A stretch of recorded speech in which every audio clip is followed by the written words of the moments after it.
Good evening, Africa, and welcome to Africa is Talking, Summit 2024 in Kampala.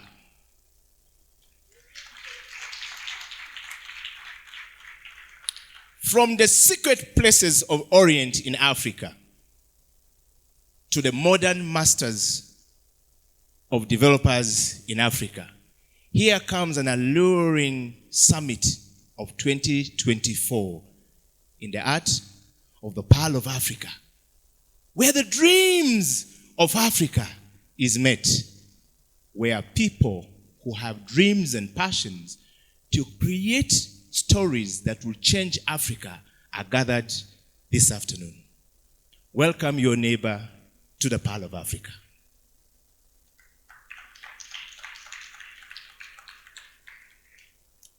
The Summit 2024 in Kampala is looking forward to one thing, where we are asking the question, how can we help you? What should we do to help you? And this year's theme is Innovating Africa's Future. The future where Africa is seen to the world as the next best solution for technology and developers of technology in the world. Today, Africa boasts of young, innovative minds that are now taking over Silicon Valley, and some of them yet to get there are seated in this room. And these next 4 days in Kampala will determine where Africa will be next year. And that future of Africa means that everyone sitting in this room will play a big role to where Africa is going to head in the next couple of days. If you are seated in this room this afternoon, count yourself one of the most privileged people to be here for this day to start, because this sets the pace for Africa to start the conversation that will take us to the world and bring the world to us. A big round of applause to the team from Africa is Talking in the building for making this possible in Kampala.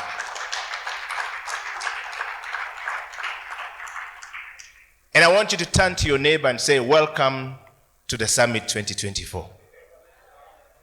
Ask your neighbor, how can I help you? They should give you the answer.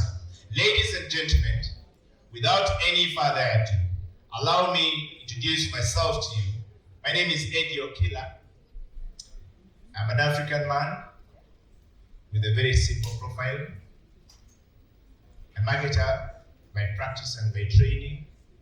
I speak about health and fitness, human kinetics, kinesiology, and many other things there, how the human minds connect. So I love to chill and be around the tech people. About that, I also think about leadership and how Africa should be. So for the next 3 days, I'm just going to be speaking the Queen's English the best way I can. Probably speak a bit of French and a bit of Swahili to make everybody happy, for those of us who are coming from Congo.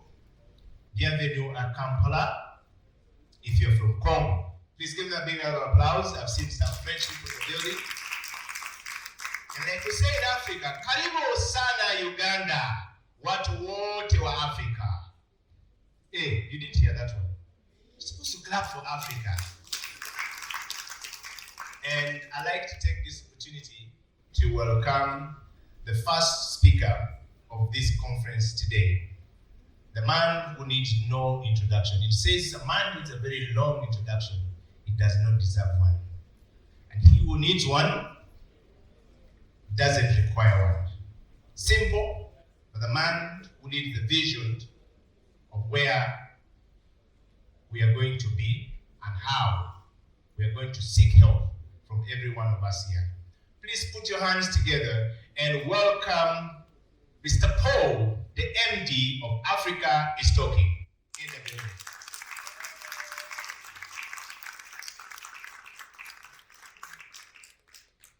Yeah, thank you so much, Eddie. Of course, I don't need introduction. I'm Paul Wamalo, CEO of Africa Stocking, and I'm so proud to be here, so glad to be here. I think about 2 months ago we were here. We had come for the MTN Expo, and we're just trying to figure out and see where we're going to do the summit, which city is going to make sense and all that. So we came with my colleague called Graham. Graham loves Kampala so much. I think Graham loves 2 things about Kampala, the food and the women. So we came here and Graham, of course, convinced all of us that Kampala is the right city to be at. So we told Graham, okay, we need you to make sure you convince us as much as possible. So Graham took us to Eddie. So Eddie took us on a very interesting trip. Eddie and David Okwi, they took us to see the Kabaka Palace and all that. Then we finished by a very sumptuous lunch. I think that is what convinced all of us to come to Kampala, because there was so much food. By the time we finished eating, I think we started eating at 2. I guess it was around 2. We finished eating at around 7. We were all so full and so lazy, and we felt like our heads were heavy. So we all thought, well, I guess Kampala is the place to be. So really happy to be here today. Really happy that Kampala is the city that's hosting the second summit. Last year we did the summit in Nairobi. This year we've done it in Kampala. Hopefully next year will be Zanzibar. So if you've never been to Zanzibar, we don't have an office in Zanzibar. We have an office in Dar es Salaam. But we just need Graham to tell us where the next group of ladies and good food is. Then we can move there. So, yeah, I think for me, my job here is just to welcome you all. First of all, I'd like to thank the team that organized for this, the DevRel team, marketing team. You guys have done a good job. I was really impressed. When I entered here in the morning, I even thought I was not in Africa Stocking. Not because you can't do these things, but it really looked... Graham told me it's going to look like World Economic Forum. And it actually looks better than that. Then, yeah, so I think you guys did a good job. Graham, MK, Sylvia, Sam K, and the rest of the team, you guys have done a good job. To our suppliers, you guys, again, very good job, good sound. The Sheraton people, we decided to do Sheraton because, again, the last time we were here, Sheraton gave us really good food. So I think what drives Africa Stocking, you beginning to realize is 2 things: developers and food. So as long as there's good food, we'll definitely be there. So we came to Sheraton, and Sheraton gave us some really good food. So we decided to come and do the summit here. So thank you so much, DevRel team, marketing team, suppliers. Thank you so much. Thank you to the devs. Good to see all of you here. The theme this year is Innovating Africa's Future. So we definitely can, there's no way you're going to innovate without devs. So good to see you in the room. Good to see our clients and partners. So partners, we have telcos, we have, I think UCC and other partners. Good to see you here. Also good to see our clients. Thank you so much for coming. Yeah, so again, just to give a brief of why the summit. So this idea started last year, and Africa Stocking has been in existence for 14 years. So it's been 14 years of trying to figure out how we can make Africa great.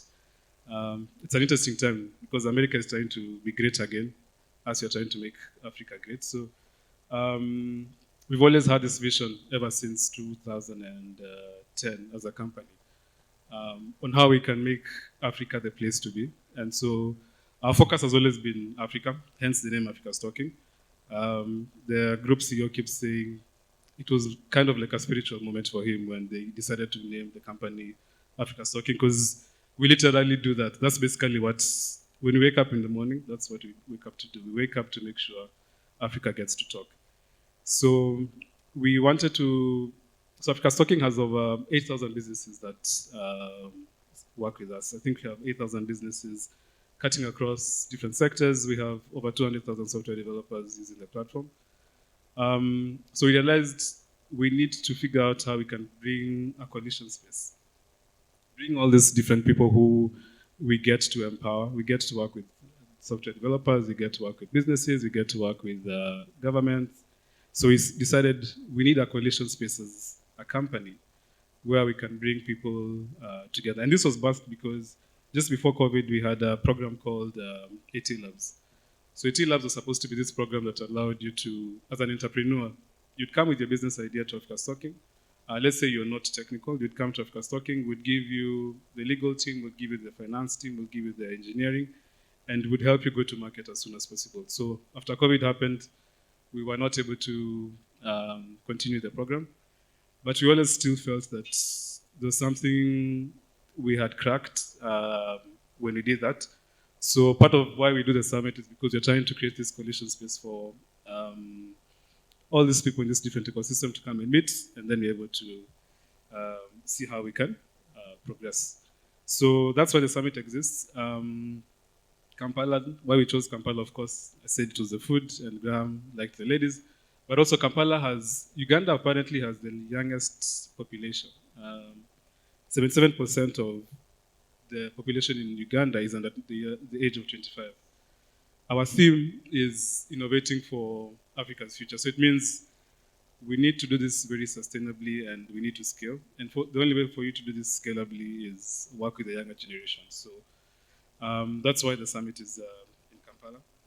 So again, as I mentioned, our theme this year is Innovating Africa's Future. And we are in a very interesting space Africa is in right now, because there's so much coming up. There's AI, there's machine learning. I think some of these topics are going to be discussed during the summit. So there's AI, there's machine learning. Everybody wants to be an entrepreneur. Everybody wants financial inclusion.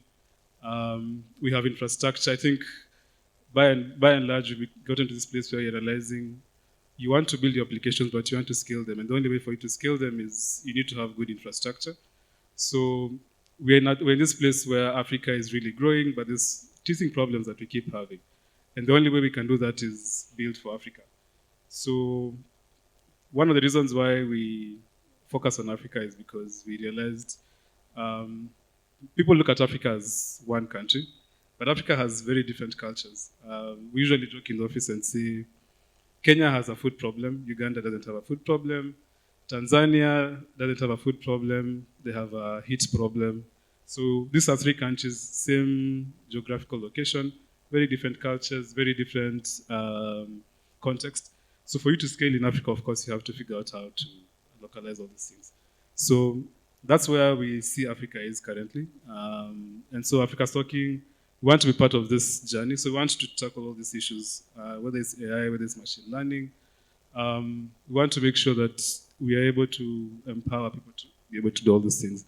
So why we decided to come up with a summit and why we had these 3 days is because we are trying to make sure all these different topics that I've talked about, we're able to tackle them, we're able to bring the different thought leaders in those particular spaces, and we can be able to tackle some of this. Of course, the summit is a 3-day event. We are definitely not going to solve all these issues in 3 days, but this is just a start. It's going to be a continuous process. It's going to be a process where hopefully SunDev creates a solution that is going to help deal with one of the problems. We have a marketplace program. The team is going to talk about it that allows the dev to now scale that to market. So we have a lot of problems that we as Africa Stocking want to be part of and want to help. Something interesting that has come up recently is also mental health. And I really love that the dev space in Uganda has really embraced the mental health and wellness space. So again, as Africa Stocking, this is one of the key things that our group CEO is passionate about. So just trying to create this space where all these different topics can be discussed and we can be able to decide how we move forward. So looking forward to seeing what we all get to do. Looking forward to hearing the different presentations, looking forward to the different panel conversations, looking forward to see what you, the devs, are going to come out with. Please take note of the marketplace launch. It's a very interesting program because it allows you to scale. Once you have your solution, we can ideally take you to market within a few weeks. And the good thing is you get exposure to not just Uganda, but you get exposure to all the different countries Africa Stocking is in. We're in 23 countries, incorporated in 23 countries. We're incorporated in 23 countries, but we can serve ideally the entire Africa. So it means if you have a good solution, that solution can ideally go to market and be launched in every single part of Africa. So please take advantage of the marketplace. There's going to be interesting features and products we're going to be talking about. So I think we have Airtime, we have SMS. SMS is, the messaging team is launching a new product WhatsApp. We are launching a plug-and-play customer engagement platform. We have an insights API that is going to be discussed. So there are a lot of things that we're going to discuss in these next 3 days. So please take advantage of it. And yeah, let's have fun. As I close, so Eddie asked me a very interesting question before I came in here. And he asked me, why do the people in Africa Stocking wake up? And it was an easy question, but a difficult question. But I thought about it and I realized the reason why we all wake up in Africa Stocking is because of two things. We are trying to build relationships and build infrastructure. Africa Stocking is an API company, so it basically means we build infrastructure. But besides that, the different teams we have in Africa Stocking create relationships with the different people. So our legal team has relationships with the data processor here, UCC, NITA. I think our marketing team has relationships with FitSpa, FitSpa here, Founders Lounge, and all those things.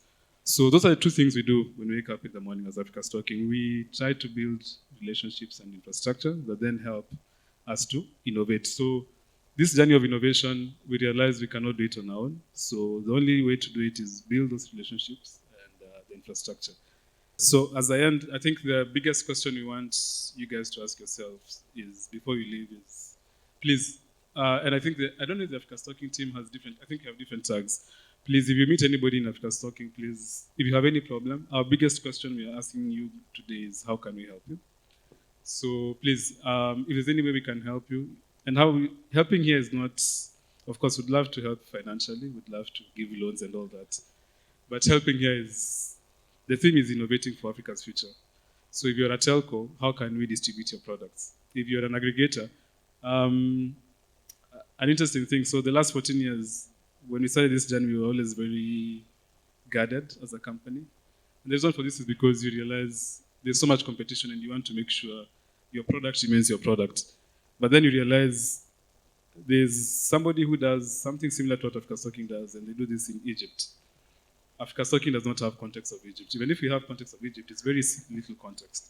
So why not engage with that aggregator to do something similar to what Africa Stocking does? So yeah, I think that's the question we're asking you guys. How can we help you innovate during this next 3 days? And as much as possible, please take advantage and just enjoy yourselves. Yeah, so thank you so much. I don't know if I'm supposed to ring a bell and say the summit is open, but please, the summit is officially open. Have fun, enjoy yourselves. Looking forward to talking to each and every one of you. As you notice, I'm a quiet man. I don't talk much. But once you start talking to me, I never stop. So please, if you see me around, come say hi. And then from there, we can discuss and have as much conversation as possible. But thank you so much all for coming. Thank you, Eddie, for doing a good job. And looking forward to how we proceed. Thank you. Asante sana. Can we please give Paul a big round of applause one more time? Thank you, Paul. All the developers, rise to your feet. Let's give these gentlemen and ladies a big round of applause. You can take your seats. So these are the next future leaders, CTOs of Africa. And they're in this room because they want to get the journey started and they want to move there. So welcome to the Summit 2024, the very first one in Kampala. The gentleman I'm just about to invite works for Africa is talking. Is the man who will never run out of words. Don't dare ask him one question. He will give you 20 answers. If you're not ready to start having a conversation with him, take a moment and prepare yourself, because he will give you the answers even to the questions you have not asked, and also give you solution to the problems you have not thought about. So, at Africa is Talking, we are always innovating for the future. And this summit is going to give us something that we've never had before. You've heard of the Africa is Talking hubs. There are about 3 of them in many regions. And so I would like to invite my brother from another mother. He's an half-caste by origin, He's certainly not from South Sudan, but he's from East Africa. His ancestors come from the deepest part of Africa, where the president of the Republic of Uganda said the white people left here and they went to Europe. So the cold was too much and they lost the pigment. But they were all what? Black people. So this gentleman is a white man, but in the skin and everything is a black man. Please put your hands together and welcome Graham.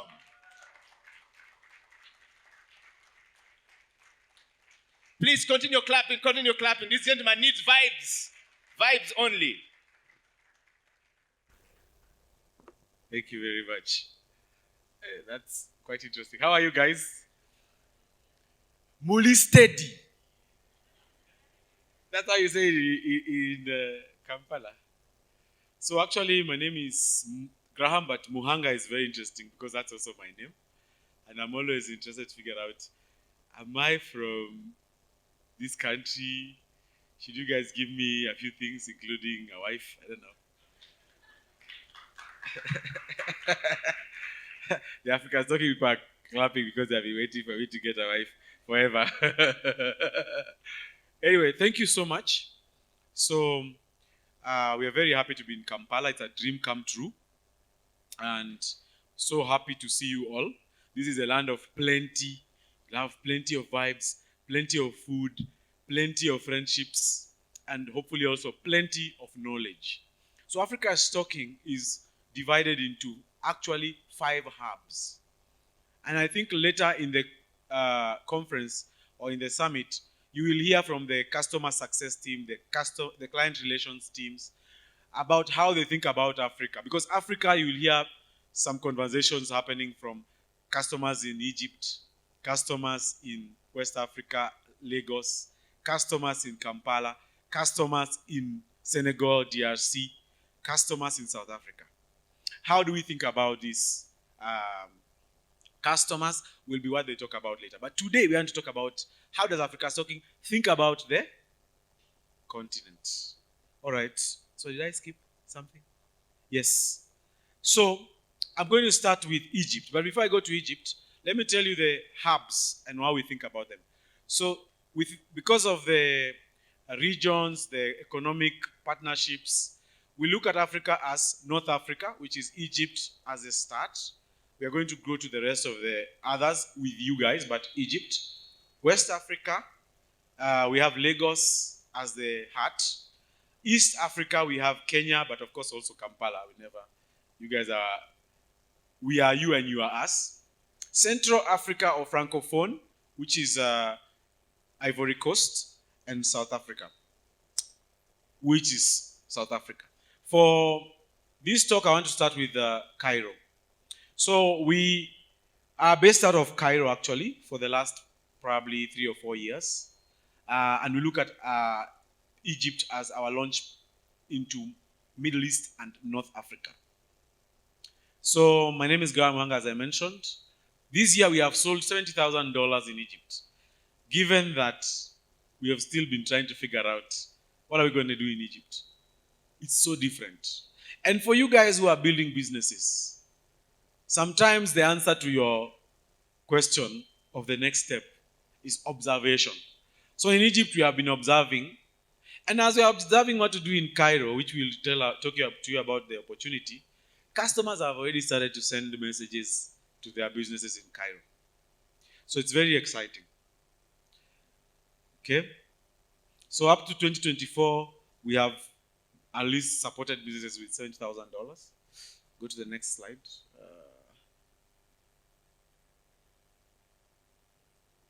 Yes, we hang out at the Greek campus. Next, when you are in Cairo, you must visit the Greek campus. It's like their hub. It's like their innovation village. Formerly the American University. And next year, God willing, you will hear us also inviting you to join us for hackathons there. Because a lot of startups sit in that space, a lot of investors, a lot of VCs. We've been open since 2020, and the most promising product is voice. Today, in the Africa's Talking track on business, the voice team will tell you more about the business we do with the voice. We have changed how, in a couple of years now, you'll hear the telco tell you voice is dying. But for Africa's talking, we are saying no, voice is actually growing, sometimes up to 400% year on year. And what is even funny is that that growth is built out of APIs, that we can take voice product and breathe life into it as an API, a programmable interface. So we see the most promising product in Egypt as voice. There are more, but that's one key one. And our biggest partner right now is Falak Startups. That's the government-funded accelerator. First day we went to Egypt, they actually take a desk for free. So we see them as a great partner because every year they look at 3,000 businesses in Egypt and give them funding. All right. So what opportunities are we seeing there? Number one, we are voice products. So we are building a contact center AI platform with Google that will see us launch programmable voice differently. We, of course, to work, we need a partnership with a telco. So we are pursuing some integrations and local cloud with Voda. And our target for the next year will be to grow our revenue by 2x. So right now we are doing $70,000 probably this year. God willing, next year we should be at 140,000. We'd probably buy everybody a drink. Service first market. So Egypt looks at itself as a leader in the Arab world. So they want, and like you can order anything on your app. So ordering, if you look at a market that has ordering business, it's a service first market. Also because labor is cheap. 20 million people live in Cairo alone.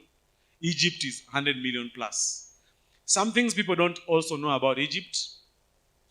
When Uber came to Egypt, it couldn't succeed. It had to buy Karim. So these guys have figured out how to localize their technology. Uber came in to take the cab hailing market, but Karim had been 2-3 years in the business. Today, if you go to Egypt, Karim is actually acquired by Uber. And of course, Egypt people talk a lot. That's why we are thinking of voice. It's like probably one of the highest per capita voice. Basically, the average Egyptian spends the most time on a call than anyone else in the world. Think about it like that. Then, next slide. What's on the next slide? Yes, next slide is a comment by one of our customers who had expanded to Kenya. That the biggest, I don't know what you guys call them here, but in Kenya we call them matatu. It's like your public bus. So they're the biggest public bus out of Cairo. And when we talked to the founders, they told us, if Africa Talking has a voice product in Egypt, we will use it. So it's quite interesting what we'll see there. Next, target will be Tunisia. Why? Because when you go to our API, in North Africa, the traffic that you will see first is Egypt. The second traffic is Tunisia. So automatically, why shouldn't we be in Tunisia? And how will we do it? We'll start with the community leaders. People who run our hackathons, meetups in Cairo. Then we will work with them as market development partners, probably get others, who basically explain our products to potential customers. And then we will probably grow into the business support area because contact center. So I think I'm done with my speech. Sorry, my talk. I don't know. What do we call it? Speech. But if you have any questions, you can ask me. Like, if we have a roving mic, if you want to ask me any questions about Egypt, we are welcome. We have the other 4 hubs that we need to talk about. But we don't want to talk about it now because we'll bore you. But you can look forward to East Africa, look forward to Francophone, look forward to West Africa and South Africa. What are we doing there? What are the prospects? Who are our target first customers? And, what kind of money can we make together? So if you don't have any questions, I'll just end with this. If you want to go to Egypt and you are in this room and you don't know what to do, We are your guys. How can, as our CEO has said, Mr. Wamalo, how can we help you get into Egypt? And you see, we are also doing traffic for Tunisia. Not because we are registered there. No, it's because we are providing our technology to a business that's delivering value in Tunisia. So if you are delivering value on the continent of Africa, today our question is simple, which we hope you will answer. How can we help you innovate Africa's future? And with that, I want to invite back to the stage Mr. Eddie. Eddie, are you going to drink tea? Where is Eddie? Okay, as he's finalizing drinking his tea. Any questions about Egypt that I can take? One question from anyone? Don't be shy.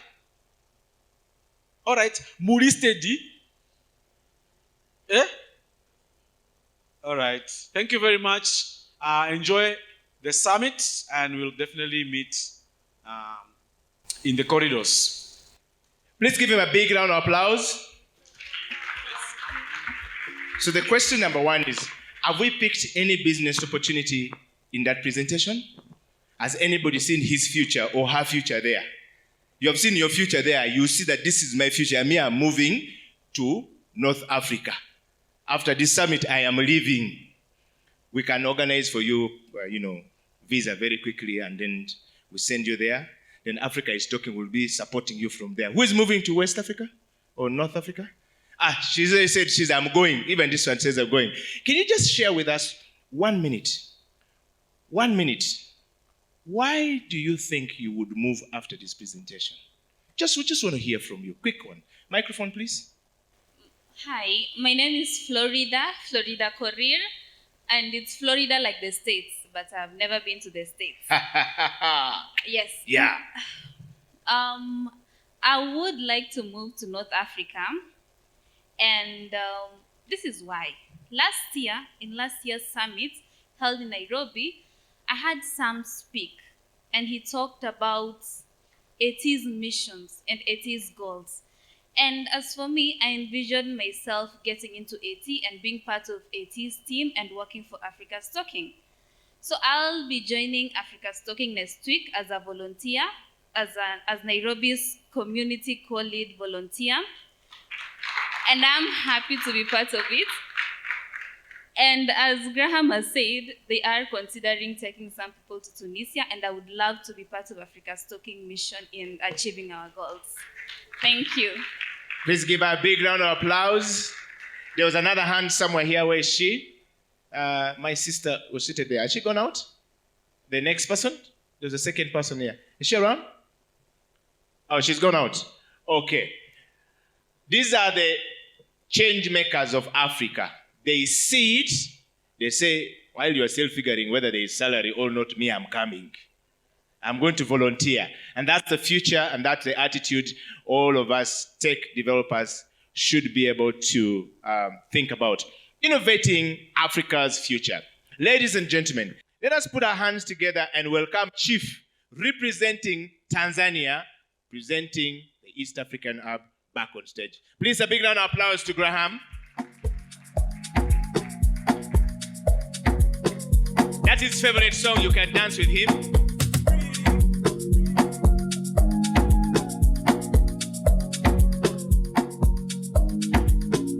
Baby, follow my command, like zombie. Go down on me, oh, with your coca body. Follow my command, like zombie. Go down on me, oh, with your coca body. Cause this your milky for front enough for me. Hold on for me, I no go do me corny. And if you're milky in a fight, I saw me to look.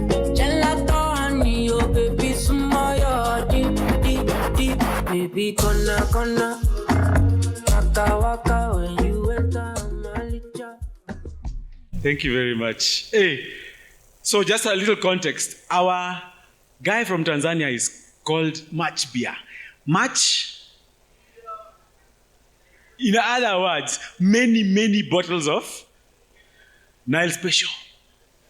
So you'll see him around, eh? So when you see Match Beer, you should tell him, Kaka. Kaka is Swahili for brother. Kaka, let's grab a beer.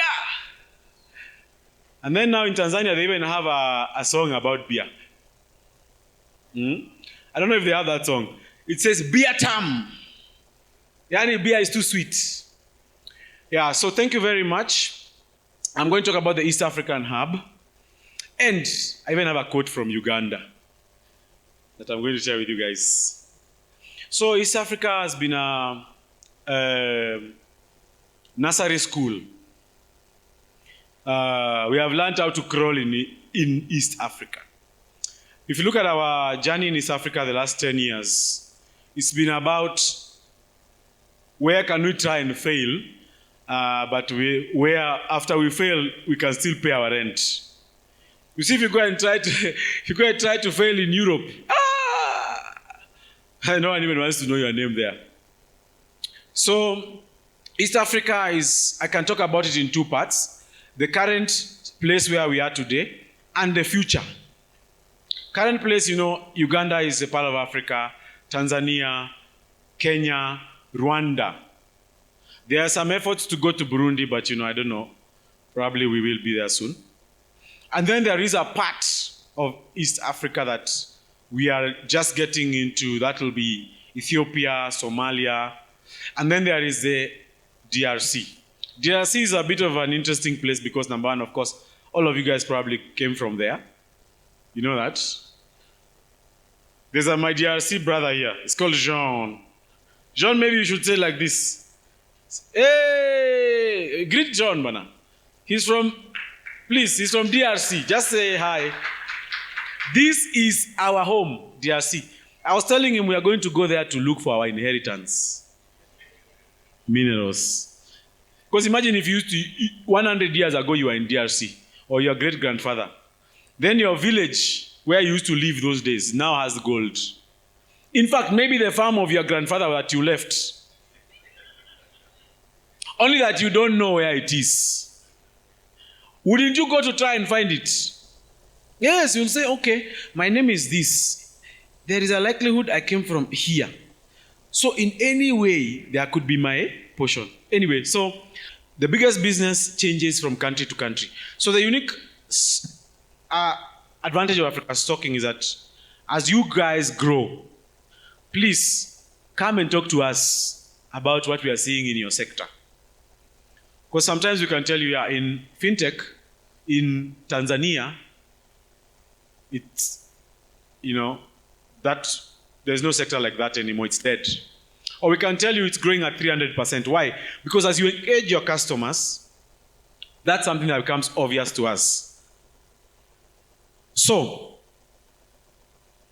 Kampala, Pearl of Africa, Nairobi, Dar es Salaam, Kigali. We've been here for probably about now 14 years. In Uganda, 10 years. Top line. This is where you say, hey, Africa's Talking is a rich company. Where is it? Just refuse to come. Where is the money? Yes. Good. So far, we're probably chasing a top line of about $20 million. Of course, you guys are making more and we are excited.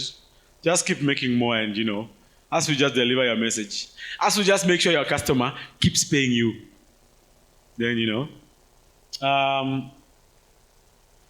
and the most vibrant sectors. For Uganda, you're very, very big on fintech. Like, even if you don't know what to do and you want to start a business, just enter into fintech. You will make money. I'm telling you the secrets. Also, if you're in Tanzania, just create a payment app. How many of you have heard of Nala? Nala. You see? That's from Tanzania. Okay, it's technically from London, Harvard, but founder, born and raised in? Okay, I'm not sure all of Tanzania, but at least Rebecca can help us. Rebecca is laughing. Clean energy in Rwanda. Guys, I have a fascinating story. One of our customers in Rwanda, they deliver power to 30% of the country. Think about it. No, that's the juicy part. Here is the problem. When they can't deliver tokens, when SMS is not going. Okay, so maybe that's a joke for client relations. So client relations, they get a call. Hello, is this Africa's talking? The SMSs are not going. In other words, the API is there's an issue. So when the SMSs are not going in Rwanda, 30% of the houses have no power. That's bad. Like, even probably President Kagame will call you, hey, are you sabotaging my economy? And then for logistics in Kenya. So Kenya, post-pandemic, it's a weird thing. Post-pandemic, there was a company that was one of our customers, which up to today I can't understand. They are called Sendi. How many of you guys heard of Sendi? Sendi wound down operations. But yet, Kenya's largest sector today is logistics. How can we explain that? Data science people in the room. But post-pandemic, the delivery apps, Glovo, are huge. MyDawa. There is a huge space in logistics. So, how can we help you innovate Africa's future? We are your big brother when you want to talk about some of these countries, because maybe there's something we can help you there. So I mentioned this. We've been in Kampala since 2010, Nairobi 2014, Nairobi 2010, Dar es Salaam 2014, Kigali 2014. Oh, payments. Some of you think that when you have a bank account in Kenya, it must naturally work in Uganda. My brother, my sister, far from the truth. There is a lot of space there to innovate. You have to go quickly. Pearl of Africa, we see a lot of opportunity here as a gateway. So when people are saying Uganda is landlocked, how many of you have heard of that one? As we are saying, Uganda is the gateway to Central Africa. Who is your neighbor? DRC. Who is your neighbor? Tanzania. Who is your neighbor? Kenya. Who is your neighbor? Rwanda. Have I made a mistake somewhere there? Are those the truth? So, that's very interesting. What do we see? Of course, we talked about voice earlier. The messaging team is going to talk about chat. A lot of the apps that are delivering value, they create a lot of data. What can we do with our customers to give them the data they need to make the decisions for the future? And then gaming. I'm sure even some of you here have placed a bet today for Champions League, Europa League, Arsenal. I don't put bets. Me, I always put a bet. Even if I'm going to lose it, the house is against me. But I place a bet. So gaming. What else? I think we are done.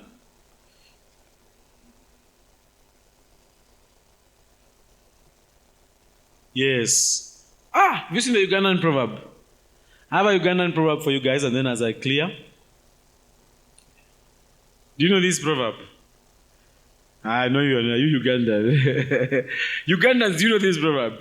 Okay, probably it's in Uganda, I don't know. But even the king needs to be taught.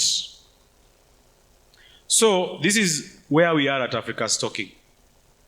Yes, we have been doing East Africa for the last 14 years, but you are customers.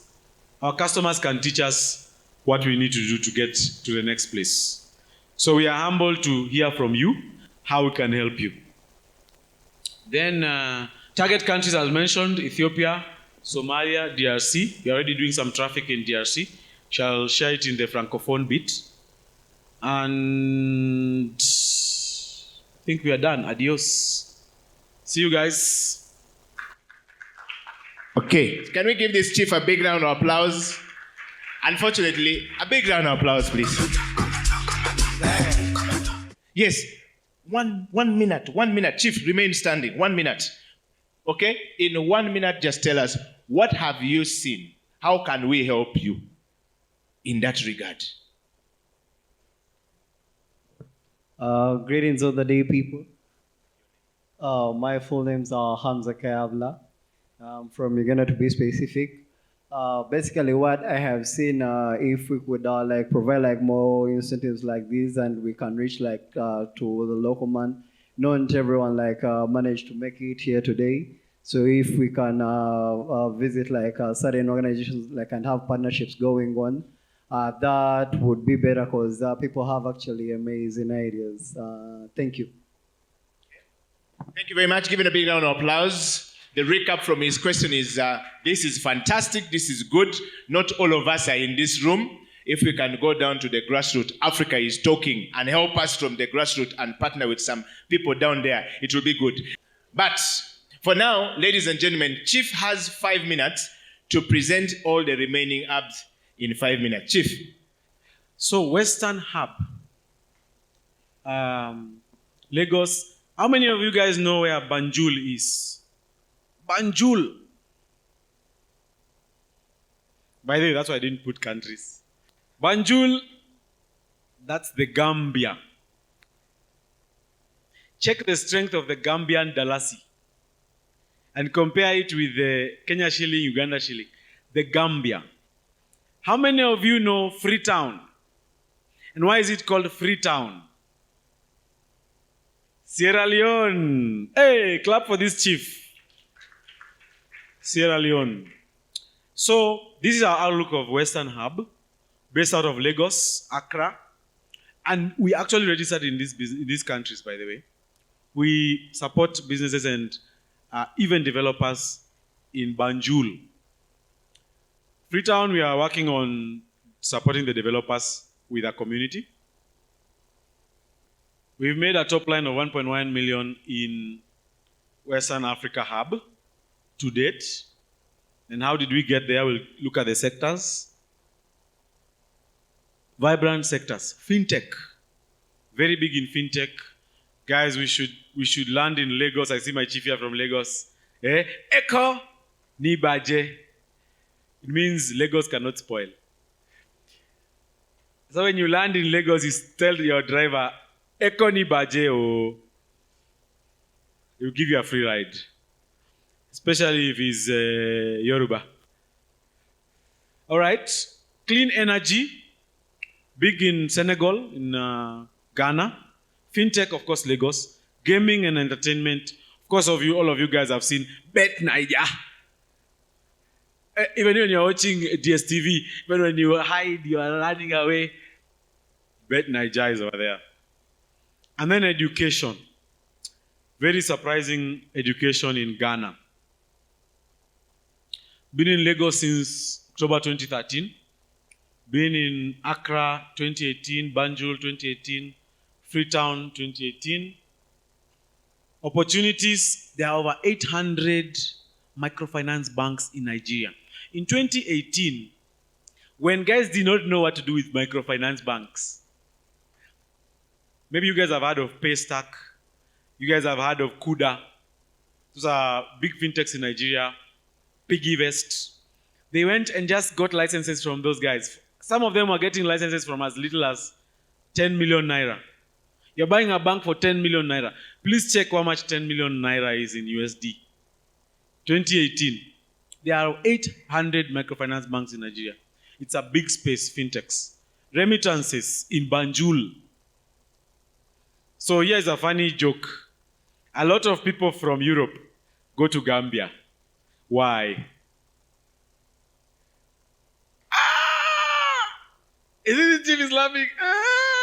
For the dark, handsome men.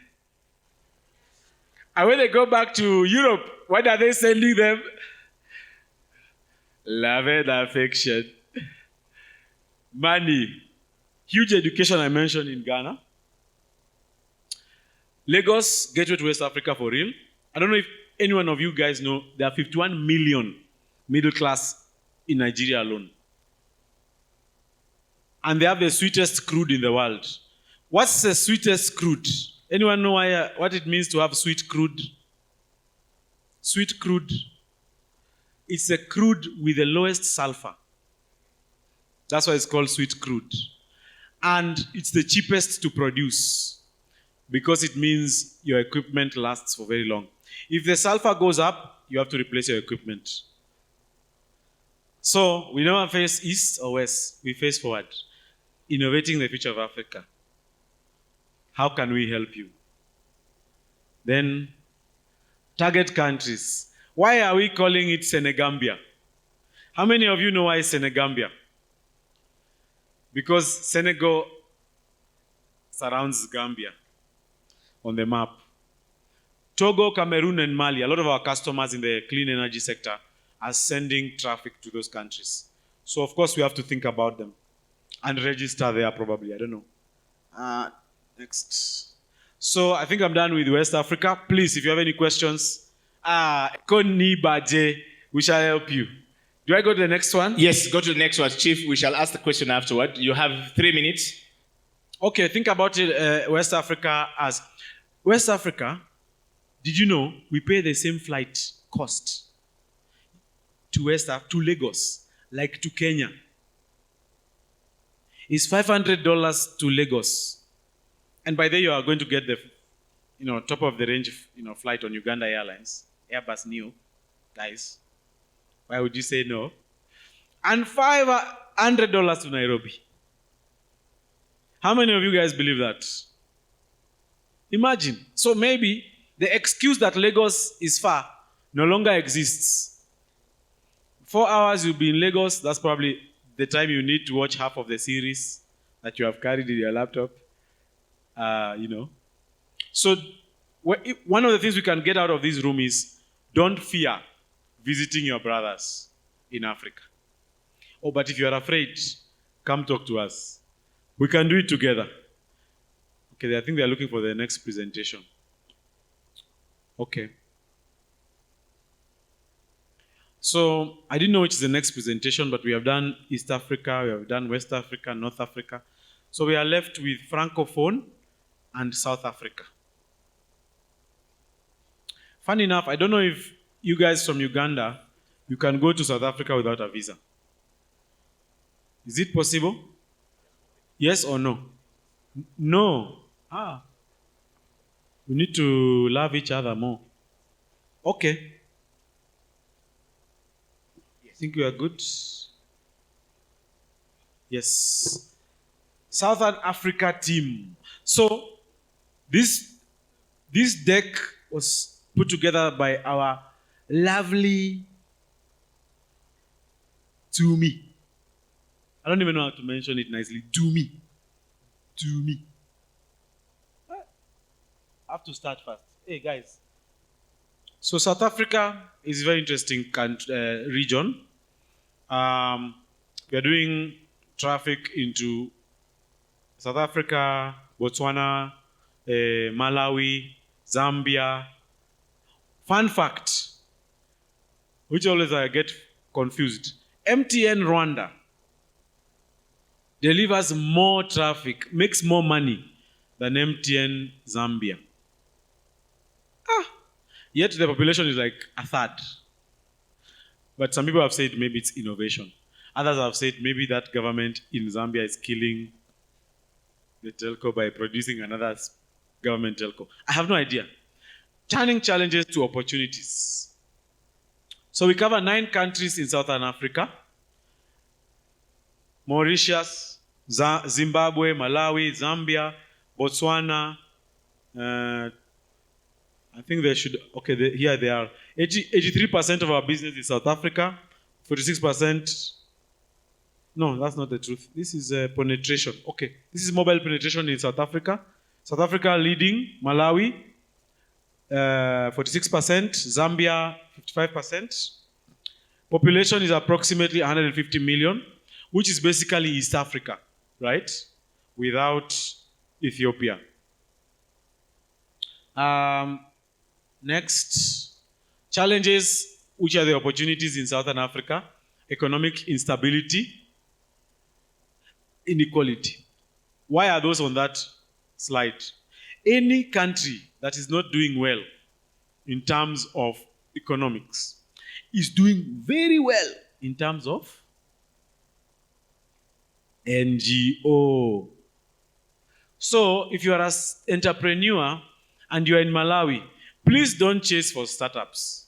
Chase for the NGOs. provide the solutions to NGOs. Every market, so when you come out of this room, every market in Africa is doing great. Just need to figure out, is the money in the startups or in the NGOs? Next, our products. I think you guys know our products. What would you like to know about South Africa? So I think this would be the juice. The juice is that South Africa may sometimes include Tanzania, because the Tanzanians are in SADC. 2, 150 million people. 3, M-Pesa failed in South Africa. Yet, South Africa has townships. Is it because M-Pesa can't work in South Africa? No. How much education are we making to our customers? And it's not that hard to go to the southern region. We are here for you. I think we have enough partners in the region to build a business with you there. I think we need to go to the next one because I don't think I have time. Guys, the last one, Francophone. And then we can take questions. And then if you find me, you can ask me for a beer. Very nice. That is Airtime, the Airtime presentation. Check for me, yeah. Change them into a list so that you'll be able to see. This is North Africa. Change it into a list. Change the format into a list. Then you'll be able to see the whole name of the file. Yamoussoukro. Some people think it's Abidjan. Yamoussoukro. So we are based out of Abidjan in Côte d'Ivoire, but the capital is Yamoussoukro. And there's a Lingala song that we shall share later. Kinshasa, DRC, Yaoundé, Cameroon, Dakar, Senegal. Have we made a lot of money there? We are just getting started. So let's go to that slide. $150,000 up to now. A lot of it through our customers. So we are just getting, Francophone is a bit complicated. First of all, you have to dress right. If I was there in France, all of you would have, of course, written me off because I don't dress fine. Vibrant sectors. What do you think others means? Others are the developers. They are building for someone else. They don't want you to know. They don't want you to know which sector they are in. So that they are filling our form, they write others. Okay. Oh, it has gone fast. Oh, I don't have time. Okay, gosh. Guys, sorry. This is what don't move this one. This is my favorite quote for DRC. Do you know who said this? Franco. Luambo Luanzo Makiadi. The father of Lingala, for those who don't know. I'm disappointed. Come all. These problems are too many. That's why we are going to DRC. Huh? All right, I think we can take questions. And yeah, we are thinking of Morocco. We love Morocco, but we're not sure if Morocco loves us yet. We'll figure it out when we get there. Anyway, questions for all those hubs? If not, I leave you with the famous words of Franco, Luambo, Luanzo, Makiadi. Boya Makambo, Ezali Minene. Of course, if you've never heard of him before, please go to Spotify and listen to Franco. Franco is the reason we have music in East Africa, including Diamond. See you guys.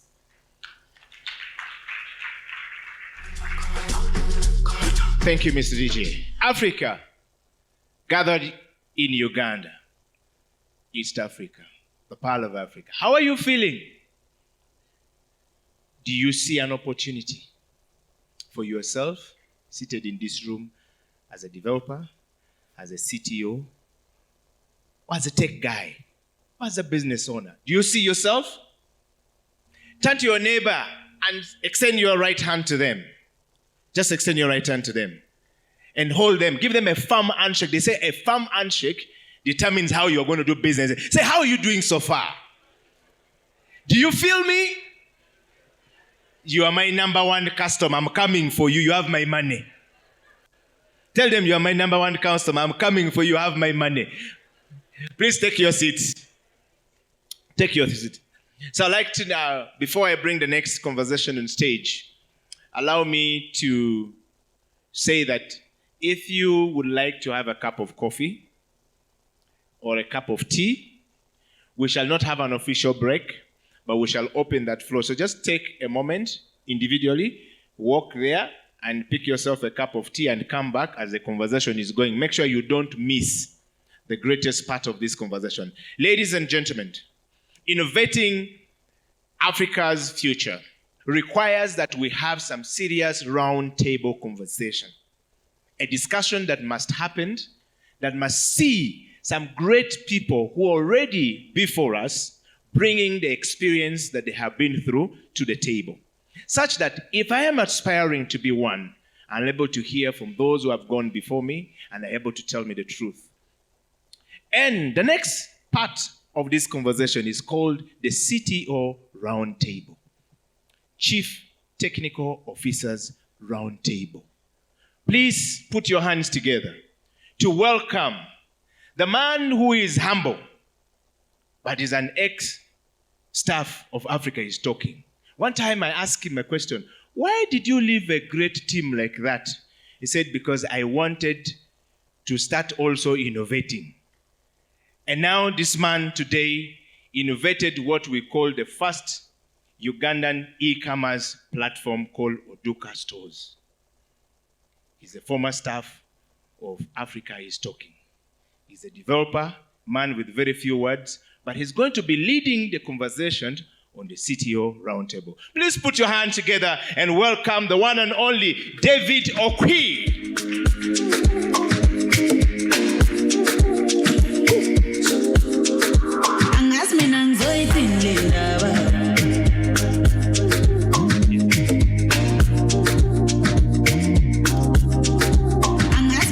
David Okwi, you're welcome. Give him a big round of applause.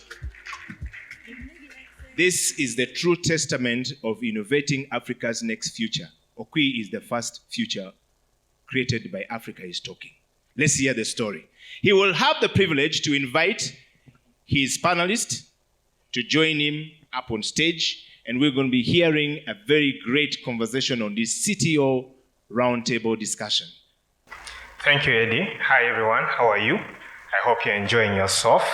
My name is David Okwi. I'm a software developer. I also build e-commerce solutions right now.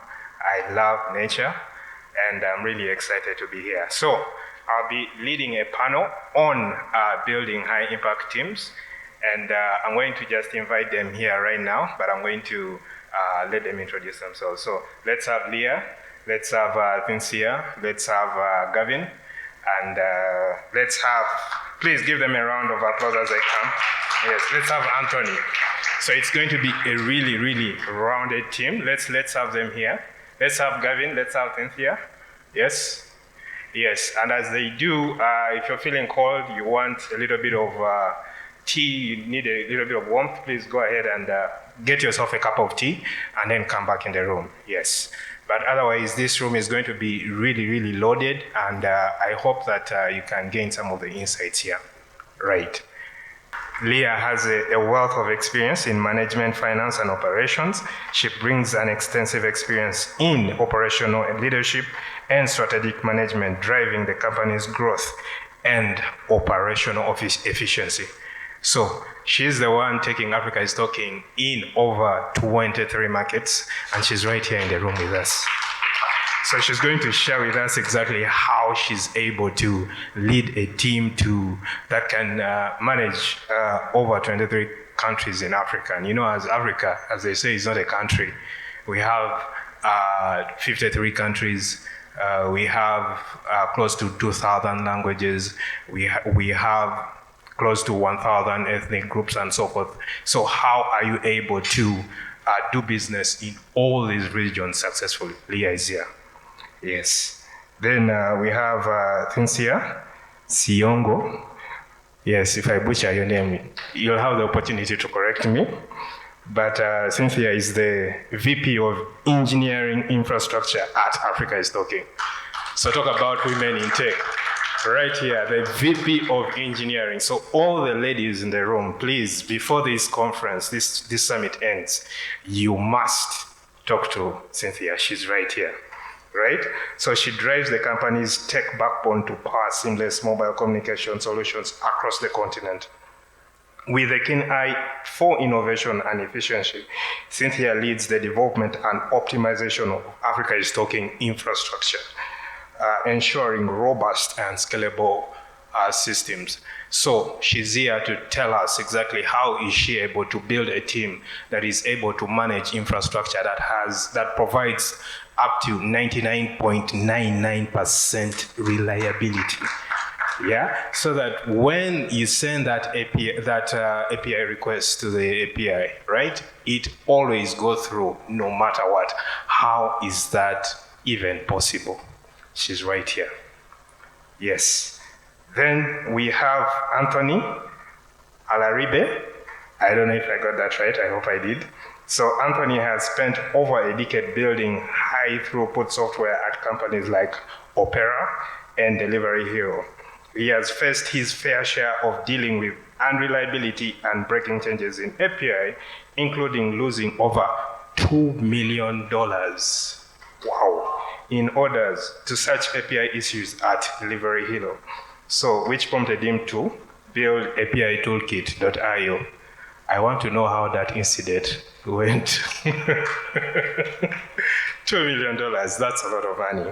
But he's right here, and probably he's going to share with us some of the lessons that he's learned, right, doing that. Then, last but not least, my brother, that is Gavin Ngaboziza. He's actually from Uganda here.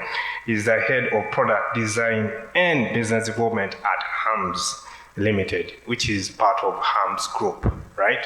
You guys are probably familiar with that name. As the head of product design and business development at Hams Limited and the founder of Unscripted Marketing and Public Relations, he possesses a strong background in fintech innovation, business development, and strategic communication. So we have Gavin right there. Please, a round of applause to him. Right. Now, I've introduced you guys, so I guess we can skip that, right? I want to start with, let me start with Leah. I want to ask you one question. So what qualities do you look for when hiring a tech team? I know you're the VP of engineering and you lead a big team in engineering. So we have a lot of budding developers here. Actually, we have a diverse group of people, not just developers, but people who are interested in tech or working in tech. So what are those qualities that you look out for when you're hiring a team that delivers high impact? Yes. Cynthia.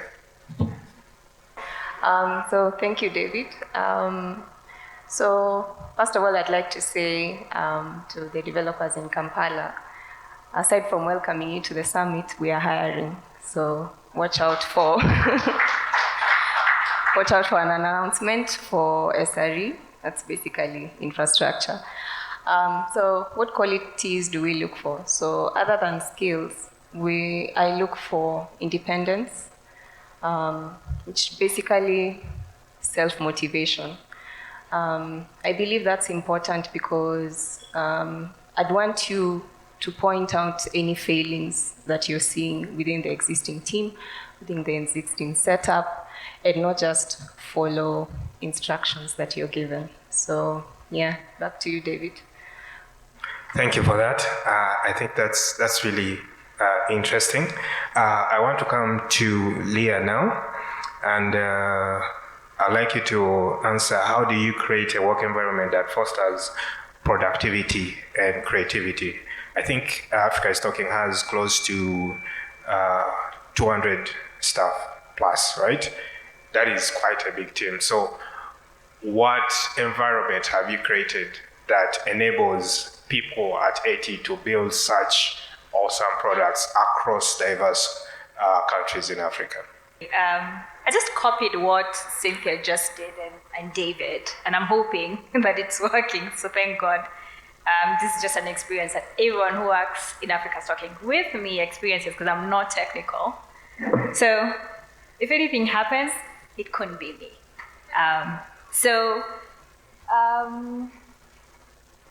Fostering productivity and creativity in Africa Stocking. Now, I like that you said we have a team of 200. I'm happy about that. We are actually a small team, about 70 across Africa, but I really like that you said that, because then it means it really feels like 200 people strong. So I think really speaks to that element of productivity that you've just mentioned. And the way that we do that in Africa Stocking is in the way that we organize ourselves. We're a small team, but we have a flat structure. And in that way, we are built to have small self-organizing teams that are quite autonomous and organized around our core things, which are our products, and then, of course, having from time to time squads that can attack or tackle emerging opportunities or challenges across the entire organization. And here the idea is that everybody gets to touch a little bit of everything, grow their capabilities, but at the same time have outsized value. So when you talk about productivity, and me sitting from an operations perspective, it's really how we provide that enabling environment through our structure and our processes to foster and really bring out that productivity. We try to make work very visible, try to steal all these things that kind of rob ourselves of outcomes. Try to think about small things such as maybe meetings are too much. We should spend a lot of time buried, innovating, solving problems, falling down on our faces, dusting ourselves off, learning from it, and figuring out another way forward. So a lot of things is saying, how are we going to organize our work? How are we going to make it visible? Who is accountable for what?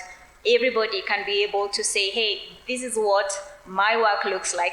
I can be able to track it. I can say, and I can be able to determine, not just myself, but the peers who I am accountable to, how my work is going. So a part of that is making that work visible, making sure it is being seen and you can track it. There you can actually be able to see, is my productivity working out or is it not? And maybe back to the creativity area as well. When you create all these collision spaces for people with separate expertise, I just mentioned how we organize ourselves around squads, which are multifunctional teams. Some are more permanent than others, but at that same time, we have team members who come with a different perspective and tackle a challenge very differently. We have product organizations across Africa Stocking, and these are multidisciplinary. So we have commercial teams sitting there, you have technical teams sitting there, so engineers from full stack, backend, infrastructure, and you build a product with an entire team in mind, with a singular focus of your customer, not just for the performance of the platform, but even just across Africa. You'd be amazed the type of solutions you come up with, because the person sitting in that team is not just sitting in Kenya, but there's someone in Ghana thinking about how you're going to push SMSs differently, how you're going to think about the content business differently, how you're going to make voice a formidable product in Uganda, how you're going to make that equally meaningful in Malawi. So that creativity is really fostered by the way we organize our teams. And hopefully as we move on, the idea is that all that knowledge keeps being sipped in with all the members that are there, and then we're really able to scale outcomes across Africa. Wow, that's really interesting. I like that eventually it's really about the customer, right? So you build a product with the customer in mind, knowing that eventually it's really the customer who gives you the money, and you have to really deliver the best experience for the customer. I want to get to Anthony, and I just want you to talk about company culture. How does that play a role in delivering high impact things? And this is really especially when it came to that outage that cost you $2 million. Was there anyone fired? Did anyone, was there a blame game? How did you really handle that whole situation? And how does that define how company culture affects, how teams work? Yes. Thanks for the question. It's quite a broad question, so I'm thinking about how to tackle it. So company culture is always very important, right? Because if you have a culture that is that does a lot of blame games, you make engineers not own up to mistakes they make, and if they don't own up, it also means they don't learn. So the kind of cultures I've found myself building, and I've also found myself working in the past, has been cultures where when something goes wrong, you don't point fingers. So everyone comes together, first of all, figures out how can we resolve this issue. And when the issue has been resolved, then even go the next step of having a retrospective. So retrospective is where when everyone comes together, still no finger pointing, but everyone comes together and answers questions like, okay, what was the exact issue that happened? Why did it happen? What could we do, so that issue never happens again? And then how do we follow up to maybe in a month time to make sure that, we've completely prevented such issues from happening? So that is the ideal culture. Of course, in the real world, it means, you try to get there, but we don't always get there. Awesome. Can you tell us how you probably resolve, say, issues? For example, when you have an outage, right, and it's affecting customers out there, they can't deliver, they can't get to use your platform. How do you handle such a situation? Yeah, it's kind of interesting because, you mentioned this incident where we lost quite some money at Delivery Hero. And there are many things that companies tend to do. First of all, you need tools in place so you can even catch that something went wrong in the first place. And unfortunately, it's very common in the industry that most companies actually wait for customers to call and say, oh, we are down, or I could not, in the case of Africa is talking, maybe I couldn't send an SMS, or my customers are not getting this SMS or whatever. So it's very common that companies do that, but the ideal situation is that you should have automated systems that catch it very quickly, and then ideally also have engineers who are always on call. So when such automated systems catch that something is wrong, whoever is on call can resolve it.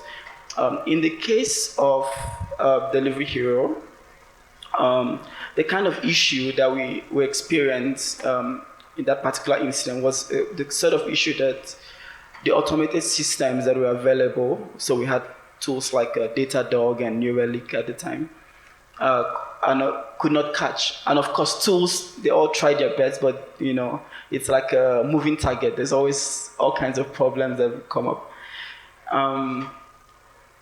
So those kind of tools could not catch it. And so, things went down. We lost some money in quite some markets.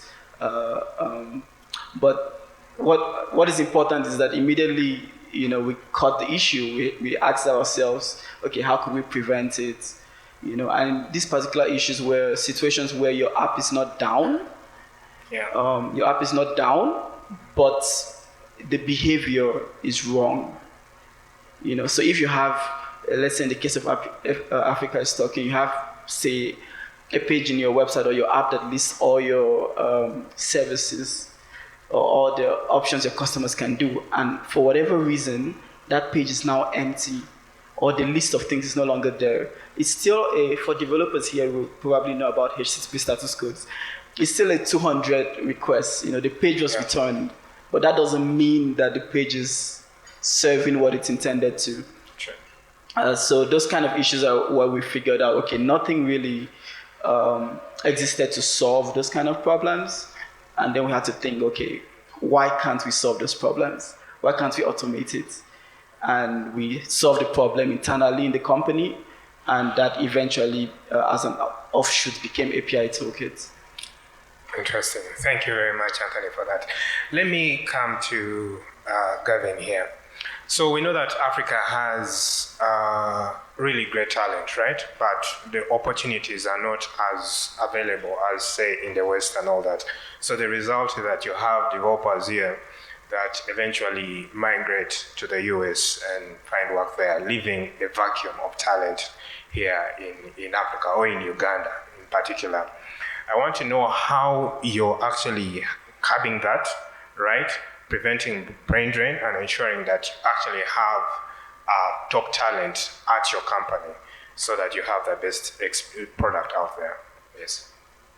Here the pay is always meager. You know, you'll find that you have a full stack developer, 5 years experience, and they're being paid peanuts, you know, in quotation. And then there comes us, Hams Limited. We are part of a very big conglomerate. They are predominantly known for real estate. And then they say, okay, let's get into technology. And then they task Gavin, for example, get the best devs, you know? And then you say, how much am I going to pay these people to keep them content in that any other person, be in the local ecosystem, be it competition, how do I pay them enough to remain with me all through? So it goes back to the people who are proprietors of these companies. That's one.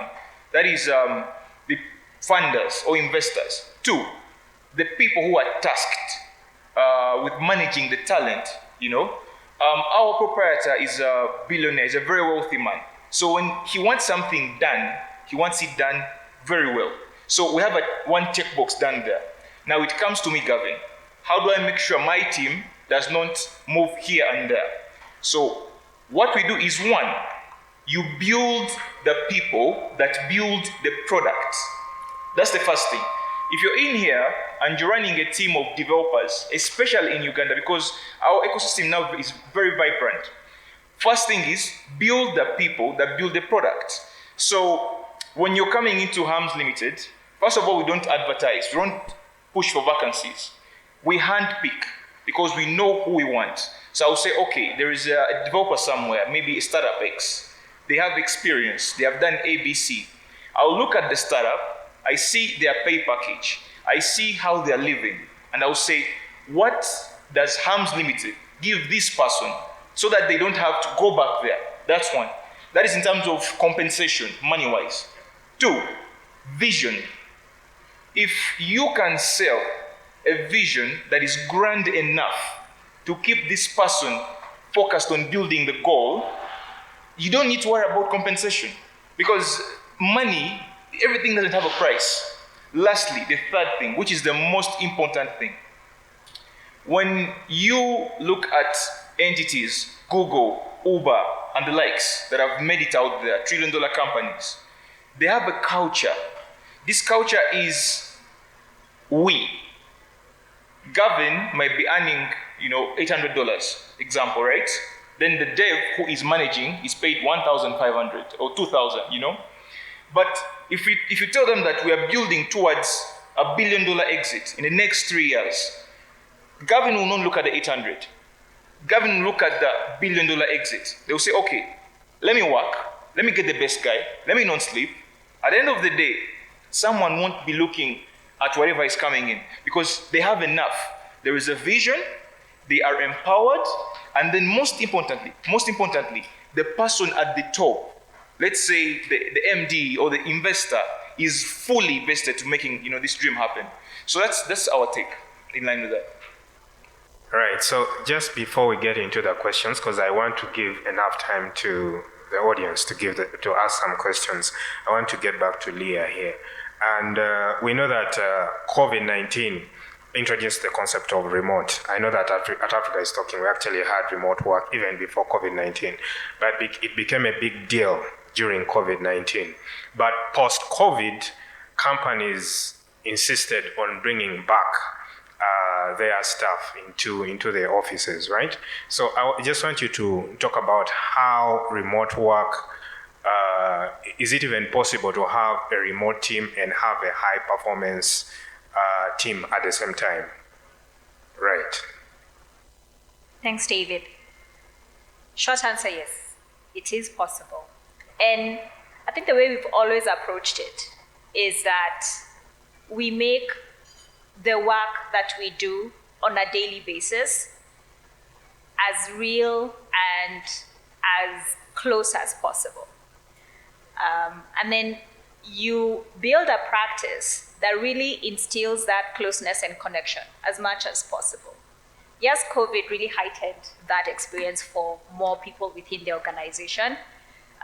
And of course, there's quite a huge impact that people speak about, but it's really felt more than it's addressed, I would say, around the attrition of culture and connectedness.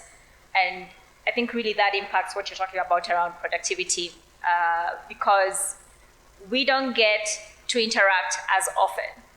There's a whole lot more administrative burden and a mental burden just to tackle within that isolation box. But like I said, the way we have done it is make sure the work feels as close and as immediate as possible. And that makes these interactions, even though they are limited, as meaningful and as impactful as possible. And then the other thing is how we have kind of taken that in stride within our culture. We have a strong focus on accountability. Of course, we value innovation, we value collaboration. But when we are far apart, things are not as visible, and it takes just much more effort to get the attention of somebody else, because we do have to use technology, we do have to align our timetables, where otherwise it would have just meant I walk across to your desk. It means that everyone now just takes much more responsibility of what they need to own and how they are accountable to themselves and to others. And there you find that the work doesn't suffer as much as you would have feared. And then you do find that the productivity, by and large stays at a manageable pace, but that's not to say it doesn't suffer. In some areas, you find you'll struggle more than others. But the thing with this is that we have found better ways to connect and to maybe accelerate opportunities we wouldn't have had in the first place. So when you're talking about maybe launching mobile advertising opportunities in West Africa, the fact that we can really leverage connecting online and making sure the person on the ground is the one that executes and transfer that trust and responsibility more, that opportunity may not have been possible maybe without this chasm of COVID and what it made us embrace in terms of leading remote and distributed teams. So I just think it has offered more opportunity in terms of the things we could try out, but at the same time leaning more within our culture of the things we expect ourselves to do more without dropping the ball. Thank you, Leah, for that. So I just want to open the floor to questions. When you ask a question, be very specific and specify one of the panelists who you're asking the question to. So let's have some questions. Be very brief and ask a particular person directly. Yeah, so I have a question for, I can't remember the name. I know it starts with, no, yes. Yes. Anthony. Yes. Yeah. So my question was, so where do you draw the line between accountability and blaming? Because you said, so you don't point fingers, which is true. But also, how do you hold that person accountable so that incident doesn't happen again? Thanks for the question. I think it's a very important question because the line can be quite blurred. I like to take it from the perspective of what you stand to gain as a manager or as a company from any action you take. So if an engineer, let's say he did something and the company lost a few millions, what's most important? Is it fixing the issue or making the engineer feel bad or feel worse than he already feels? And what happens is that most times, I mean, as an engineer, if you've done something wrong, you already feel guilty. You don't need someone to tell you. If you know, you already know. So making you feel worse off doesn't help the company. It helps the company even more if they can empower you with everything you need in order to fix it as fast as possible. So the company doesn't gain anything from you feeling bad. But then the company gains if after you fix that issue, everyone can come together and then discuss the actual issue, not you and not your actions, but what happened, what went wrong, how could we have done this better, and then other teams and other engineers in the company can learn from that. Yeah, so no point of blaming, but the accountability also should exist, but it should actually exist at the team level, in a sense that, like, if something went wrong, as an engineer, you're not working alone, right? You're in a team.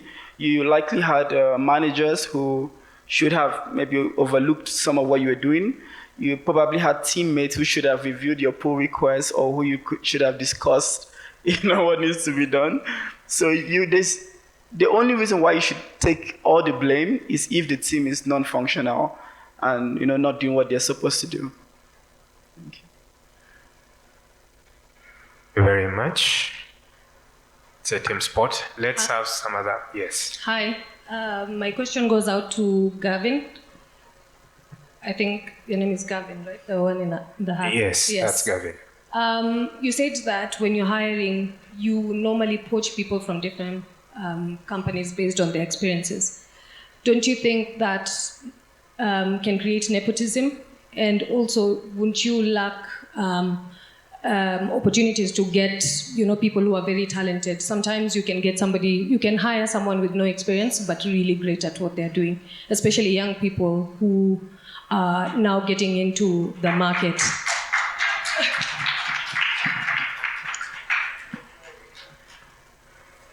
I didn't get your name, please. Khadija. Yeah. So there's two things here. With our way of recruitment, we don't just poach randomly, We have a set of criteria. Say, okay, we need a full stack dev, right? Can they do CI/CD for us? Can they do maybe JS? Can they do the JS stack? Or can they do Flat and all those things? So we first tick those boxes. That's technical ability, right? Now, where we don't go wrong, at least for now, or where we have not gone wrong, is that if you tick the first box of technical ability, the other things like experience or nepotism, anything else, is already thrown out of the door. Because whether you're girl or man or otherwise, can you execute? Yes, okay? If we want to see that you get our job done for us, have you done something similar before? You understand? We don't need to know if you have a bachelor's or a master's. No. Have you done it before? If yes, that's the second box, right? The third, you understand? There are 4 boxes. The third becomes, can you fit into our culture? Our culture is very simple. We don't have bosses. We don't have someone coming to see you. It is, we set our timelines. We set our own work, The only thing we give you, which is the 4th thing, is the vision. We have a vision. Can you buy into our vision? If you pass those 4 things, even if you are in Europe, we'll pick you from there and bring you in Uganda to work for us. It's that simple. So, nepotism, 0. Experience, 0. In tech, experience is determined by what you have done before. Can we see it? And then that's it. I hope that answers the question. That's nice. Let's please introduce yourself and then your question. I would love to start. Is that okay? Yes. So I am Jeremiah, and a student, computer science student, and I love the discussion. It's really so great. I have a few questions. Number one is going to the lady in specs. Can we restrict it to 1, please? To 1. Okay, I will summarize it. Yes. So you see, like how young people, we have brilliant ideas, and you envision yourself having a big startup. So the challenge we always have is, how do you get the right team to build up this vision? Yeah. And as you have that vision, how do you get that team? Like if you want somebody doing marketing, how do you get to evaluate? Yeah, and that is the first one. How do you get the right team to get the vision? And the other one is, what do you need to consider when you are having a startup? Because I've seen so many young startups coming up with good dreams, good projects, and a few years down the road, there is nothing. So how do you get to, what things do you need to consider when you're starting up? If you could answer that, that would really be brilliant. The first one is, how do you get the right team? And what do you need to consider to make this startup strong and to survive all the waves of difficulties? Yeah, thank you. Okay, let's have just one more question and we'll wrap it up. Then they will answer. Yeah, thank you so much. My name is Kakoza Vianney. I would like to ask the gentleman in the Cape, what do you think about incentivized building? I've been working a lot on open source and GitHub repos that have a lot of work. And this thing called incentivized building is one of the things that can easily bring in talent to your teams, because you don't know who does what, you don't know who is good. And this incentivized building helps very many people to catch up on many things, you know, the way the tech is. So how do you do it? Because if you just go to a company, I just believe maybe you go to another company, but have you looked at that? Have you looked at open sourcing big issues and also incentivized building so that people can learn as they build all such things? Thank you. Okay, awesome. So let's start with Leah. What do you consider? Thanks, Jeremiah. So your initial question was how to build this startup and how to build that team. I think Gavin has touched on part of that, and it's kind of bringing together or looking for people that are like-minded with the vision that you're trying to build. At this point, you have an idea and maybe a few lines of code. Probably have no money and you're intending to bootstrap the hell out of that company. And it's possible, yes, that you could still get funding with a few lines of code. But remember, at that point, you're also bringing someone with, I would say they would be aligned with your dream, but understand they may have very different expectations at the beginning. So you have to balance those if you're going to take funding from outside to grow your company. But assuming here you're going to bootstrap, you have to first find a great group of people. And group, I do not mean many, because there is no money. You're literally selling a dream, and you're selling sweat equity here. To have people that are aligned with you, a great team that is very good technically, but with time can be able to grow a team through soft skills, I think you're on the right track. At that point, you probably just have an idea and you can get it to an MVP. You want to get your first customers in that door and keep getting some money in, because that's really going to be that flywheel that gets you either more customers or more funding to scale your business. So in getting this right team, I think I've just only briefly touched on, those soft skills and making sure if you're a developer or you're a technical founder, you know what to look for based on your product. I would say things like marketing come further on, because, you will have to be communicating at scale. But at the beginning, you have to get really good at knowing your product and knowing your customer, being able to communicate and sell that every chance you get to every customer you get. I'd even say at this point that level is at door to door. Not figuratively speaking, but I'm just saying, hey, it has to be like almost on a one-to-one. You're not thinking that you're going to have this big marketing campaign with money and then customers are going to start rolling in. Because once you start to build your product, you can get to a point where someone can see it, someone can see that value and is willing to put a few cents behind it. And then you start to figure out the next best thing, because you also have a roadmap that doesn't look like the next person's or the next founder. So I would say a lot of it is going to be based on your product, your gut, and some of that experience that Gavin has talked about. I don't think there's a substitute for experience when building a company. It's like being a president. You've never been president. No one has experience being president. You just get in there and get to do it. So if you're the one founding your company, there's no formula. There never will be a formula. Even in running businesses, no formula.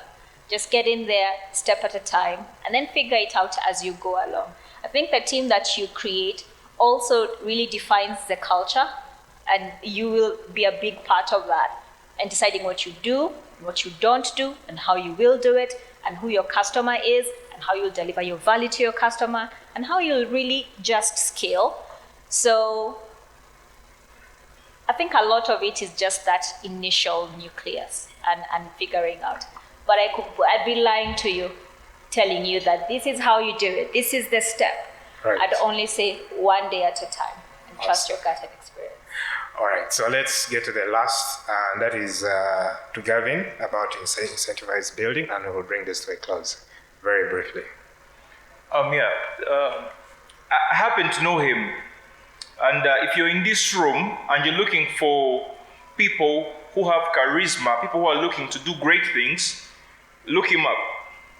I won't say his story. At least that should be a reason for you to go, get his name and his business card. Incentivized building. In big tech companies, there's something called stock options. And guys, take a lift from me today. Many people in Uganda, when you're incorporating companies, especially in the tech space, you simply go and say, I want a company, you give it a name. And then you start bringing people on board.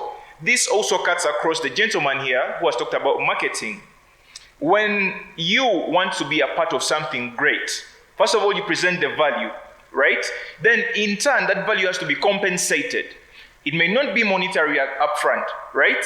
So this stock options is the first thing that we're looking into at Harms Limited. Because I don't know if you give us time to close, I would give a 10-second elevator pitch about our first product coming out this coming month. We make sure that we give you stock options in the project. It means that if the project hits X market cap, you have a chunk of that project. So we do incentivized compensation. That's one. We're doing that. And people should take note of that. Then the other thing, we set targets. We say, this month, we need to enroll 10,000 businesses. They are on our wait list, and they should be having ABC. If we don't get to 10,000, this is going to happen. If we get to 10,000, this happens. So targets help you to have that incentivized building. Lastly, we have something called hackathons. You said open sourcing problems. Our product right now is relatively new in the market. The name is similar, everyone has heard about it, but the functionality is different. So we have not yet reached at that stage where we can roll out hackathons and bring big brains like yourself and the others, because I know the tech system here very well. When the time comes, we're gonna give out that money because we have plenty of it and we want to make more of it. So watch out for our products, and we'll share with all the Ugandans and East Africa at large. Right. Yes, a big round of applause to our panelists here. I definitely encourage all of us to interact with them on a one-on-one basis, because we can't just have time for all the questions here. Right. So let me invite them to take their seats. Thank you, Leah. Thank you, Anthony. Thank you, Cynthia. And thank you, Gavin. Thank you very much. Yes. Eddie Okila. Thank you. Please give this team a big round of applause as they make their way. Hey, team, remain standing, please. Remain standing. There is something we do in the summit. Official photograph of the panel, please. Remain standing. Just go to the middle here, and I'll request the team put a static image. Come a bit forward, away from the... Okay, I'm here with the official photographer here. So in 3, 2, 1. I like the smile. Thank you very much. Give them one more big round of applause as they make their way down off the stage. Thank you.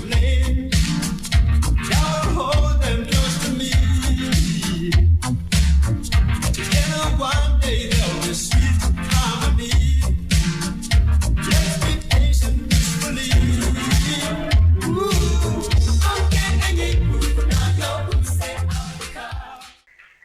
had something that says, we have too much of that money. We want to give it so that we can have a lot more and make a lot more. I've never had anybody speak like that on stage openly. So please, if I were a developer in this room, I'm walking straight to that gentleman and say, hey, Chief, please begin to offload some of them to me. My product is ready waiting for you so we can make more money together. Not so? Yes, it's a good time to be a developer in Uganda at the moment and in Africa. So, how can we help you? Turn to your neighbor, say, how can we help you? How can we help you, neighbor? Ask them, talk to them. Say, neighbor, how can we help you? Huh? How can Africa is talking help you? Just tell me, how can Africa is talking help you? What are the solutions that you're looking for that we need to search for? Some great discussions happening in the breakaway rooms, and we will have 1 hour for each of them. And then after that, we'll be coming back here in this hall. And after that, we'll move into the dinner mode. Africa is talking product presentation is going to be done in this main hall. And we shall have Ruth Wandera and Samuel Mwangi taking us through this. And the first one will be Airtime. The next one will be Voice here happening here. So if you're interested in Airtime and Voice, this is where you will stay. The second hackathon room up there, ballroom 1, is going to have the hackathon. And in that room, we will have front-end engineering, and it will be building bridges, which is effective strategies for fostering vibrant communities, and that will be we'll be having Hilary Nyakundi taking us through that in that room. And there will be a practical workshop on data-driven decision making. Lois Kimwe will be in that room. So those two are happening on the breakaway room 1. So please, we're going to be moving there.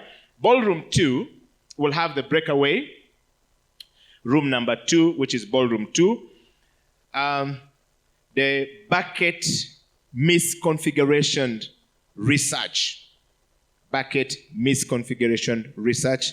And I think we have Nason Wigner. Is he around in the building? He's going to be leading that conversation there right away. Market expansion in the global arena. We'll have Ansel Bwise. Is it Bwire? Ansel Bwire taking us through that in that room. And we also have Mozilla workshop happening in that breakaway room too. All right? And then we will return to the main hall for the hackathon presentation. The hackathon presentation will be happening right here. So please make sure that when you go to this breakaway room, you're able to come back here. Then from there, we'll be able to move to our dinner. So the first presentation on this main hall is actually done by Ruth Wandera, and that's going to be on Airtime. All right, thank you again. And I hope you are enjoying the AT Summit 2024. My name is Ruth Wandera, as shown on the screen.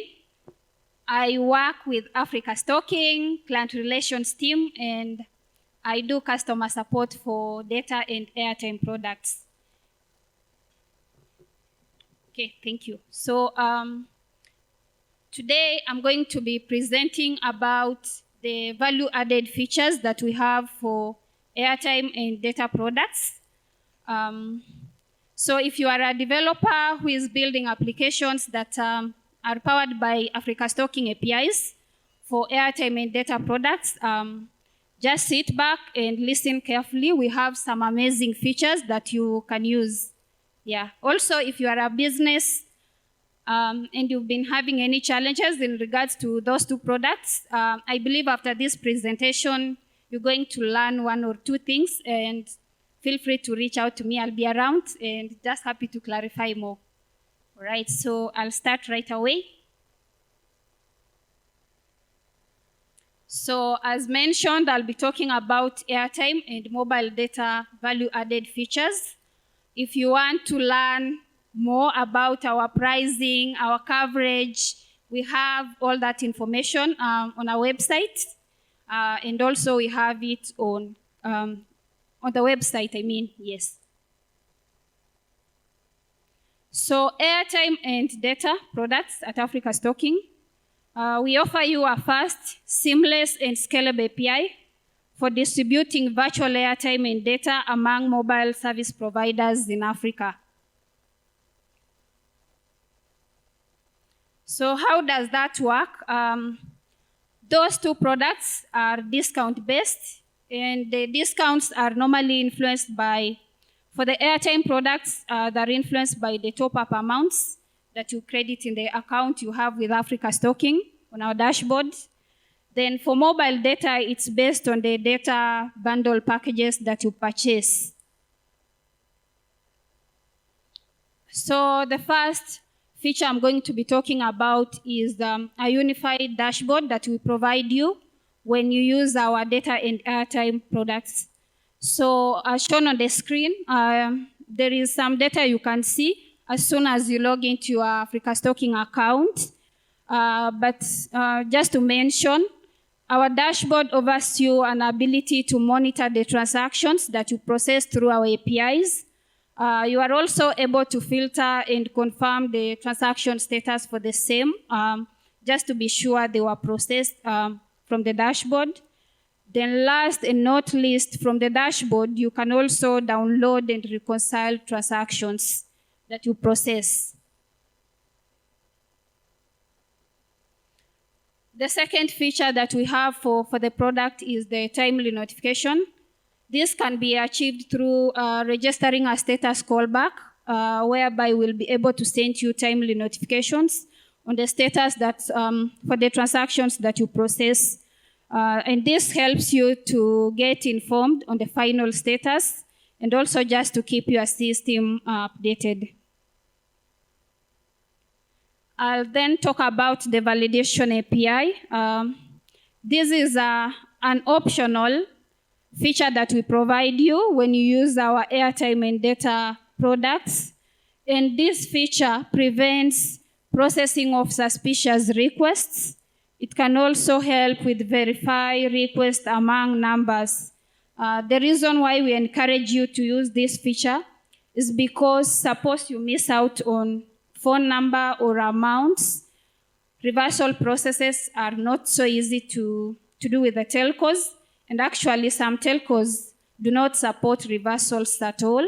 So we give you this feature to just allow you confirm that you are sending your requests correctly. So from the other side, we've pointed out the importance of this validation API. Through the validation API, we are able to send you some additional information, like the IP address where you are initiating the request from. We are also you are able to verify requests and respond to allow us now proceed to process your requests. Okay, so another feature is the status query API. This feature allows you to search or find the status of a particular transactions. I know in some cases you might have, you sent out a request, they get processed. However, you find you having some pending transactions. You can use the status query API to confirm, just in case you are not so certain if the request went through or not. So I've talked about the features that we have. They're very amazing, and we highly encourage all our clients. We encourage the developers to ensure you use them. So briefly, I'm going to mention who are our airtime customers. I believe as we are seated here today, everyone in one way or another, we all use airtime, we use mobile data. So Africa Stocking gives you an amazing opportunity to either consume or commercialize these products. So some of the use cases for our customers who cuts across the different sectors, we have resellers. These are people who are using our products to generate some income or revenue through it, because we give you amazing discounts per every transaction you process through our APIs. We also have some people who use it just for curiosity. I mean, Africa's talking, how does your API work? How do those discounts work? So just out of curiosity, you would like to know how our systems and APIs work. We have customers that do rewards or incentives for their customers. Then also we have other clients that use our mobile data and airtime product to recharge systems like IoT devices. So this is about getting started. As I mentioned, I work with the customer support team. So if you are seated here today and you are interested to use our airtime or mobile data, please see me after this presentation. I'll be happy and able to take you through the onboarding process as quick as possible and have you test our products as soon as possible. Yeah. The onboarding process is mentioned there. Then if you need any help, we have the API documentation. This is public on our website. We have a help center. You can also search that on your browser. Then also you can reach us through our product email, which is airtime@africastalking.com. So thank you so much, and let's keep innovating Africa for our future. Come on. Yeah, so hold on, we need to get one more. Okay. Fantastic. So give Ruth a big round of applause, please. Can we please put our hands together to welcome the one and only Mr. Mwangi? He's going to be talking about voice.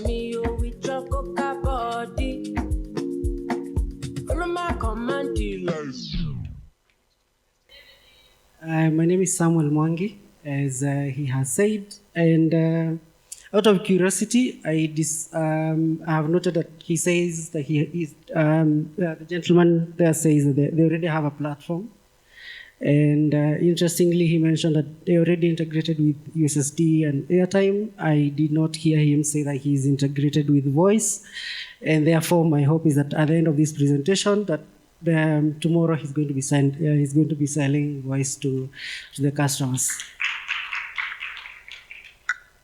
So I had prepared a bit of presentation here, but given that voice is a bit of a technical product, what I'll try to do is to be able to bridge that gap and try to do the presentation less with the slides and more in to tell a story of voice and what it tries to solve, the solution it tries to, or the problem it tries to solve, and the solution that it provides.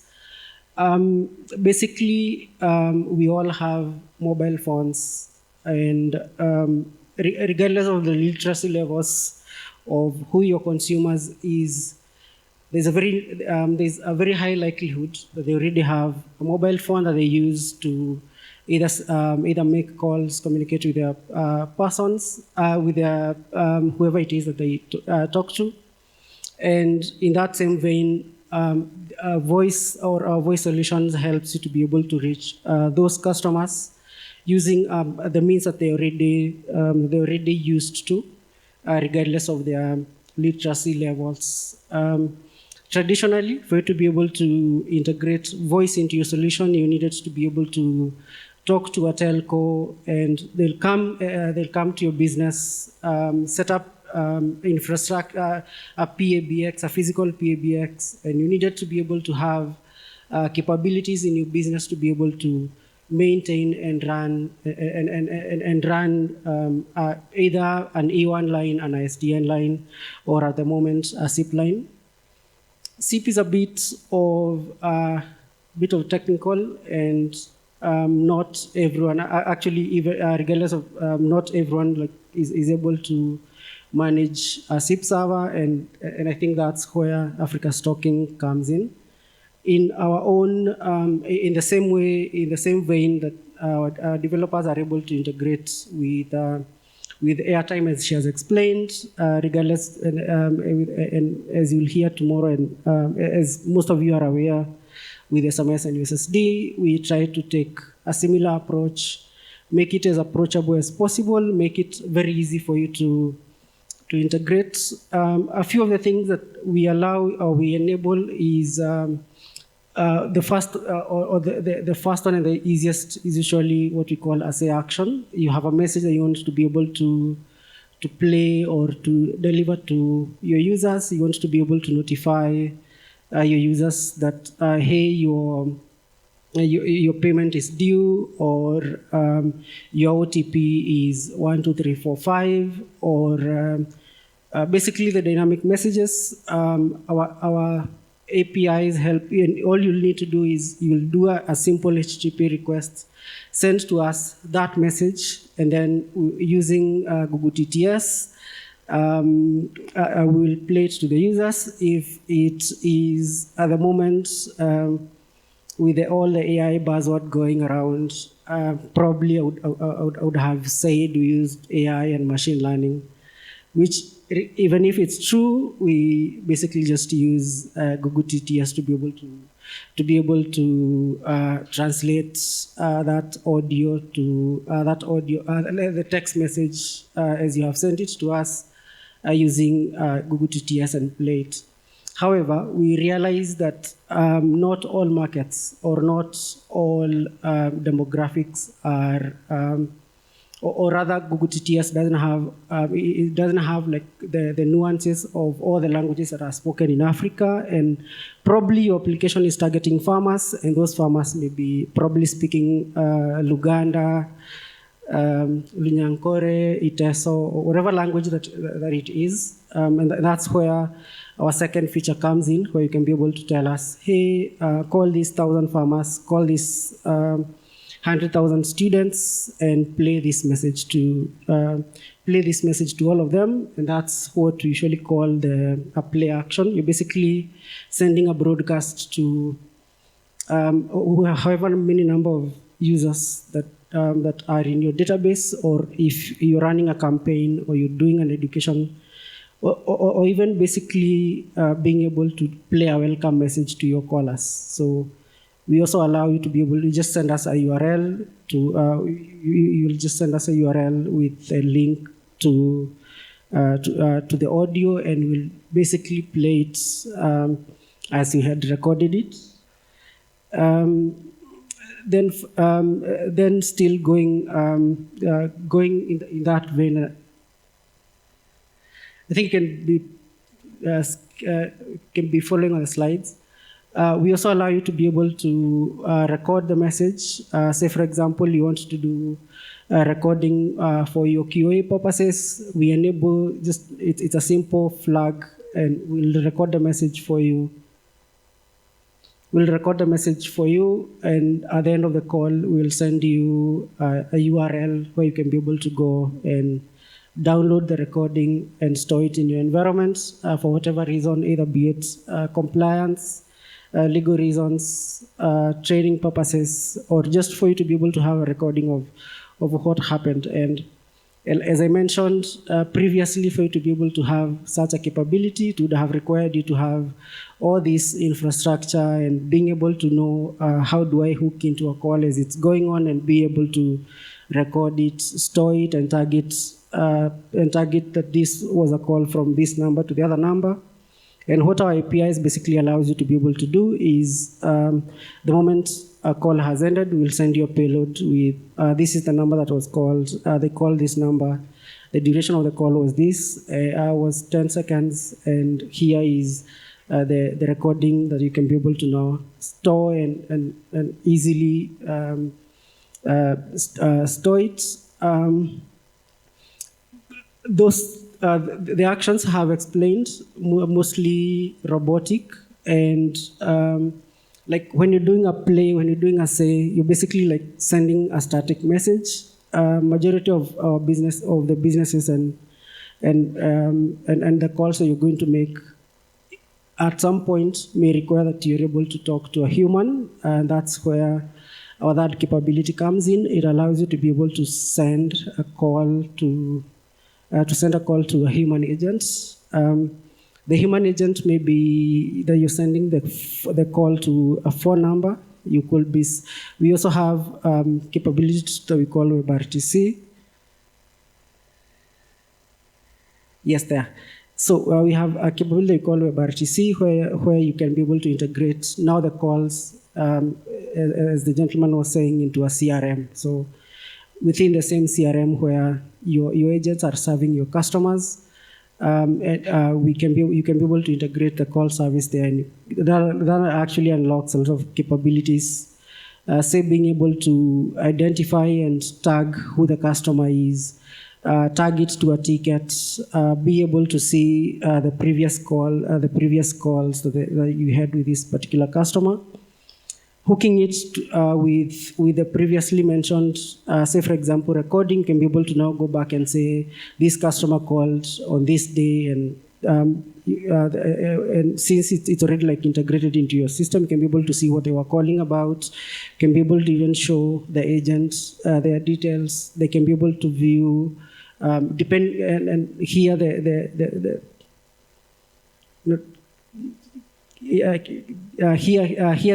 limitations is basically your creativity. So how well you're able to like how deep you want the integration to go into your CRM. Beyond that, we realize there's some clients who have go back. Beyond that, we realize there are some clients who may not necessarily need to integrate into their CRM. We also offer what we call SIP agents. This is just a quick and easy way where you don't necessarily need your calls to be integrated to your CRM. You just need a way that your agents, and here agents being customer service agents, are able to receive and make calls. Will give you what we call a SIP phone. It's basically a username and a password that you log into a SIP phone, be it the physical SIP phone for your users to be, and then your agents can be able to receive and make calls from there. Again, simplifying your journey that you don't necessarily need to know the intricacies of SIP or voice SIP, or even be able to manage your own SIP server. However, we realize that some clients may already have existing CRMs that they use within their own businesses that support SIP, or either they have a CRM or they have internal capabilities that to be able to manage voice. Also, that's something that we are able to like extend. Though like I mentioned, you as a first point, you need to have that capability within your organization. Our most preferred and the easiest way that a customer is able to integrate with us is using the API. It's a simple HTTP call that you'll send to us, and then we'll be able to relay or send the call to your users. Among the use cases, you probably have a call center, or you probably have your own call center, or you're doing customer service, or you're doing a broadcast to farmers, or you're running farmers, fish farmers, students, citizens, or whatever it is that your business deals with. Our APIs allows you to be able to reach them in a way that they can be able to understand, and in the language that they're able to understand, and bridging the literacy gap regardless of, because literally almost everyone is able to make and receive calls. Here in Uganda, we are integrated with both MTN and Airtel. MTN being our favorites, and I think I saw Boaz here being our favorites, and I'm more than happy to collaborate with them, offering regular numbers and toll-free, regardless if your business needs it. And the markets we are in, besides here in Uganda, is Kenya, Tanzania, Nigeria, and soon Rwanda. So in a nutshell, that's basically it. These are simple. These are sample. Just go back to it. Like these are sample requests that you send to us. As I think most devs will probably understand the payload. And I think coming back to it, historically, how clients have integrated with us is that they had to send a HTTP request to our URL and expect us to send them a callback to their URL. And if you go to the docs at the moment, that's exactly what you will see. And basically, you send us a request and expect a callback request from us. Hearing from customers, basically, say for example, a customer is running a campaign to 100,000 citizens. What that would have resulted, how the current flow acts is that we will send you a similar 100,000 requests. So you'll send us we'll send you, hey, phone number 1 has answered the call. How do we handle this call? That's because historically we have left the decision up to you to be able to decide the flow for each call. So you may be calling 100,000 people, but for each, say for example, when person number 1 answers, you're going to say, hey John, your loan is due. Your loan of UGX 100,000 is due on this date, and we expect you to pay. When person number 2 answers, "Hey Jane," and you can be able to customize the message that you play to each of those. The feedback we've received from some of the customers is, "Hey, I just need to send. I'm doing a campaign where I'm playing the same message to X number of, and go back to the same example. I'm playing a campaign where I'm just sending 100,000 calls to farmers. Why do you need to send me a HTTP request for each of these person, yet I'm just responding to you with the same message?" So since this week, we've added another, and it's like exclusive, like we're announcing it on stage for the first time. So we've added another option where you can be able to send us, including the payload that you're going to send to us, hey, this is the message I want played, and then we'll go ahead and play it for all those users, and we'll just let you know the state of, thank you. Yeah, so we'll let you know the state of each call after it has been answered. You don't need to worry about, we don't need to expect to receive those many requests rolling out right away, and will probably be in the docs next week. I really hope I have convinced you guys to be able to use our voice service. And the gentleman, I hope we will be receiving a request for you to sign up or for us to onboard you. At the moment, if any one of you is a dev and you want to try out our voice service, it's a very easy and simple process. On your dashboard, there's an option for you to request for a test number. It will allocate you a number for you to go ahead and test with. Play around with it, and we really hope that you'll be able to build something awesome, and can't wait to hear what you build. Thank you so much.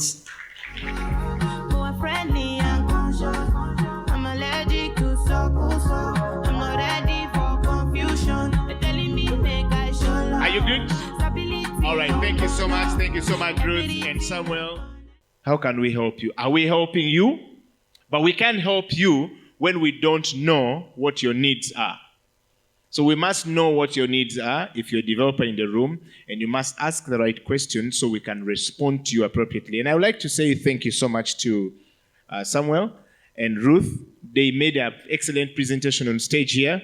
And so far, we have had some very interesting and engaging questions that have come from those who are already using the services and those who are intending to improve, and innovate more, and those who are already innovating more and want more services from Africa is talking to be in place. So we are beginning to answer the question of how can we help you. Now, we're going to switch gear a little bit while the guys upstairs are going about their last moment. We have got 40 minutes, and in this 40 minutes, we're going to switch gear a little bit here and have a stage rather a studio on stage. And this studio on stage is going to be here. We're going to talk about podcast. Thank you so much, everyone. Welcome to this podcast today. And this is Impact Masters Podcast in collaboration with Retold Podcasts in partnership with Africa's Talking. Today, we have an amazing guests. I hope you're ready for our guests. Actually, there are two of them. And these both guests mean a lot in Africa, innovating in the future. This podcast is recorded at Africa's Talking Summit 2024. And we appreciate all our sponsors, Mozilla Foundation, we appreciate Bevy, we appreciate API Toolkit, among us many other sponsors. So, without further ado, today we'll have episode of Impact Masters and Retold Podcasts in collaboration with Africa's Talking. I'm your host, Michael Kimathi, and today we have an exciting discussion lined up with two amazing guests. First, on my right, we have Anthony Alaribe, a born Nigerian living in Berlin and innovating there. And he is the founder and visionary behind API Toolkit, one of the sponsors of Africa's Talking Summit 2024. A platform. Thank you so much. API Toolkit is a platform transforming how developers build, test, and manage APIs. Joining him on the left is a chief from Pearl of Africa, that is Uganda, doing also an amazing thing, bringing together founders and ensuring that they have everything they need. As a chairman of Founders Launch Uganda, an influential figure in Uganda's startup ecosystem, dedicated to fostering innovation, entrepreneurship, and supporting tech founders.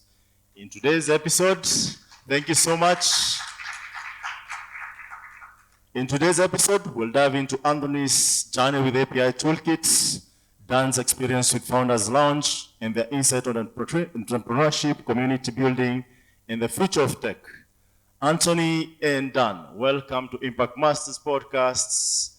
Just give a brief introduction about yourself, and if you can take 3 minutes to tell us where it all started, starting with Anthony, and don't be afraid to say started in Ojuelegba or your village, and let everyone know your dream. So thanks for hosting me today. I'm quite excited being here. So I'm a software engineer by profession, now a founder of API Toolkit. So I actually started out in tech. Okay. I could be louder, it seems.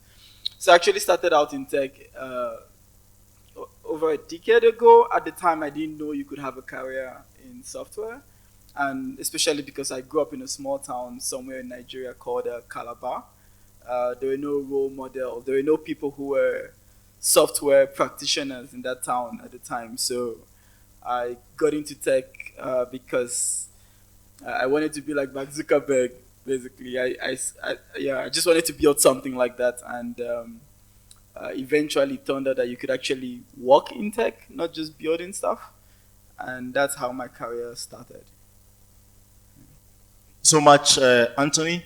We can go to Dan.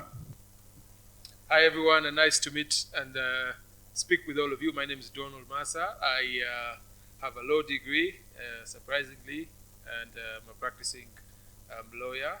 And how I got into tech, I was always interested in entrepreneurship.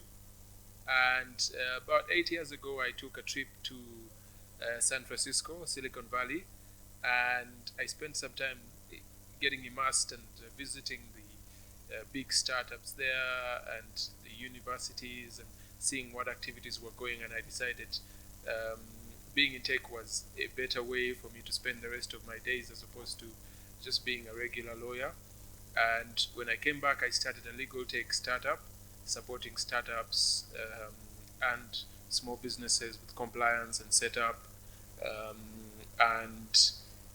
As part of dealing with the ecosystem, really just saw the problems and the challenges that founders were facing, and decided with a couple of founder colleagues to start Founders Lounge Uganda, which is the largest association of startup founders in Uganda with over 1,000 members. And we do a lot of work with building community, supporting access to funding, but also venture building, investment readiness, and mentorship to build a vibrant startup ecosystem in Uganda. Our colleagues here in Kenya get a lot of startup funding, and our colleagues in Nigeria get even more, and we're usually somewhere at the bottom. So how do we get some unicorns out of Uganda? How do we build a vibrant ecosystem? That's really what. For Anthony, so where did you decide, you know what, I'm gonna build API Toolkit, and what really inspired that journey? In 2019, so that should be 4 years ago, I think. Yeah. Or going to 5. But what happened in that scenario is that I joined a company called Delivery Hero. So it's the parent company of Glovo and a lot of other food brands in the world. And at the time, the company was acquiring other brands and was growing way too fast. So every Sunday, things would go down. Every Sunday, so someone had to be on call just waiting, because at noon, that would be our peak time and things would go back. So we kind of decided to solve the problem by rewriting the old system that took the company so far, but rewrite it in a language that could help them, grow further. And that was, the rewrite was basically from PHP to Go. And we kind of tried our best to reverse engineer this legacy system and rewrite it in this new technology. But most of the engineers who built that legacy system were no longer around, which meant, we kind of had to do things in the dark. And we tried our best, but when we rolled out this system sometime in 2019, things still went bad. So we lost over 2 million euros worth of orders at the time. And it made us start to think, it's a system we didn't fully understand. Yeah, there were uncertainties that we expected to happen, but why couldn't we predict this issue in the first place? Like, why couldn't we catch the kind of issue that made us go down? So the reason why we went down was that, so this is a brand that operates in 55 countries, and in some of those countries, there is a legal requirement that food brands must include the dietary details of the dish, so the allergy, all of that stuff. And mainly Scandinavian countries had this legal requirement. But all the countries we were testing in at the time did not have this requirement. So we did not know that, this field even exists in the first place, which means we did not implement this field in this rewrite that we did. So why couldn't we, why couldn't we have something that would tell us, okay, this is the specification of this service, and tell us that, hey, this new thing you deployed, there is a field missing that is supposed to be there. Why couldn't we have something like that? And we had the retrospective. I told my manager that, we lost all this money, but we could have prevented it. I don't know how, but I think you can prevent it. And some weeks later, another team had an incident, which is basically a similar issue. Some field was missing, blah, blah, blah. And then my manager said, yeah, you should take a stab at this problem. And I did that internally within the company until I left at some point in 2022 or 2021, and then started API Toolkit at that point. Yeah.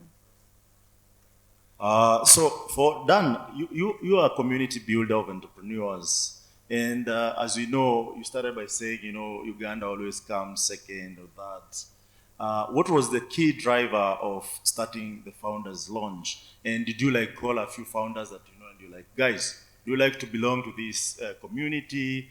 And these are the packages you get? Or you just sat down and went and registered Founders Launch? How was that journey for you? Yeah, so first it was experiencing the challenges in the ecosystem as a founder, but also seeing what colleagues went through.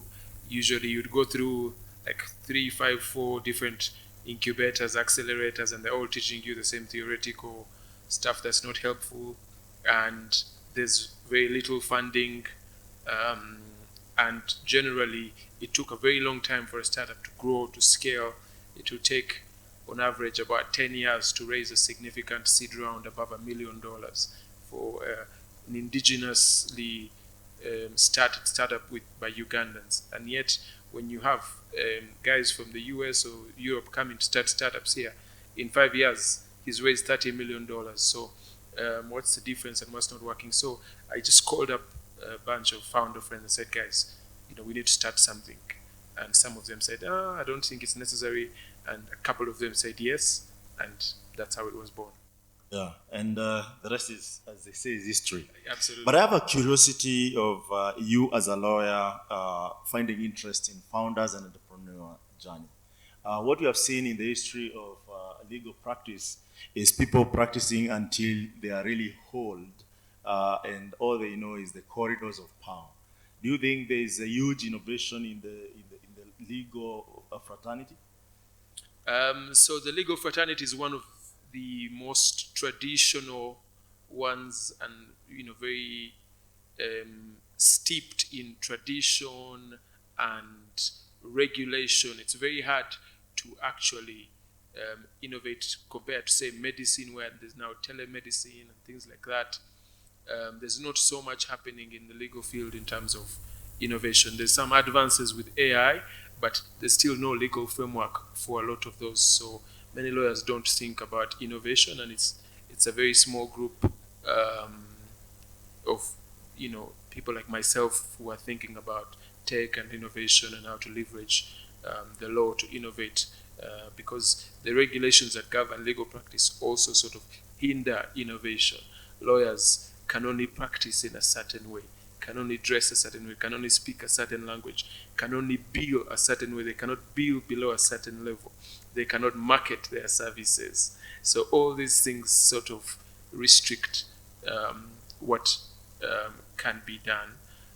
So you sort of have to push against the boundaries to create some innovation. But there's some advances, quite slow, but it's moving. The courts now take pleadings online.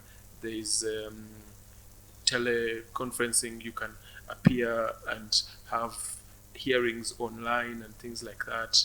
But there's still a lot more that can be done to innovate, especially on the last mile, reaching the people at the bottom. Can they access services electronically? Can they, access lawyers and things like that? There's some work there. Interesting. So, Anthony, if for anyone here wondering what is API Toolkit, if you mention API in Africa, that is Africa's talking. So, can you kindly take a few minutes to explain what API Toolkit does for maybe someone like Dan, who is a lawyer, and they're wondering, okay, what do I do with API Toolkit, and how does that solve my problem? So, Dan, you spoke about some of the innovations that are coming into law. So, like the teleconferencing and courts accepting pleads, you said, over the internet. So, how they're able to accept those pleads is by having a platform where users can go and submit information. So that interface, that ability for some system somewhere to receive some data is usually powered by some API of some form. So the API is basically this interface of communication. So what API Toolkit as a platform does is that it offers two ways of monitoring those kind of systems. So one of it is a passive way, which means it log everything that is going on in the system. So just like passively logging everything and then analyzing it to learn the patterns. So if, for example, we know that a user would always send their name, maybe their passport number and some other information, we've learned that pattern. So if in the future we're only getting the username without the passport number, then a system that is intelligent would be able to tell the developers or the owners of the system that something is different, something might have gone wrong. So what API Toolkit does is just learning those patterns. That's for the passive monitoring. While the active monitoring is that API Toolkit could perform certain actions on an interval. So an action could be submit a plead every minute and make sure that it was submitted successfully. So if at any point submitting doesn't work, then someone is notified that, hey, something is wrong. So we have that active and passive ways of monitoring systems. So you're saying someone doesn't have to wait to lose $2 million to understand that I need a solution for what I'm providing in tech. It's just one thing to add. It's even a bit more because in this part of the world, I had a conference last week actually in Nairobi, and one of the questions I asked the attendees, which was a lot of developers, was how do they know that something is wrong in their systems? And by a very huge margin, most people only know that something is wrong in their systems when a customer calls them and tells them that, hey, I tried to submit this and it did not work. Which is, if you're operating in an industry where trust is important, you want your customers to trust you that your system is going to keep working. Interesting. And for you, Dan, Anthony is a founder, right? So they may be asking themselves, why do I need to join another, community, if I may call that? And what is in it for me? Is there a registration fee? What do you get from it? And how does it enable him now if he wants to build in Uganda? How does that look like as a member of Founders Launch? Fantastic. So,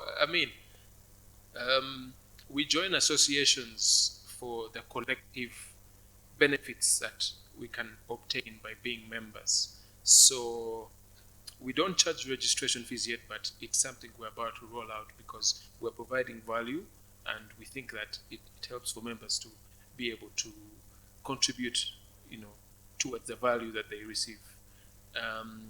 And so what can a member obtain? Number one is access to the rest of the community. So API Toolkit wants to market to other startups that query APIs and need their service. So we have over 1,000 members. He can go look for them individually, or he can come to us and we can give them to him. So that's very clear, customers.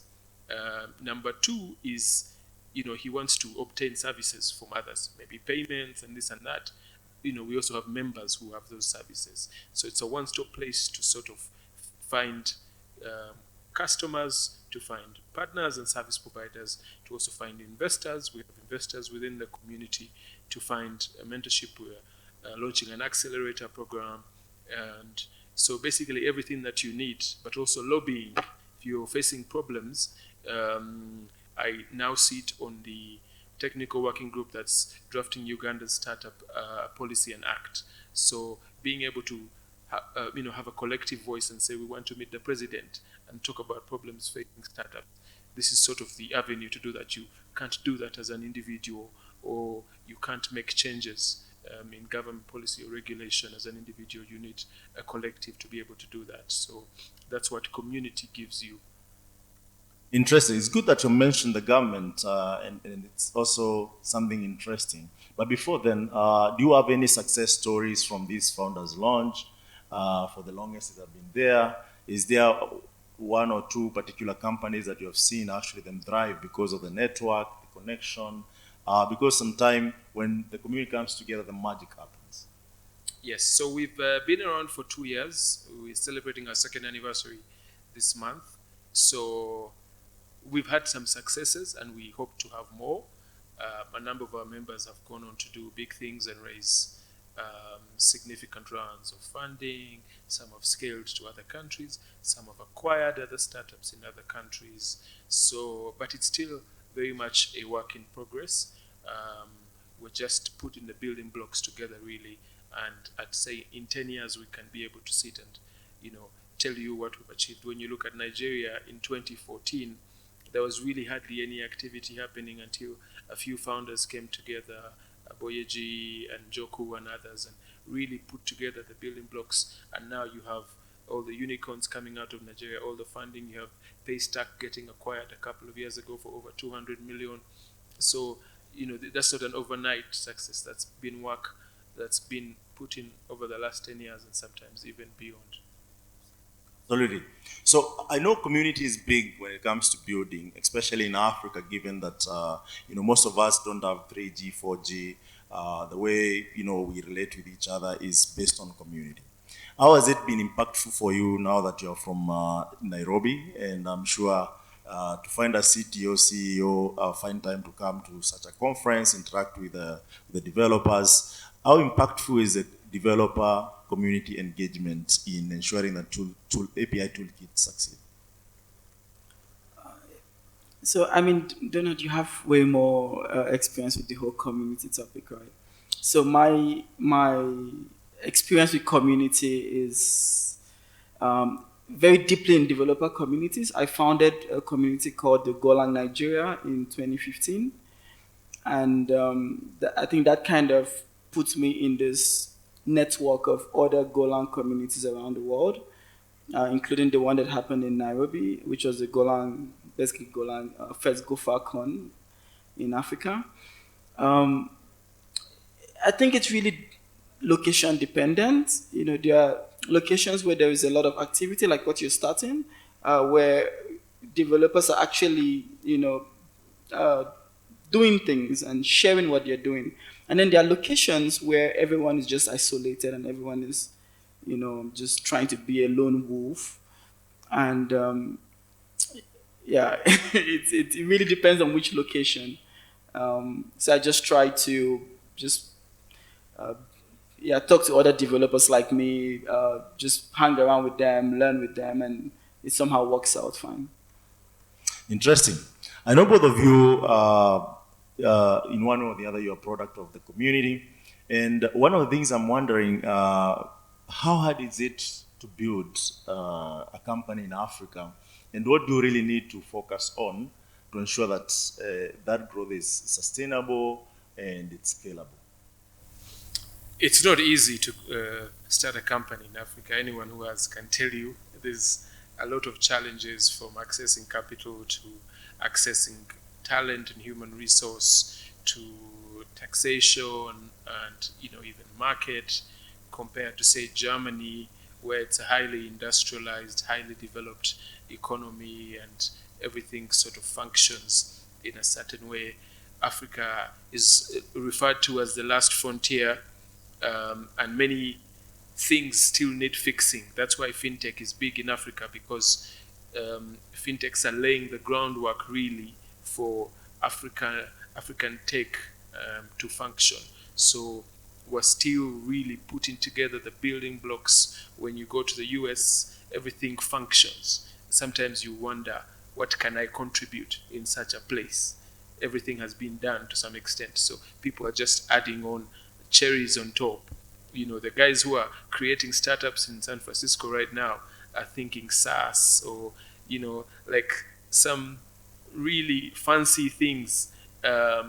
Whereas here we're thinking life, it's health or it's education or it's fintech. Like, this is actually saving someone's life or helping them solve a problem that otherwise would have terribly affected their existence.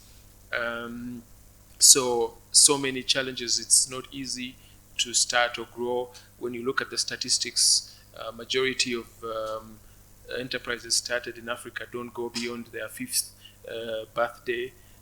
So many of them will have died for very many reasons, and many people start businesses out of necessity and not because you've seen an opportunity or you have this fantastic skill. In 2015, Uganda was ranked the most entrepreneurial country in the world. And what are these people starting this business to survive? Because you don't have a job, or your job doesn't pay you enough. So you need some sort of side gig or hustle to get by. So it's really survival mode for many of these people. And then there's a lot of other challenges. You have to register, then you have to deal with taxation, you have to raise money. Banks charge over 20% interest on loans. In Europe, they even have negative interest rates. And we had zero interest rate phenomenon a couple of years ago in the US, where the Federal Reserve was just pumping out money, and you could take money at almost no interest. And you saw the boom in startup funding. And then eventually, when the boom burst, now you had banks like Silicon Valley Bank collapsing and things like that, because they sort of enjoyed the go-go days and did not prepare for. And you had startups like FTX, big crypto fund that was being run on vibes and collapsed overnight. So we see a lot of that. We saw startups like WeWork raising a ton of money and being valued at 47 billion, and it's just a co-working space, but SoftBank could invest $4 billion in this, idea that doesn't make sense. So look at Theranos, was once, the most valued startup, and what did they have? Nothing for over 15 years. So it's easy really to craft a story in the US and raise a bunch of money and act as if you're successful. In Africa, it's hard, and you see people like Inolua Boeji at Accelerate Africa saying, in Africa, we shouldn't focus on valuations for startups because valuations are deceptive. We need to focus on revenue from the start. Are you being profitable? Are you making money? And the only way to do that is if you're solving an actual problem. So the best way to survive in Africa is if you're solving a pain point for someone and they're paying you for it. And you're able to grow based on your revenue and not getting some investors to put money in you. So you have a fancy valuation, and then so that those investors can sell to other investors, and they keep making their money back, and then you IPO. There's not that many IPO stories we've had in Africa. Jumia IPO'd in 2019, and their stock has now plummeted. You see, same problems, that you raise money and spend a lot of it, hoping that you get it later, but the African market doesn't always behave like that. We see Flutterwave is trying to IPO, and the same concerns are still present. So, but if you're able to consistently make revenue and show that someone is paying for what you're providing and you're capturing enough value, then you're sort of good to go. So we don't have that much money. We sort of have to Bootstrap? Yes, Yeah. yes. Thank you so much. Is it the reason why, Anthony, you had to move to Berlin and, and the ability to, and we had a chat, and one of the things I noticed, most of your team are also from home, which is quite interesting to see that migration, but also it's quite fascinating to see you now coming back and providing these solutions, sharing your mindset and experiences to improve the ecosystem. Do you think that that's one of the things why most of the guys, if they do IPO, they have to do it in America or some other place beside Africa while solving for Africa? I mean, at the end of the day, it's really just like what you said, it's a factor of the economy's size, right? So an economy of a particular size has different problems as an economy of another size. The problems we're worrying about in most of Africa or in Uganda is the kind of the necessities. How can I earn enough that I can, pay my rent and stay fed? Whereas in a lot of those more mature economies, those problems are sort of solved, and now they're solving more quality of life problems, which kind of impacts a lot what you can do in any given economy. So if you want to be very successful in the African market, you're probably not going to want to build a WeWork, for example. You probably have more success building something that solves how do I get a place to live, or how do I get food to eat, or and you can see that also in a lot of the big tech startups in much of Africa. So you have companies like Glovo, for example, kind of getting a footing.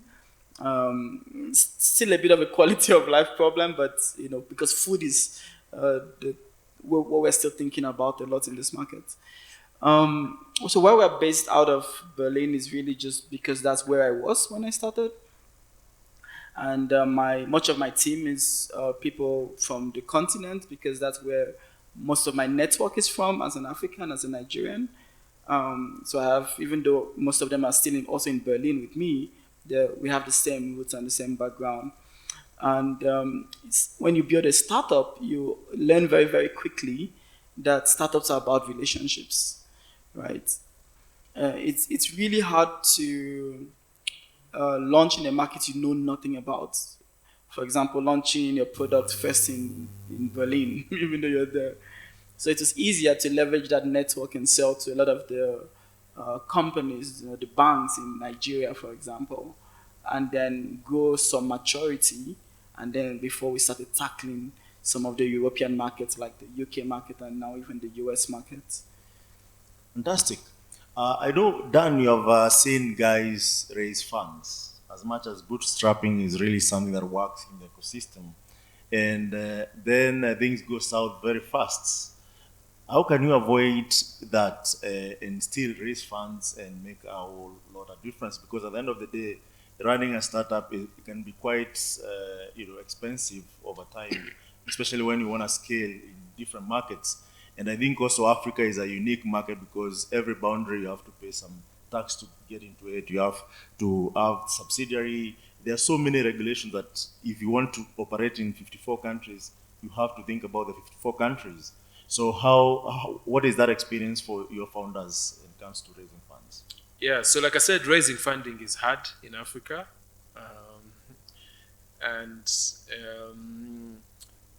But there are ways to do it.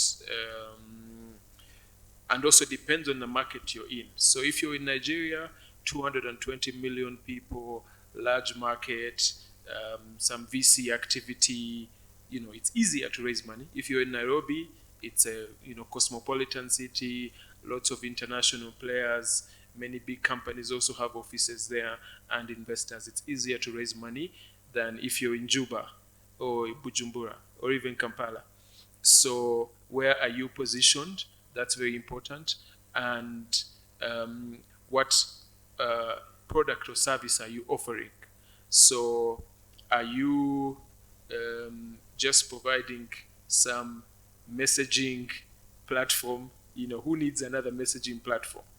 Or is it a fintech that's necessary? Or is it logistics or health? And how big is the market? So investors really want to see that you're operating in a market that's valued at least $1 billion, for them to see that you're valuable and to fund you because they want to make their money back.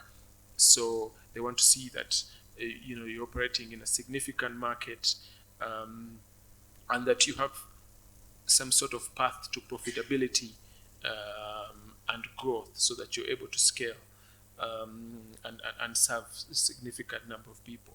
So if you can be able to demonstrate those things, then there's always someone willing to invest in you. What problem are you solving? For whom and how big is it? Who's on your team? How relevant are they? And that sort of thing. So it's hard, but there's a lot of funding externally, especially. Just because you're building in Uganda doesn't mean you can't raise money from the US or from Germany.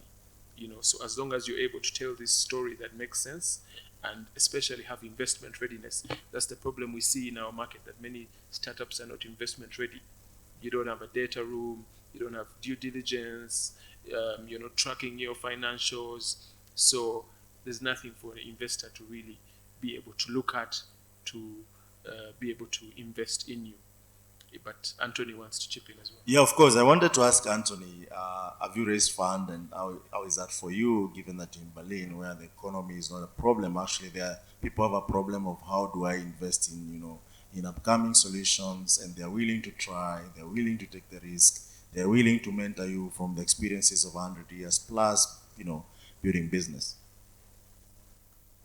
So we actually made a decision very, very early on in our existence not to raise funding, to be bootstrapped, and that has worked out well for us so far.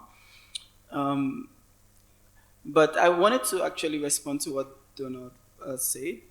Not really respond because what you said is very spot on.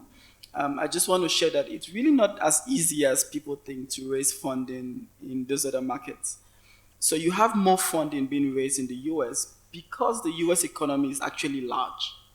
So if you do it as a ratio to the economy size, you realize that probably is equivalent to how much funding is raised in Nigeria as well, or in most markets.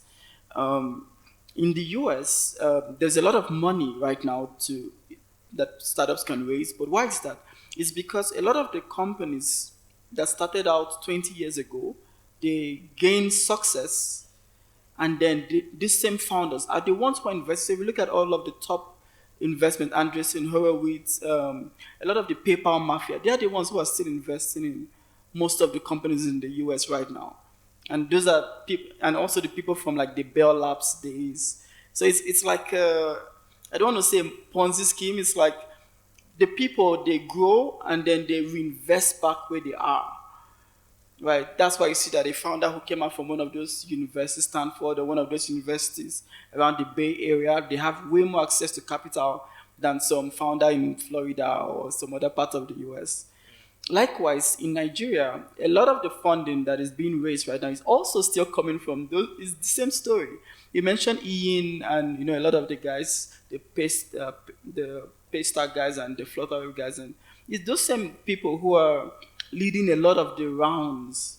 So they lead the rounds and then they bring in, based on their network and their connections, bring in some of the other investors, institutional investors from the US and other markets. But it's the local founders who have had some success and have some money to put back. They're the ones leading all of this. It's sad, but it means that for most markets, you still have to kind of start within. And then when you have some of that success, you can start dragging in and inviting in some of the more institutional investors. Absolutely. You have to put in some money yourselves, for other people to believe in you. Even investors, usually they'll want to see how much have you raised locally, before they come. So it's important for us to build our own angel investor networks, our own venture capital firms and private equity to sort of be the first check before we start to get other people. And Nigeria has that now. You have some guys who have exited and made money. Ian is on his third unicorn now, and the Paystack Mafia, guys have left and they have the liquid and they're investing and starting. Many people, Chowdek and others, sort of came out of some of that success. We don't have that here. We have a few exits that have happened. Surprisingly, for example, we had Bionic acquired a couple of years ago by Onafric, and now the founder is in Washington, D.C. So how can we get some of these people who've sold and made money come back and reinvest and not disappear and live in San Francisco or Miami and party, but put some of that money in startups here. Interesting. For you, Anthony, as a CEO and CTO, how do you stay focused, motivated on long-term goals and ensuring that the company is really managing day-to-day operations, but also ensure that the product is really serving the customers? So because we're bootstrapped, actually, it kind of puts some constraints in a sense that we can't hire and grow as fast in terms of headcount, which unfortunately means that everyone in the company at the moment is wearing too many hats, and including I myself. But really, it all boils down to delegating. So a lot of the short things that are more short-term. I'm an engineer, and it's very tempting to spend most of my time writing code. But at some point, I had to realize that it's way easier to hire an engineer than to hire someone who's going to do the job of running the business. And that's one of the first things we did, we try to hire more engineers. And now I have to learn and force myself to delegate as much as possible so that I and some of my partners can focus more on the business and the long-term vision, the things that you can't outsource, especially early on. You can't outsource vision, you can't outsource your revenue goals to someone. You try as much as you want. So we have to focus on that, yeah. That's quite interesting for you as a CEO and CTO. But Dan, what kind of trends do you see with the founders and, is impacting them to even rethink their business model as well as revenue generation in this year 2024 and going forward? So a lot of the trends are in funding. You see that the most funded sector is fintech, so a lot of people want to start fintechs. There's also a lot of money in mobility, logistics now, and a lot of money in climate and green technology, all of this UN agenda and sort of climate goals. So a lot of, so a lot of founders try to go where the money is, but I think a better thing to do is to go where the problems are. Because if you're solving a problem and someone's paying for it, you'll be able to sort of get some value out of that. So it's important to see, especially in your community, what problems are you facing. If you're in Nairobi, what problems are there in Nairobi? Is it housing? Is it education? Is it health? And find a way to meaningfully solve that problem. And if you solve it well enough, then you'll be able to scale to solve it in other markets as well. So a lot of startups we see that have been founded based on a hype, say there's money here, let me go and start. It sort of dies. And Nairobi is seeing some of that with startups that have been dying. I don't want to mention some of them, but yeah, you get the picture. Yeah. So everyone wants to get off the block, but I think Anthony has an input around that. Just a question. Don't you think they're the same, where the money is and where the problem is? I'm asking this because, like, the money being in fintech is also, doesn't that say there's a problem there that people are solving? And if you look at, like, the African market, almost all African countries, a big chunk of our country's revenue ends up coming from remittances. So would that not mean like that the money is actually there as well, and that's why people are trying to solve that problem? Yes. So fintech, there's a big problem there, and Benjamin Fernandez, founder of Nala, says fintech is 1% solved, and that's sort of like his mantra. There's a lot of problems there, but there's problems elsewhere. That's what I'm trying to say. That if everyone just runs to fintech, there's other problems in other sectors that are not being solved, and perhaps there's not as much money going there. But, if more people solve those problems, there could be more money going into those sectors as well. Interesting. So for you, Anthony, how do you see the API business in the next 3 to 5 years? I think it depends on which market we're looking at. The African market is really growing technology-wise. It's not as mature as like the European or the US market in so many ways. And I see it also in the business, right? For example, a really big chunk, we're talking about fintech, but a really big chunk of our African customers end up being fintech companies. It's hilarious, but it's just by a big margin. But when you leave that niche, you don't see a lot of other, there's no clear patterns for some of the other companies. But that's just because of the nature of what problems are being solved on this continent. So the API problem is not I can't see how much of a growth is going to happen. But in the more mature markets, it's a trend that already started maybe a decade ago already, where companies have realized that they cannot be alone. They have to integrate with other people. Even in the fintech space, like if you're a fintech company or a digital bank, you have to accept MasterCard payments, which means you need to communicate with MasterCard. That's an API involved. Your companies might want to put you on their website, maybe as a payment modal. That's some API involved. So companies need these integrations and these partnerships, and that's why the API trend has grown and blown up a lot. Yeah. So you're saying just to help Dan and the founders who are running into fintech, API business is just starting because everyone is trying to integrate solution, collaborate, partner, and execute in terms of business. So I'm going to ask 2 fun fact questions, one each, and I'm going to start with Dan. So Dan, if you're not running co-founders launch, what would you be doing? Be reading, traveling, or hanging out somewhere,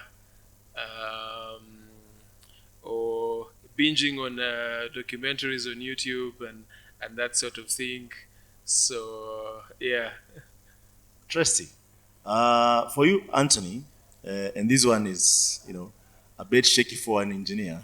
So, which is that one tool that you use that you did not build, and it's not related to what you do? Do you mean like one tool that I really like? Yes. That's a tough question. That's a really tough question. I think the tool that I'm amazed by right now and I use a lot would be ChatGPT. It's just become such a big part of my life. Sometimes I find myself just using it as a sparring partner where I'm just like bouncing ideas off of it and seeing what responses I get and getting my own ideas from those responses. So That's quite fascinating because my next question is for both of you. What is your take about AI and machine learning that now, since last year, November, it has become a day-to-day tool? And how do you see that impacting the way we work, the way we share, and how can it be used to innovate Africa's future? First thing I would say is that I don't think ChatGPT is going to replace all programmers yet. I think that's one of the most common things I see everywhere on Twitter and on. I think it's going to become like one more tool in our toolbox, a very important tool, for the future of I don't know of our work. I think it's really just going to be us using these tools and just being way more efficient in what we do. So as a company, maybe instead of needing 20 engineers, maybe you need 10 or 15. Yeah, I mean, I think AI is making our lives easier. It definitely makes mine easy. Like he says, I use ChatGPT a lot, just for random things, and it helps. It's like a good co-pilot, really. If you don't have the basic grounding, I'm not a software engineer. I can't use ChatGPT to write an app, even though that's what people said you'd be able to do. I suppose you'll be able to do that in future, but I still can't. So you need context. And sometimes, the LLMs hallucinate.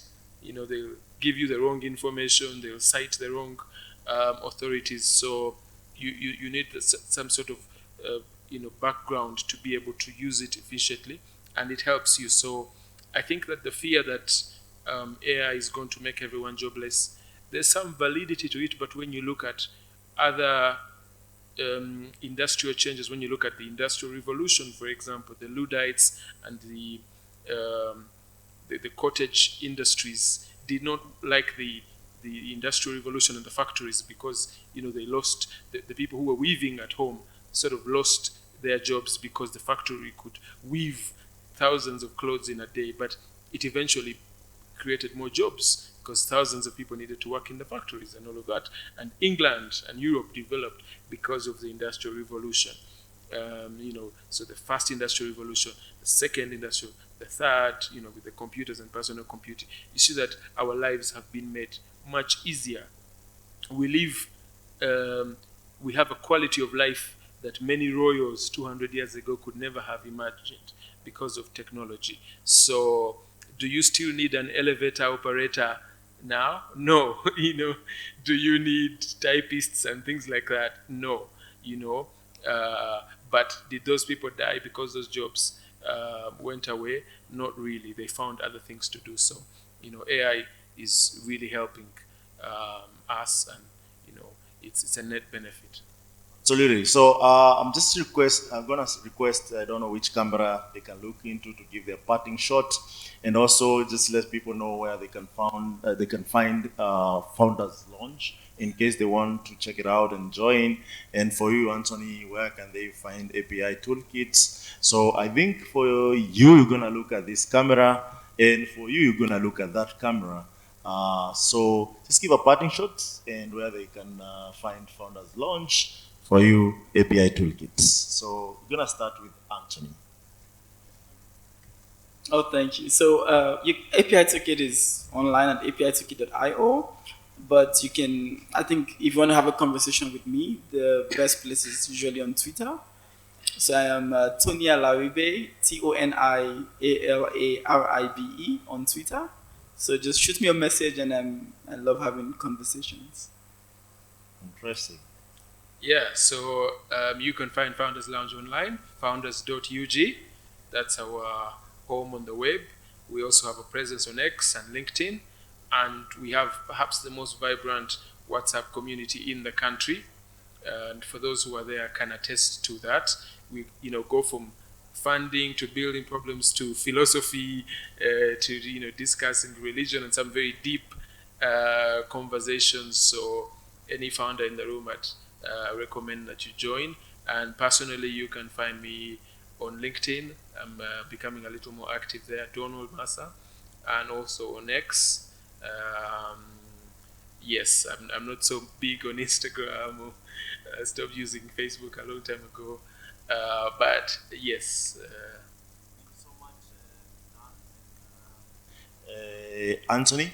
So I'm sure we're online. I don't know, my producer, do you have any question online, or we can take just 2 questions in the room and then we conclude. Yeah. My question goes to Anthony. Yes, David Okwe is my name. I just want to know, how can we flatten Africa, especially digitally? Of course, when we do that digitally, then it means that even physically it becomes really, really easy. And by this, I mean, how can you make it easy for movement of goods, trade, talent? How can I be able to easily interact and work with somebody, say in Lagos, Nigeria, or in Senegal? There are so many countries that are in Africa that we in Africa don't have a clue about. But how can technology really, really bridge that gap? Thank you. Thanks for the question, David. It's a really sad, it's a good question, but it's also a sad point that Africa is so separated and so divided. For example, to fly between Kenya and Uganda, it's like a $400 trip. In comparison, to fly from Berlin, where I live, to London is a $25 ticket. So it shows you how the problems that the people in Europe are fighting are not the same problems that we're trying to fight in Africa. Unfortunately, a lot of those problems are more like a political will problem. So we can't really solve infrastructure and logistics by writing more software that cross the national boundaries or the national lines. So what would that look like? When I started Golang Nigeria,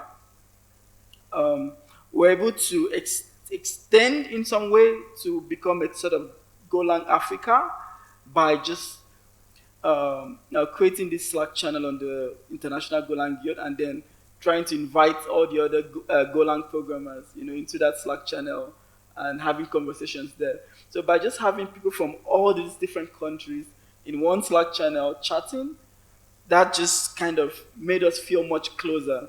And it's because of that I was able to, years ago, my first trip outside of Nigeria was to Cameroon. And I was able to do that just because I knew someone in Cameroon from just chatting with these people on this channel.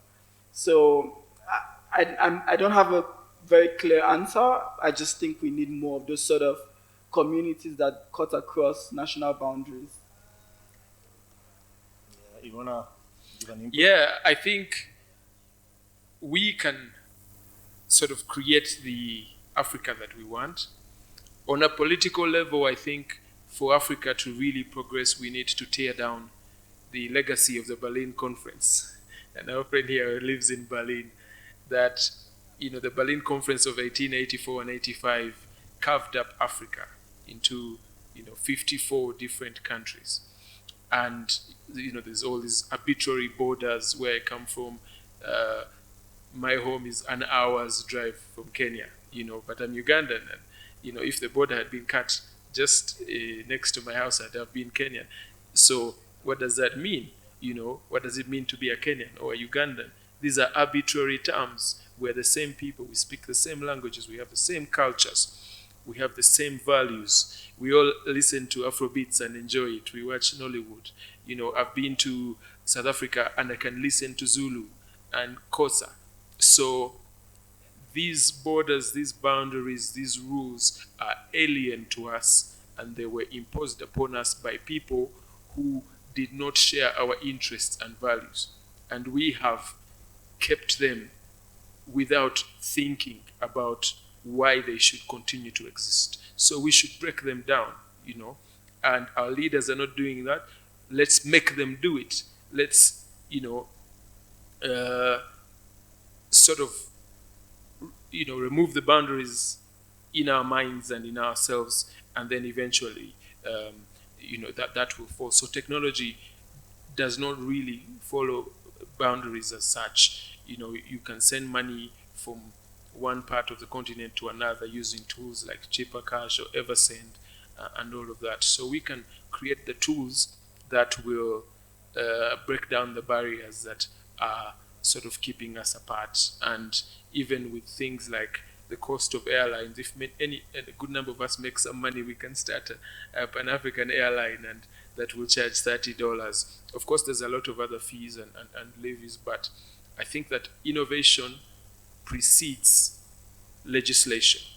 So if we can lay the groundwork through innovation, when you think about, even in the US, the automobile revolution, it took guys like Henry Ford to say everyone should own a car. Before that, no one thought about it.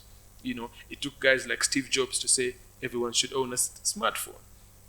Everyone should own a personal computer. So we have to imagine the Africa we want and set about creating it, and then the politicians and everyone else will follow. If they don't, let's become those politicians and make those things. So we have to be the change, really. Yes, super amazing. And that was an amazing discussion with both speakers and also our guests in this show, Dan and Anthony. And this is Impact Masters, showcasing movers and shakers in tech in Africa and telling our own stories the way we're supposed to be telling them, without filters, without any sugarcoating, without editing them to 2 minutes and 1.5 minutes to tell our whole country story, and ensuring that you are growing and innovating Africa's future. Africa's Talking, providing you communication solution and telecommunication service as a solution. And thank you so much. Keep engaged in Summit 2024, hosted by Africa's Talking. Until next time, thank you so much. You are for my guests. Thank you.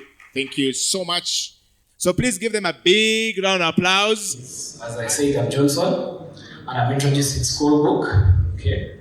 So Schoolbook is simply a comprehensive academics and finance management system that helps different schools integrate different platforms, the way you see up there. So this Schoolbook follows a role-based access control system, which provides security features and protective access for different users. So the problem statement around this is simply going around. Most schools are having different platforms that are not having an integration of specific things like administration, academics, finance. Most of them actually just deal with things concerning academics only. What makes ours unique is just that it has a finance bit on it. Yeah. So, all right. Hope I'm audible. Okay. So, Schoolbook simply has those different sections that we have: administration, finance. So, I just want to take us through how it works without wasting time. So, simply we start by creating. Because we have the academic year, whereby the academic year is the one that has everything that goes on within the school, all the activities, the expenses, and whatnot. So in the academic year, we'll create one. I'll ask my colleague to do one. Joel, I think you can do that. I don't know if it's clear enough. Yeah. So the thing about this is he creates a year because you have to enroll a student onto this platform before you actually proceed to other specific functionalities. Yeah, so he's adding the year, then he's adding the start date of the year and the end date, then the term, the year begins, the start date of the term. Yeah, you can actually use one term. So it shows that it has created it successfully. So we're going to continue by now enrolling a student, but we need a class first of all. And that student has to be in a class because you have to have a class for that student. So you can give him any class, primary 1 or 2, the head of the class, and yeah, thank you. Yeah, successfully done. So the next one is, of course, you enroll the student, the learner. So you add that learner into their specific academic year, the class, and also, yeah, you can add a stream, but that's not. So if the learner is still new, of course, you have to give them different details. But if he's not, like, we can have someone who is already enrolled. If he's new, of course, you give him the new details, then you submit. Yeah, so when he shows you he's going to go, that's the person that has been registered in the system. Yeah, so from there, since you already have a learner on the system, we can have a section where we do school payments. So for payments, of course, you're supposed to bill a learner in terms of like tuition, registration, and whatnot. So I want us to like do a learner billing, whereby we're going to bill a learner and send them that there are different requirements that they're supposed to pay for that specific term or semester. Yeah, so as he's doing, you can see he's now billing, trying to bill. Yeah, add those. He's adding the payments and the term, all the sections. Could you go to yeah. So I have a feedback for you. The reason why we're doing 4-day hackathon is so that you can do your UI UX, do your front end, do your back end, and do your infra. So I don't know if you are there yesterday and you did your UI UX. Oh yeah, yesterday I was around, but on a different team, which didn't show up today, so I had to create another team to start up this. That's why we had this. Thank you so much. Yeah. Okay. Big round of applause to Mahmoud. I think he deserves a big round of applause because the other team he was on yesterday abandoned him. And in his creativity, he came and created a team of 2 to start. Full marks for trying. Okay, so give me a big round of applause. Good evening, ladies and gentlemen. My name is Kakoza Vianney. We know that in Uganda and East Africa, we have a very big problem of counterfeit agro inputs. In 2019, the Uganda research on fake agro inputs showed that over a staggering 50% of the agro inputs were fake on the market. So in this way, Farm Trust has come up with a solution whereby we bring a curated list of verified suppliers of authentic products as per the bodies of Uganda, UNBS, and the body that is in capacity to verify whether inputs are authentic or not authentic. So for this, we make sure that every supplier who is going to use our platform presents all dues to show that they are verified, and that will give a very great level of accountability to farmers that they're accessing these products. But we are also re-emphasizing this by having a USSD-based platform where farmers can also purchase these products and also keep in touch with us so that they can give us feedback about these inputs they are using, whether they are working as per required. I think you can load the sandbox and take us through. Yes, so for those with smartphones, they can access through the dashboard, but we are mostly looking at the farmers that want to use USSD-based platforms, because we shall have their contacts and have a person-to-personal connection to make sure that the agro inputs provided work as expected. If they don't work as expected, then we have an internal mechanism of putting these suppliers of these products either down or giving them a high ranking so that they are put above among the suppliers. Ladies and gentlemen, easy bees. Are you ready? Yes. Okay, in 3, 2, 1, action. Good evening. This is Naftali Makori. And today we have EasyBiz, which is an offline POS system which targets micro SMEs. So basically, you can be able to do your business operations and you are in a place whereby you don't have internet and you still have access to your business operations and do everything just like any other POS does. So right here we have a very basic user interface. So this should be very straightforward because, you know, micro SMEs are not big businesses. So this one basically comprises of only like 3 employees. So right over here, we just have the dashboard. So it doesn't have any functionality so far. So if my colleague can just go to the top left hamburger menu and just navigate around, just go to categories. So of course we have categorized every categories under their own sections. So this one basically I'm using Flutter SDK. So because this is a mobile application and it can be accessed not only via Android and also iOS. And so if you just go back to the hamburger menu, you can proceed to, for example, inventory. You can just go back to the hamburger again, go back to home. So first thing first, you just have to see your everything right over there. The sales, invoices. So tomorrow for backend, you should be expecting to do business operations while offline.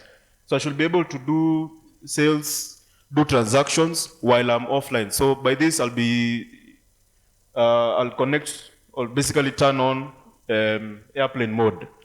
So that's it, and I invite any questions around that. Thank you. Any Questions? Any question for the EasyBiz?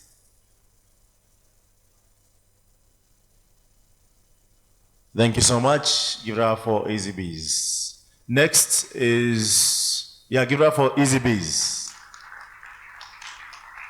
We have Bitlan. And Ashraf, counting in 3, 2, 1, start. Good evening, everyone. I'm Gaba Ashraf, a software developer.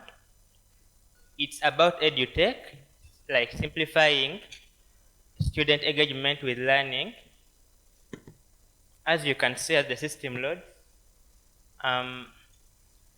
the key point here is the UI is not that great because I was learning as I developed the platform, but we'll be implementing the blockchain system and artificial intelligence, whereby a student will be able to take courses and complete some quizzes upon completion, where they could be able to earn a reward in terms of airtime, data, or cash out to their account. As you can see here, we have our prototype. You can go to the course section and see. And the course section, there it is. Basically, you use random images from a URL. You can go to the tasks where you can take quizzes, like you can take quizzes upon completion for a course. And if by any chances you get the quiz correct, you'll be able to receive a reward in terms of crypto, where it can be transferred into airtime or data. But because of time, that will be from the back end tomorrow for the complete system. That's all.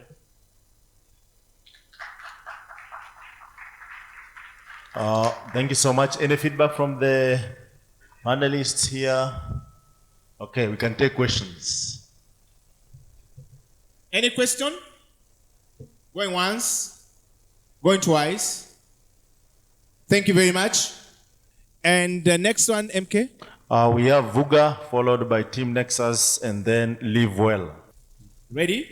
Yes. I give you, turn on your microphone in 3, 2, 1, start. Hello everyone, my name is Bruce Asimwe from Team Vuga, Oye. Now Vuga is Luganda for drive. Vuga is a fueling, savings, payments and micro-loaning platform, both app, USSD and a smart card. According to data, 80% of Uganda's workforce is in the informal sector.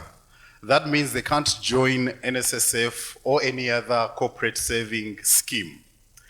Now, our solution targets one of the most dominant sectors in the informal sector, and that is transportation. And to be specific, we are beginning with border borders. Why border borders? There are currently 350,000 registered border borders in Kampala alone, consuming an average of 4 billion shillings worth of fuel. That's if each takes an average of 2 liters per day. It is for this reason why we are choosing to begin with fuel and border borders. And this is how we are going to help them save. At any fuel station, because the stations will have the attendant app, at any fuel station, they will, whenever they fuel or pay for goods, a percentage of their bill payments or of their payment goes to their wallet, which they can access in periods of 3, 5, or 10 years. I could demonstrate quite fast. I'll go to loans, then I'll choose how many liters I want to take, and then the attendant scans that QR code. After they scan that QR code, now we know the sector we're in. The border borders are stubborn people. So we've given them payment plans. You can choose to bring a lump sum in 24 hours at a 10% interest. You can choose to, we can choose to deduct 500 shillings per liter, and that will take you about 14 days. And then we can also choose to deduct 500 shillings per day, regardless of how many liters you take. And that all goes towards your repayment plan. And then, if we go now to fueling, to get, you see now the payment plan comes up on the screen. Now to get fuel, you realize that whenever you fuel, our plan is to deduct a percentage of that fuel, and it goes towards repayment of your loan. So you realize that when you fuel, some of the money will go to your loan, to repaying your loan, and some of it will go to your wallet as your savings. Now the question will be, why would they choose to fuel with you? Now for us, we have flexible loans that they can repay with fueling. They don't have to return a lump sum because we know in most cases they don't have that money. But also we have fuel discounts. Once in a while we'll be giving them fuel discounts that will attract them onto the platform. And then we also have interest on their savings at about 15% per annum. And that's it from the Vuga team.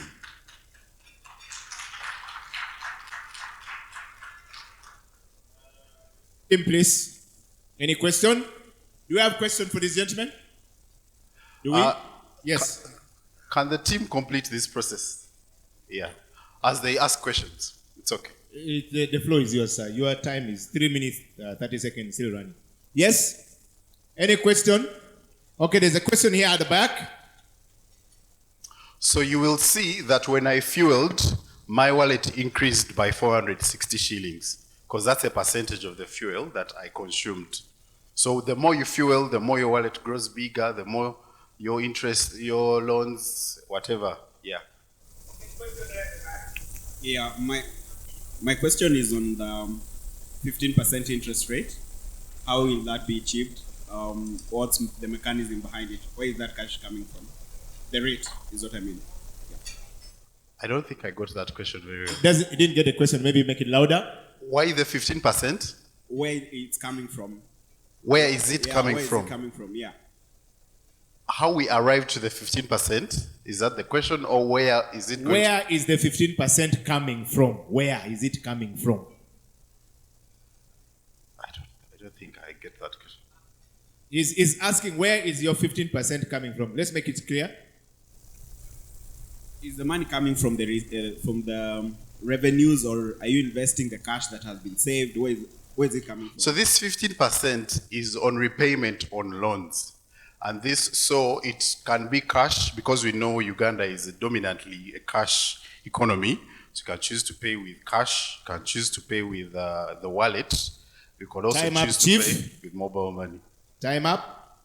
Thank you very much for coming. I think he's used his time well. Please give him a big round of applause. Team Nexus, ready to roll? Rock and roll. Turn on the microphone, sir. In 3, 2, 1, the floor is yours. Good evening, everyone. So as Team Nexus, we were able to target healthcare, whereby looking at Africa in general, access to quality healthcare across Africa remains a critical challenge. Millions of people, especially in rural areas, face barriers such as limited access to medical facilities, insufficient healthcare professionals, and the high cost of medical services. Many also lack access to internet, making it difficult to obtain timely care and information. These challenges result in delayed diagnosis, untreated conditions, and higher mortality rates. So Team Nexus was able to come with a solution whereby HealthLink Africa has come to revolutionize African healthcare, whereby we are able to provide healthcare support through an AI-powered chatbot, and also through using AT's Africa's APIs, we also provide this chatbot freely. It works offline. So this platform bridges the gap between traditional SMS and AI-powered healthcare, providing vital medical support across the continent. This system is going to be able to access via SMS and USSD, whereby using your phone, either button, you don't need access to internet, you can be able to text this platform and you can be able to get first aid and healthcare support. And then through also the AI-powered healthcare, you can be able to get access to remote consultations and personalized health insights.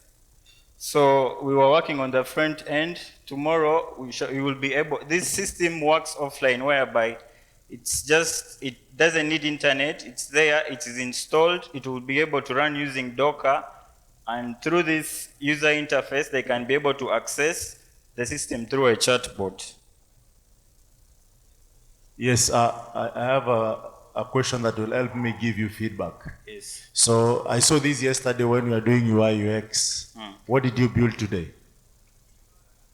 Today I was able to build the user interface using React. I saw exactly this yesterday. I was not even there yesterday. You were not there yesterday? No. Then someone actually presented something similar like this. Yeah. I've just built this today.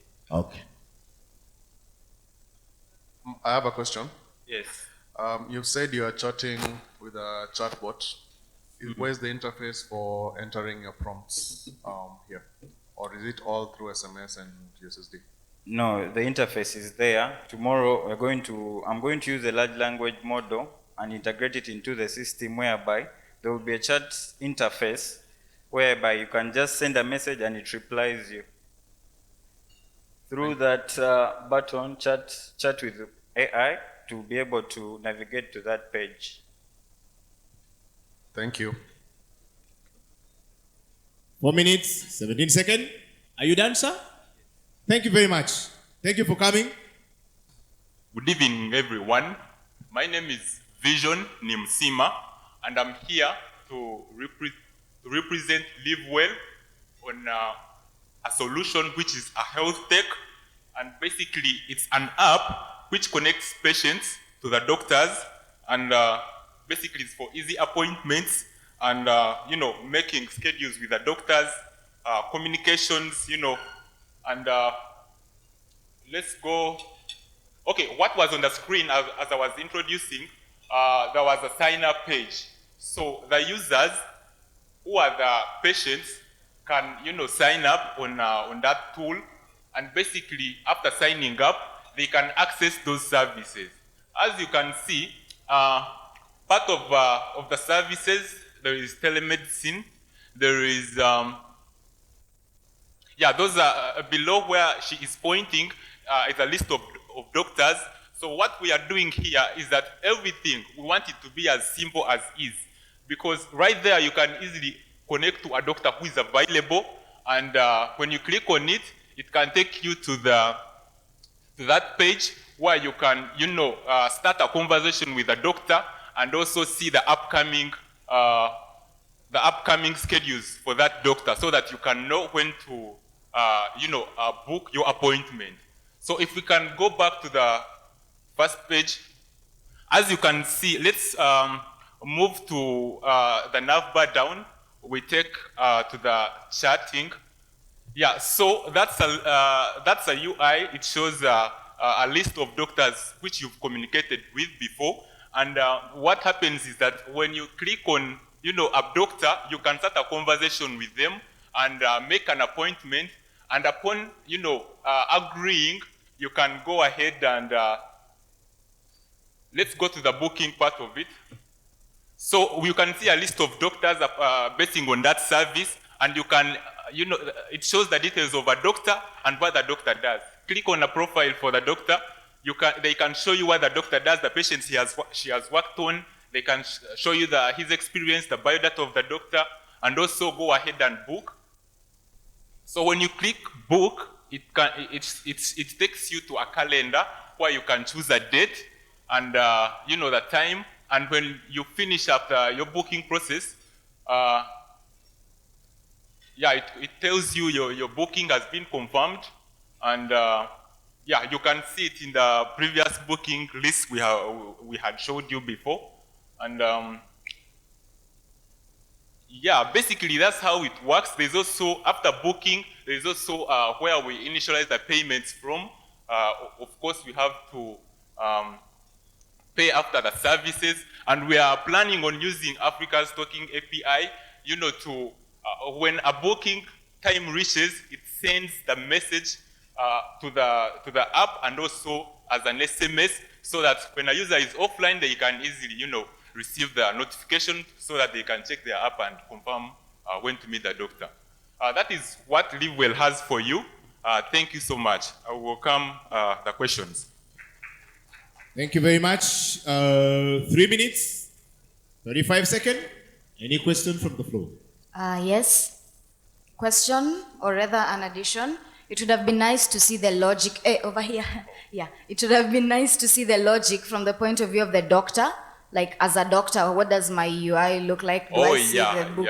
True. It would have been very nice. Basically, for now, we had less time, but at the back, it's also there, like the app is also there, but we are not able to present it here.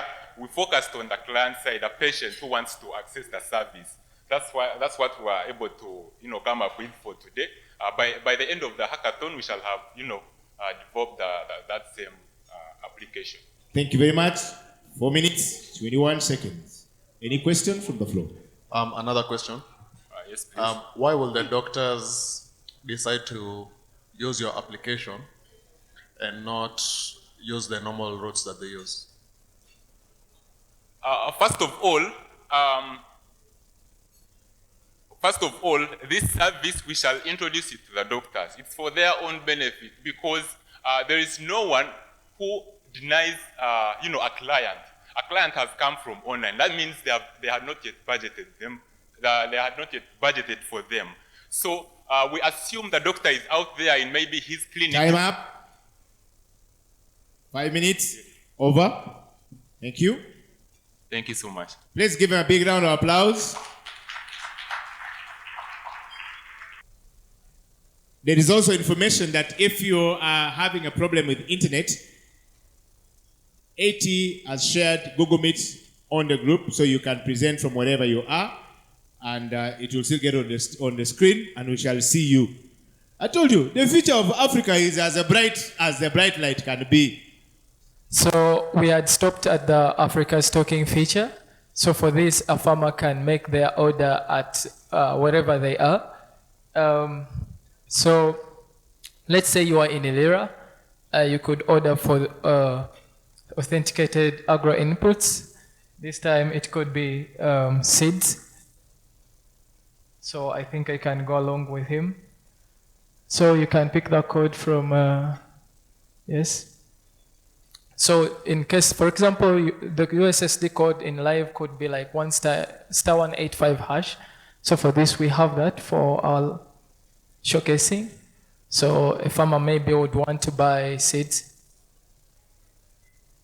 And then we also made sure that we incorporate the delivery. So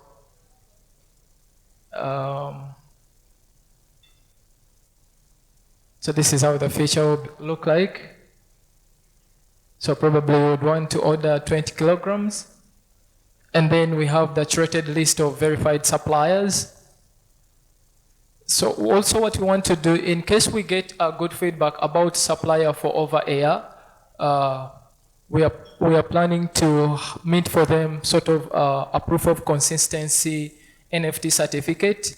Probably this could be like over air. Yes, so for example, you want to get your stuff in Captura, and then it calculates the entire amount you have to pay. So you can pay through Africa's Token. That's the front end we have. Yes. Any questions can be welcome. Those who are eating on the floor, please first of all give me a big round of applause. I think that gentleman up on stage there, if you come from where I come from, he has a future. I like his style of presentation. Even when things are not coordinated, he was presenting well. Yes, David. Yes. Thank you.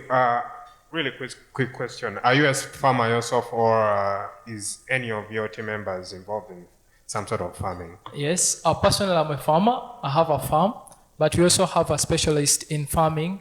She's a lady over there who is doing farm research. Yes. Thank you. Any other question on the floor? Going once? Going twice? Anybody? Anybody? Where? There's a question here. Yes. Oh, another farmer here. Any question? They is said great. this Paul here is another farmer. Yes. Yes. And so, any questions? His time is running 2 minutes, 53 seconds. You got 1, So 2, yes. So thank you so much. In case there are no questions, thank you. Time up. And please give him a big round of applause. Sir, we are here at your service. Now, counting down 3, 2, 1, start. Good evening, everyone. My name is Mugisha Clinton, and I'm from the group OG Devs. So, I've come to present a simple solution called the load calculator that is simplifying cargo aggregation. So what this does is it will help someone, So I hope I'm audible enough. So this helps someone by streamlining the logistical process, and it aims to optimize space utilization and enhancing cargo planning. So the problem that I'm solving, if you can go to the next slide, cargo complexity, inefficient logistics, and inaccurate codes. So for cargo complexity, someone can be in downtown, they want to ship in televisions, maybe all fridges, but they don't have enough information about their cargo. And they will go and find someone who will tell them, I'll give you a space in my container for 900,000 euros. Excuse me? Shillings. Sorry? Do you have the solution that you have built? Yes, just go there. Solution. Okay, thank you. Thank you so much. Okay, so 2 minutes. So here you'll be provided with a packing list where you'll be able to add certain products. And in this packing list, they are giving you packaging types that are standard. You have a bag, a roll, a box, barrels, and sacks. So for example, I have a package input of computers. I'm bringing in, so the current unit is centimeters. I have a box that has computers inside. It has 100 for the length, width, height, and all that. So this is going to be able to, you can maybe go to the next. So it will show you, for example, if you're importing via sea, it will show you the available types of containers that you can fit your products into. There are 20-foot standard containers, there are 40-foot standard containers. So let me say I'm putting in a 20-foot standard container. So it will give you that according to the information we have put, you'll be able to bring in 3 containers. And you'll be like, why am I paying for 3 containers? Let me try out a 40-foot standard container so that I can cut the cost. So they see road, under road, anyway, I'll come to that later. So it will show you that for a 40-foot standard container, you'll have 1.5. So you can maybe find someone to aggregate this with. Let me say in downtown there, you have people that are also bringing their things. You can be able to now be able to match that, you can cut costs and be more efficient. So if you can go to the part of getting quotes. So you can put an origin, put an exact pickup location. You can put the port from where you're going to pick your things from. Pickup dates, when do you want your things to be picked up? Maybe if you can. So you get a quote.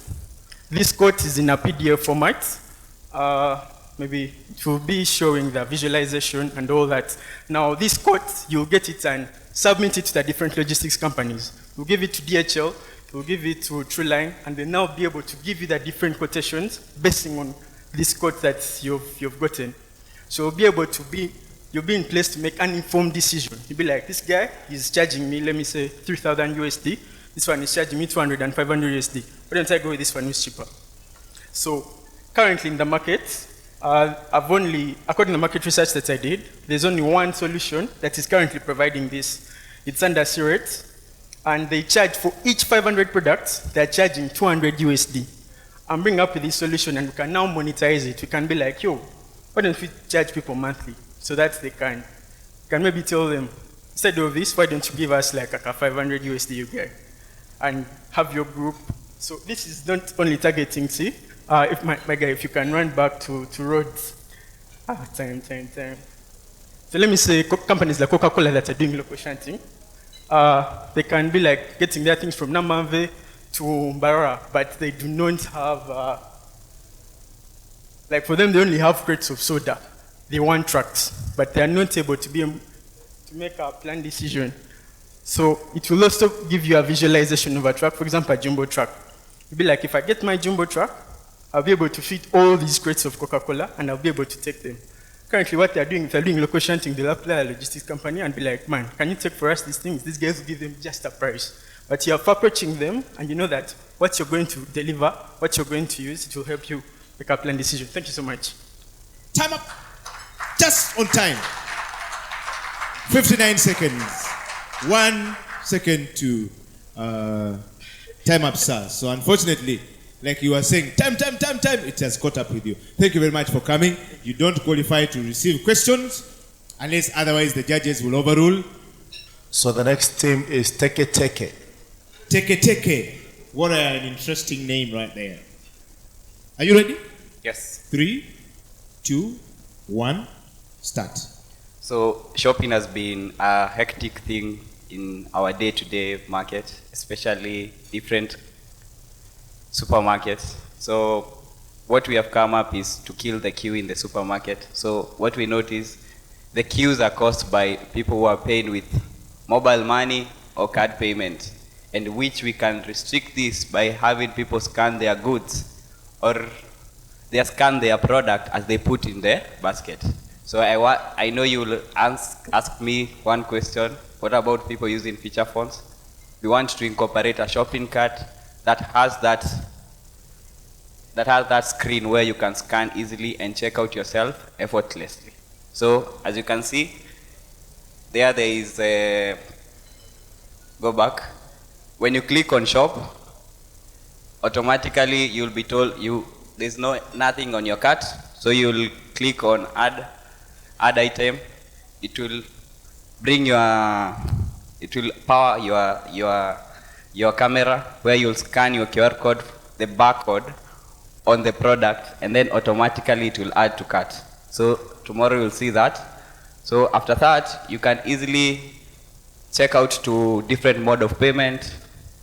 If you're in Kenya, you'll use Lipa na M-Pesa. If you're you want to use different like card payment, you can use BadPay, where it accepts all card payments and it's cheaper.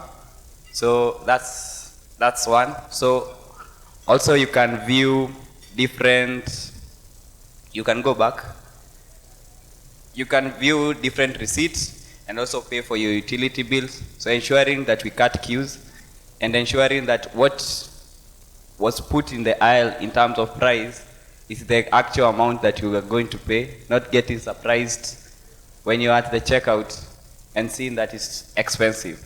So the final question that I know you will ask me, how can we curb theft? Even in our system, there is theft, unless the aisle controllers at the exit are implemented nicely with the different supermarkets. Yeah, so I think that's all. Thank you. 2 minutes, 28 seconds. Your time is running, sir. Any question from the floor? Yes, I have a question. Yes, where is the question? Oh, here. Yes, please proceed.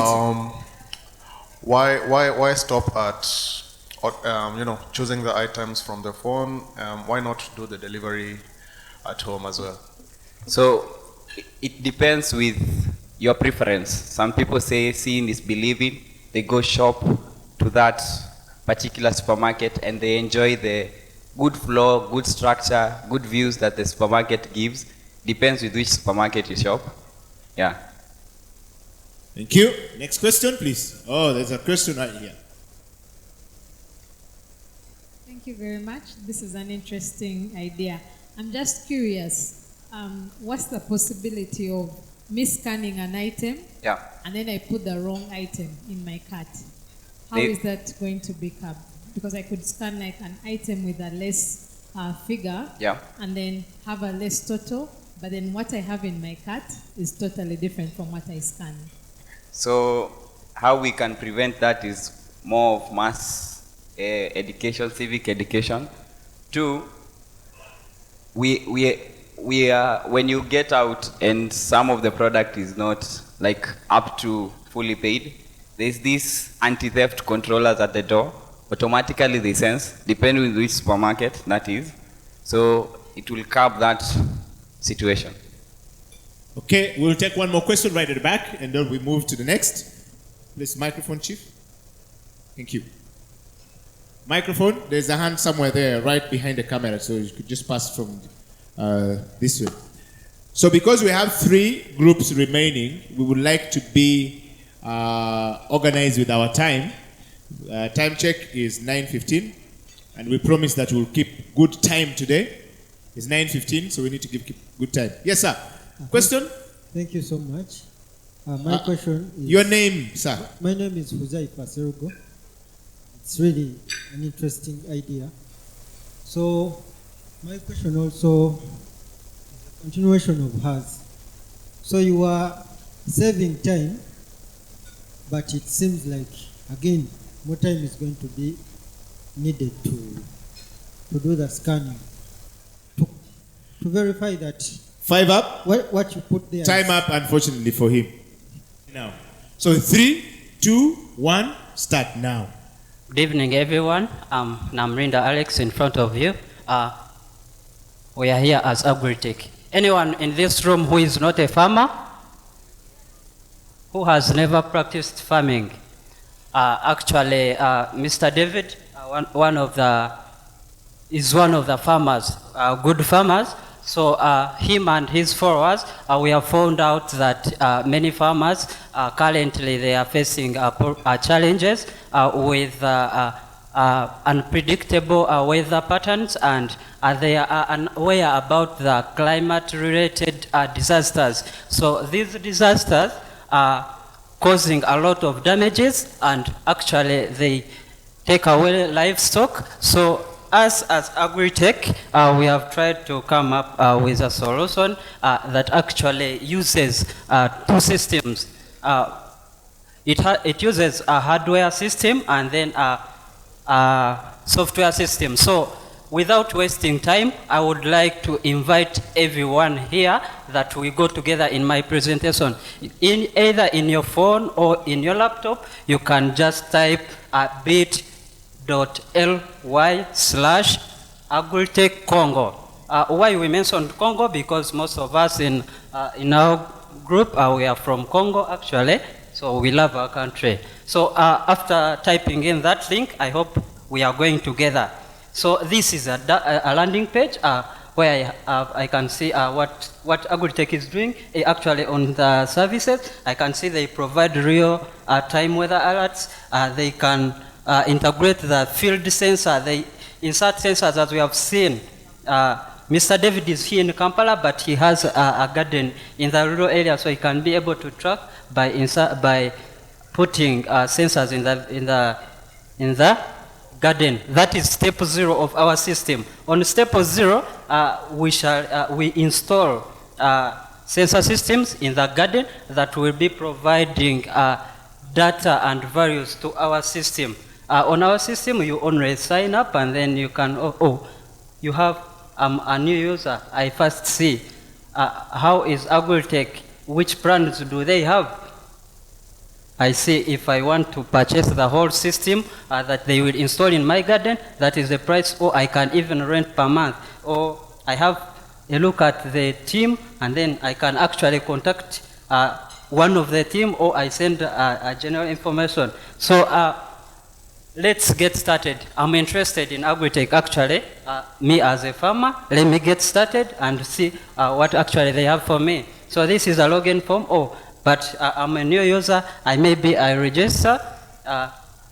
We have already used Africa's talking APIs, one of it as SMS. So after registering, you get an OTP link, but because of time, allow me login with the already registered user. So on the dashboard, immediately when you come on the dashboard, this shows a summary of your garden, where I have the current weather of where I am, and then I'm receiving soil moisture, I'm receiving the temperature of my garden in the rural area. So I can actually view the weather in my garden by pressing on view my farm weather station. So on registration, let's say my farm is. You can press on that form.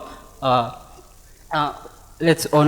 registration, my farm is located in Bara, so that is the current data that is happening in my farm. So I come back on my dashboard, then I can actually go down. I view the sensor records. I can view the sensor records of my garden that has been taking place throughout the day or a week, and then I can analyze. So the system will actually provide me notifications and alerts in case of a disaster around my area, and then I will have to go down on community, and I attend communities and resources. I can actually report my problem to the disaster response teams, or I can even chat with communities. I share my knowledge. I can even contact experts, and I can actually view the farm health of my system, and I get recommendations basing on the data that is coming from my garden. The system sends me SMSs, sends me notifications. Then I also check, because many farmers, I'm a rural farmer, I don't know how to read weather data. I mean, I don't know how to read temperature, but I have to. Time up, sir. Thank you, sir. The first lady to present today, women in this building should be very happy, and women in tech should be very happy. Yes. Good evening, everyone. My name is Claire, and I'm representing Team Remotely. So it's stated that 70% of Uganda's population is reliant on agriculture. However, a recent anthrax outbreak that claimed the lives of 17 people left so many livestock farmers' livelihoods threatened, and that is why we've created Remotely. Remotely is a simple televet consultation system that uses USSD prompts and SMS messages to give farmers information on animal health. So what happens is that a farmer loads a USSD code. We have used Africa's talking APIs, and this data is stored in a database on our system, and a vet on our team sends out an SMS. Say the prompt is like Mawa Godwill, what are the symptoms of foot and mouth disease? The vet clicks there and puts information on what the symptoms are and sends the SMS to Godwill. So that way we are mitigating disease and doing it in a simple, efficient way where everybody in Uganda is included. Thank you.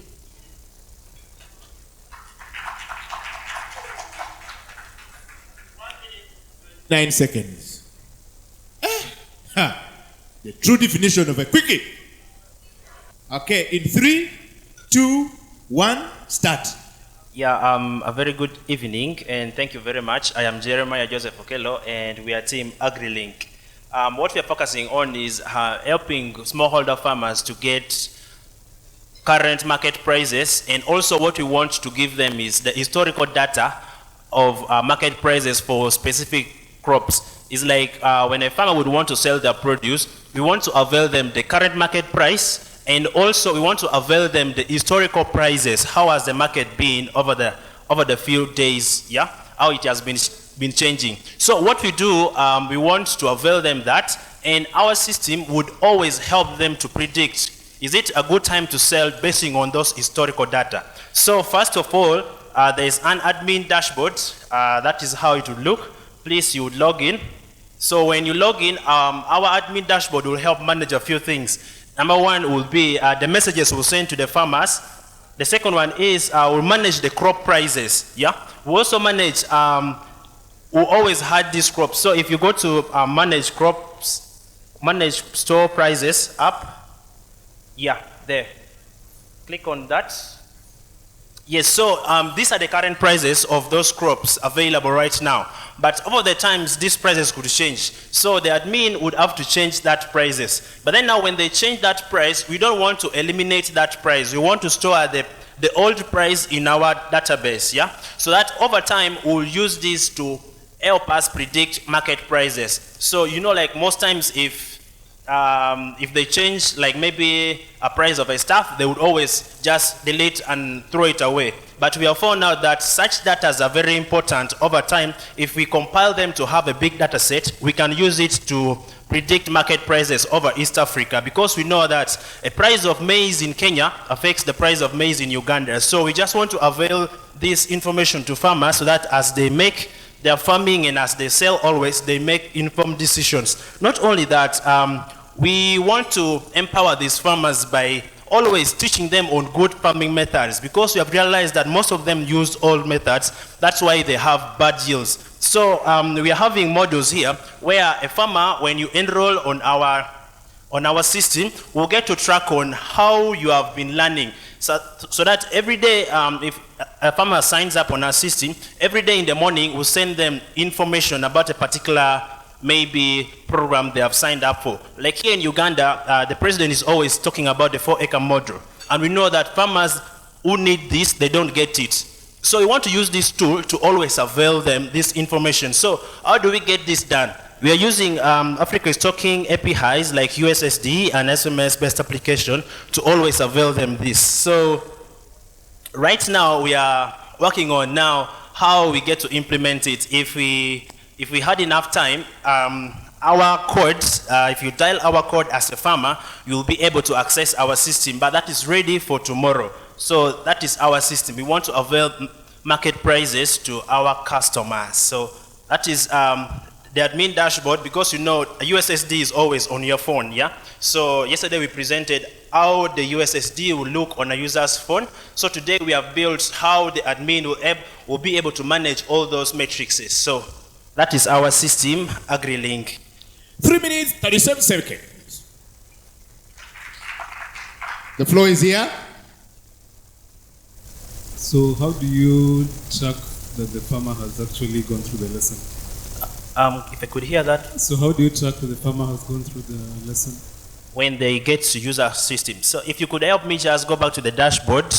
If you go back to the dashboard. So I've received an SMS that has the lesson. So like on the dashboard, we'll be able to track like every user logs. So every time a person dials a code, our system will take their number and will update us on the dashboards. If you could click the home button to the right corner there.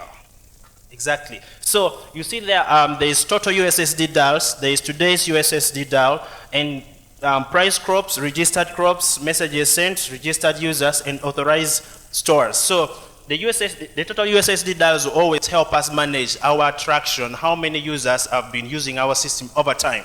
And for daily for daily access, we'll also be able to manage the metrics on every day a person dials a code, we'll map it and we'll have those daily tracks also. So will you track if they're able to complete the SSD session or as long as it gets dialed the SSD code? I can't hear that. So I'm saying, will you track as long as I just dial the SSD code or I have to dial the SSD code and go to the end? Yes. Unfortunately, time up, sir. Okay, so like when you dial the code... The rule of the thumb is that when the time is up, you can't answer that question. Yes, sir. Yes. Unfortunately, time up, sir. In addition to what MK said with regards to localizing the experience and speaking about research in terms of people you directly interact with, let it also translate in your applications. Your target audience is farmers in Kampala, but I am seeing white people on the screen. It's not that there's a problem, but really localize it. It will show that you even understand who you're building for. Make it very direct to them in that way. That just makes it, brings that touch into some of the projects and the designs that you have, because they'll be able to relate with it directly. Additionally, if you're building and you're doing the front end side, some generic images, one placeholder image on all the icons, guys, you can just find something that really brings out that experience. I'm glad there were no lorem ipsums. Very nice that we are past lorem ipsum. Very good addition. Now tomorrow when you're adding the backend, some of these things will have to tie or make sense. So even when you're presenting and your landing page has very many things, tomorrow you'll realize, hey, this didn't make sense to have it here. Now I can't put a functionality on this particular icon. There are items that maybe should have been from the design side when you're some words are not visible because of the color behind it or the image behind it. Small items here and there.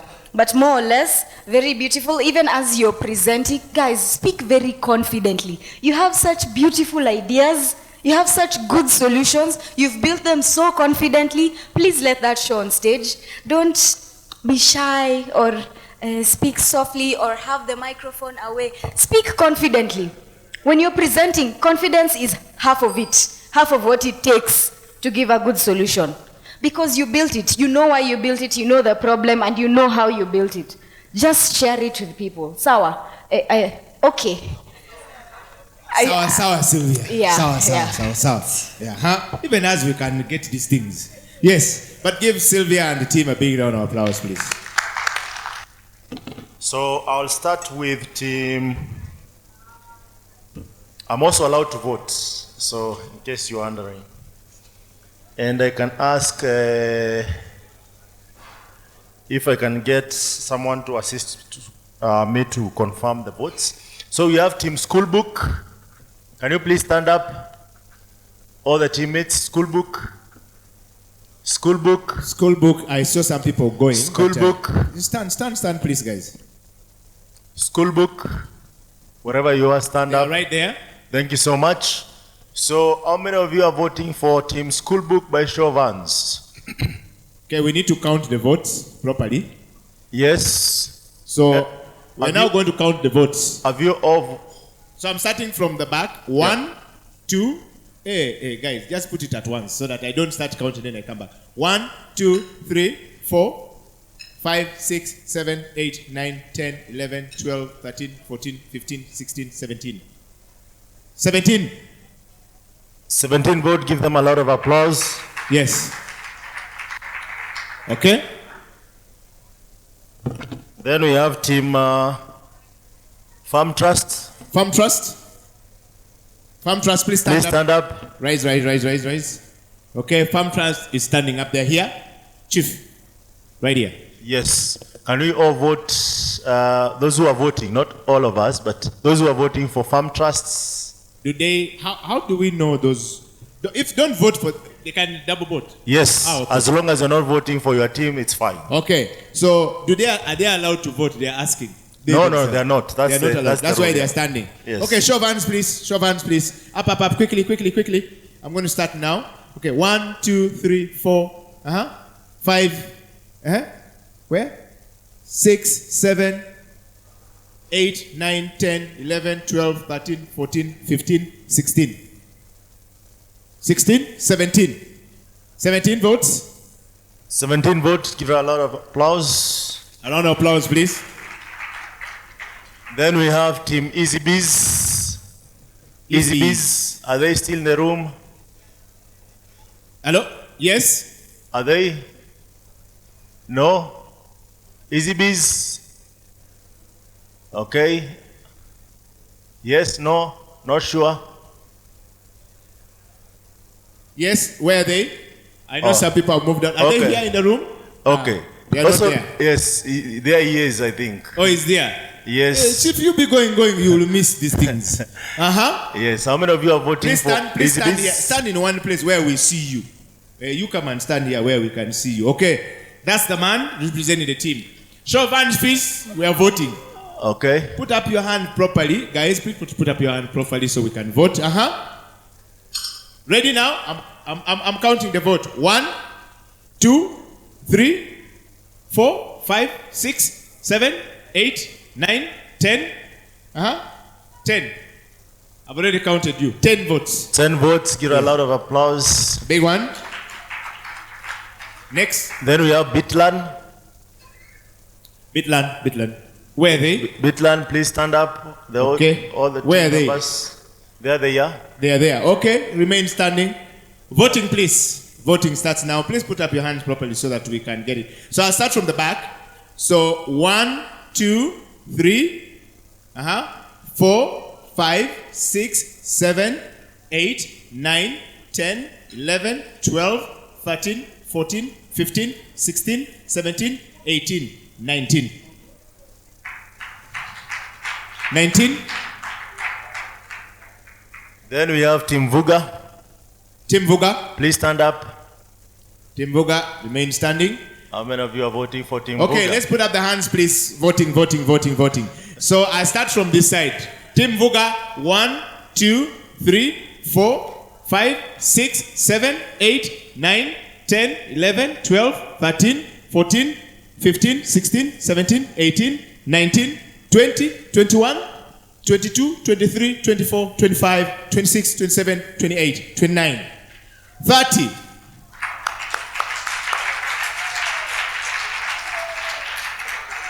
Then we have Team Nexus. Team Nexus. Team Nexus. Don't please fear. stand up. Okay, they are here too. Team Nexus. Show of hands, please. Voting for Team Nexus. Show of hands, please. Please put your hand clearly so that we don't count and then you put it up afterward. Okay? I want to see everybody's hand up, then I start counting. So 1, 2, 3, 4, 5, 6. Hey, wait, guys. Please keep the hand up. Keep the hand up. Don't put, then you put it down. Let's start again. I'll start from there. 1, 2, 3, 4, 5, 6, 7, 8, 9, 10, 11, 12, 13, 14, 15, 16, 17, 18. 18. A big round of applause to them, please. We have Team Live Well. Live Well. Team Live Well. Okay. Live Well. Voters, please put your hands. Voters, show your support. I'll start from this side. 1, 2, 3, 4, 5, 6, 7, 8, 9, 10, 11, 12, 13, 14, 15, 16, 17, 18, 19, 20, 21, 22. Where? 23? Why are you putting it afterward? 20. You already counted? Yes. Sorry? 23. Okay, so let's do it this in a systematic way. It will look like we are cheating when the hands comes in that kind of manner, okay? 20, where? Where is the 24th? I already counted her. Guys, if the votes... Sorry. Which one? Who? This one? Sorry. 24. Sorry. We cannot count one side twice. Yes. So you either start from right to left. Okay. Yes. Let's do it again. There's where the team. Let's do the team. So put up your hand if you are voting for these guys.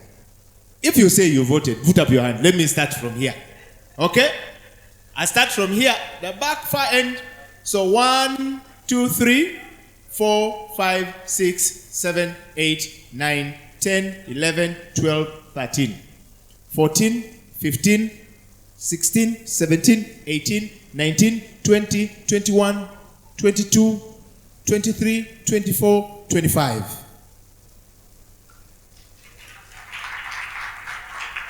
Okay, I need to correct something, guys, in the room. I noticed a tendency if you already count and then you put up your hand, you confuse the vote. And it's happening around here a lot. Please, when you hear you are going to vote, put your hand once. It's a very simple task. Okay? Let's just be organized so that we don't look like we are cheating. Okay? I know cheating comes in very many ways, and I've already seen that. Next.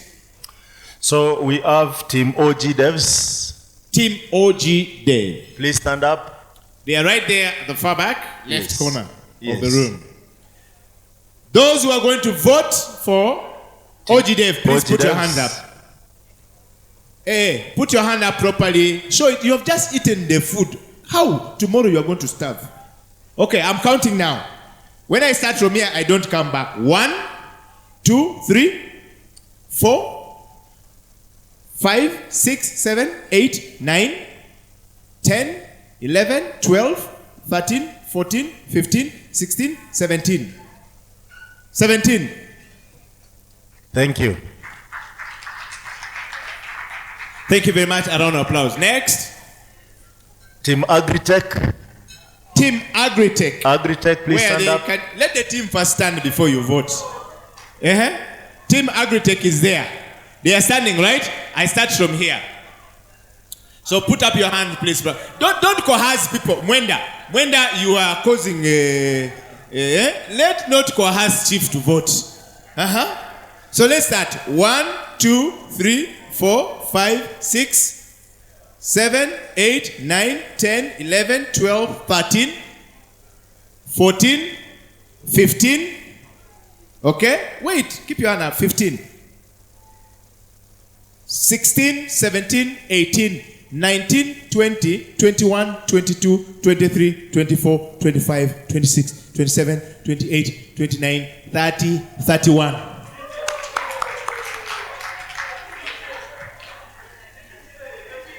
First, hold on. We need to make a chief. Is the DJ allowed to vote? Everyone has a vote except the team. The tech team cannot. Yes. The tech team cannot. Should we do 32 or 31? The team, the other side. The team. The team that is building is not allowed to vote. Okay. So what was their vote if that is the case? I think they mentioned that the DJ also voted for them. That yes, the DJ voted for them. So if the DJ voted for them plus 1, that is 32. Yeah. Okay. In Uganda, they say, "Tusanzenga tunaba." You found us when we are seeing. Yes, next Steve. We have Team Teke Teke. Team Teke Teke. Okay, so first is the team stand up. Please stand up. Let's first see the team, then we vote. Where is the team? There he is. Okay, he's there. Show of hands, please. Show of hands, please. Show of hands. I'm starting from here. Please, when I move and I see your hand up, I don't come back. 1, 2, 3, 4, 5, 6, 7, 8, 9, 10, 11, 12, 13, 14, 15, 16, 17, 18, 19, 20, 21, 22, 23, 24, 25, 26, 27, 28. 28 votes. A big round of applause to them, please. Then we have Team AgriLink. Team AgriLink, are you in the building? Please stand. Hello. Let's have one room, please. Team AgriLink. Team AgriLink is right here. Can you just put our hands together, those who are voting for AgriLink? Please, I want the hands to be up straight so that when we start, again, the rule of thumb, MK, I've already counted and the person put their hand after, we don't go back. There's a problem there. Absolutely. Yes, so also, I'm starting from here. Also, I have a comment about the team after voting. Okay. So, put your hand up, please. From here, I'm starting from here. So, 1, 2, 3, 4, 5, 6, 7, 8, 9, 10. Okay? 11. Okay?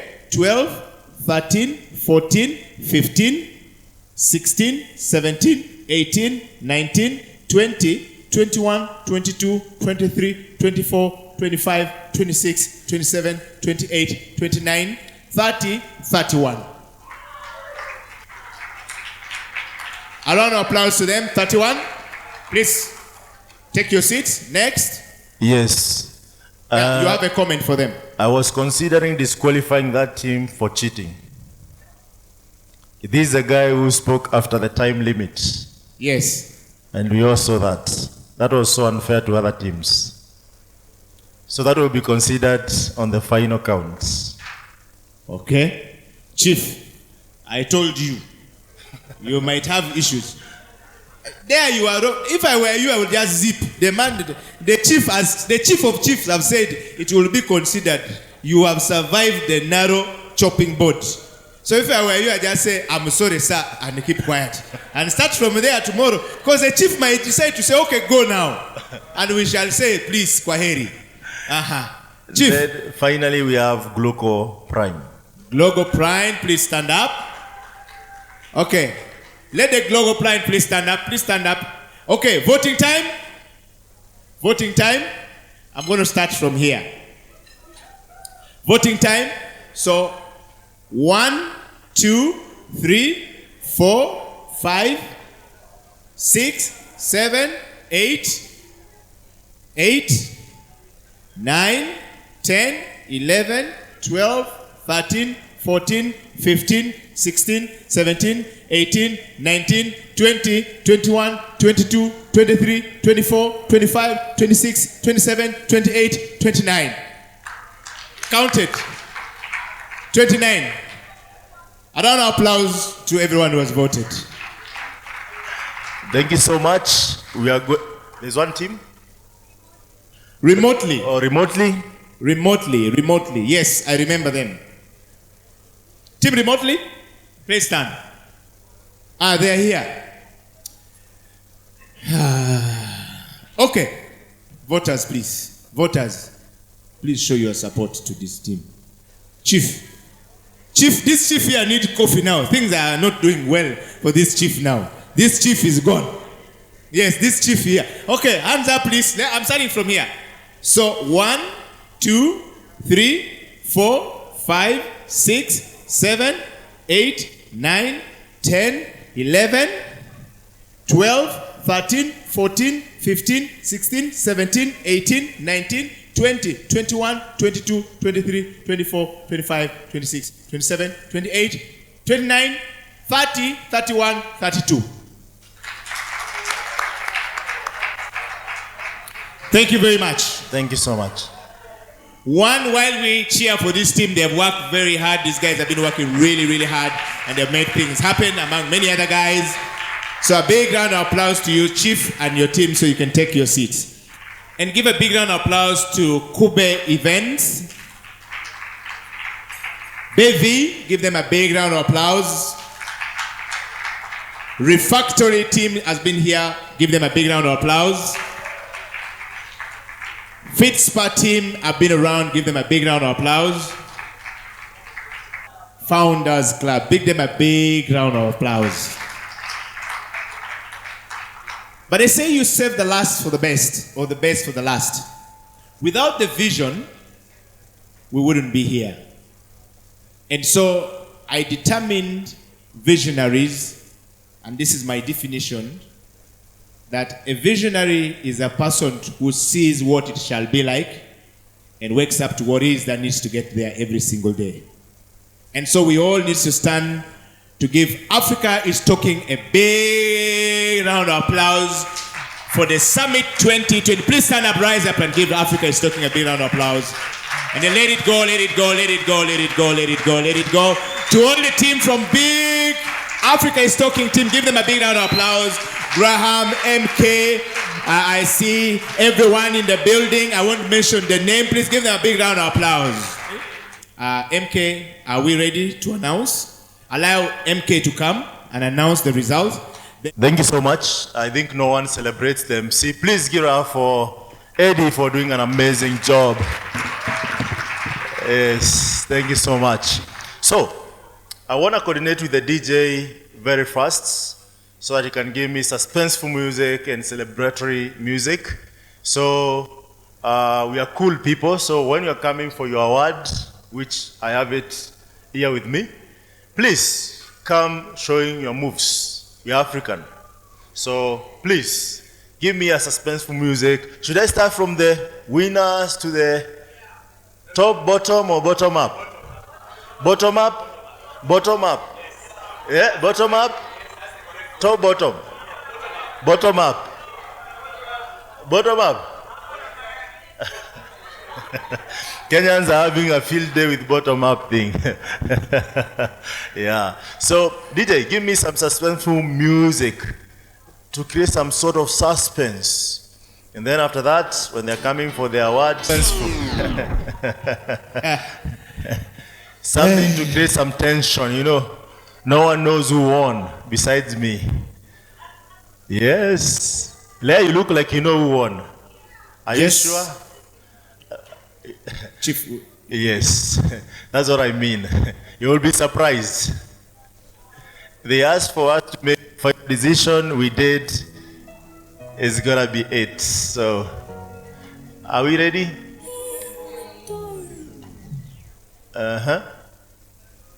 Thank you so much. Are you ready, guys? Yes, let's proceed. Chief. Are you ready? The winner is, we said bottom up, top, bottom. Bottom up. Bottom up. Yes. Bottom up. Okay. The second runners up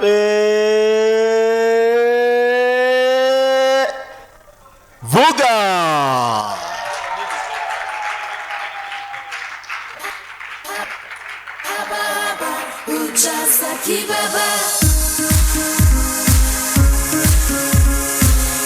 Come on, everybody, let's join in and clapping for these people.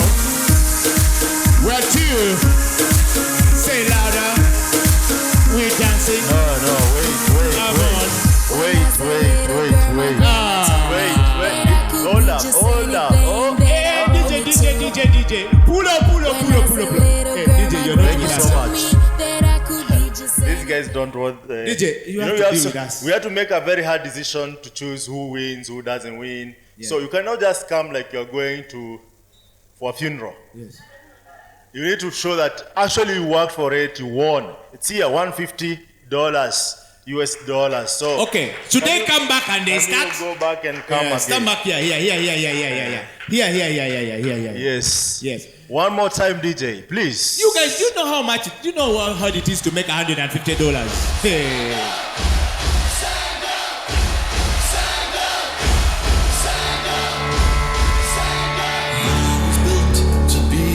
Best, number one and nothing less. Lead me to my destiny. I have waited patiently. Thank you so much. Give a lot of applause for the team. I'll call upon Douglas Mwangi if he's in the house to present these awards. No? I saw him around. Where did he disappear to? Douglas Mwangi, going once, going twice. Where is he? Douglas Mwangi. I saw him just a few minutes ago. Were you looking for? Douglas Mwangi. Douglas Mwangi, please. Yes. He's right here. Give a round of applause Chief, for Douglas Mwangi. joke, Chief. Yeah. Yes. Please make sure there is no other conference out there so that we finish this real quick. Yes. Those who are standing outside, you are breaking the law of natural organization. I told you these guys don't want the money. I think I should get the... Okay, give a lot of applause. So a big round of applause to this team, please. A big round of applause. Well done. Please stand in the middle for your photo. Go a bit. Move the other side a bit. Move. One, just move a bit here. Come this side. Here. Yes. Stand there. No, stand there where you are. Turn the other way around. Because the person giving is here. Yes. Now stand properly and look at your money properly, While you're looking at the camera there, look at the money from the camera there and smile. Okay, let's cheer for them. Let's 1, 2, 3. That's 1, 2, 3, 1. Whoop. Thank you very much, gentlemen. And the ladies, yes. Thank you. Tomorrow is another day, MK, for those who didn't make it. Absolutely. Yes, and then Saturday also. Absolutely. Yes, so please don't feel bad. Yes, MK. We're now preparing for the other guys, right? Yes. The real guys. Yes. Okay. DJ, please. Who are they? You can announce and we play the music for them. Okay. Yes. Do you have any notes before you announce? Do you want to say something? Yes, this was you really. say it before. This was really difficult, guys. We had to go, consult, try to consider and reconsider with all the love and the solution they were offering. And we decided, at the end of the day, we have to have the winner, the first runners-up, the second runners-up. And it was really, really sad, guys. Very sad. And the winner is remotely. Music DJ, come on remotely. Pump it up, DJ.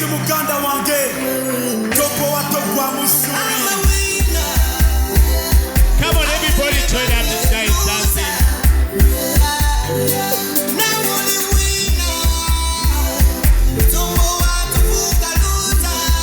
Walk like the winners, don't walk like losers. Yes.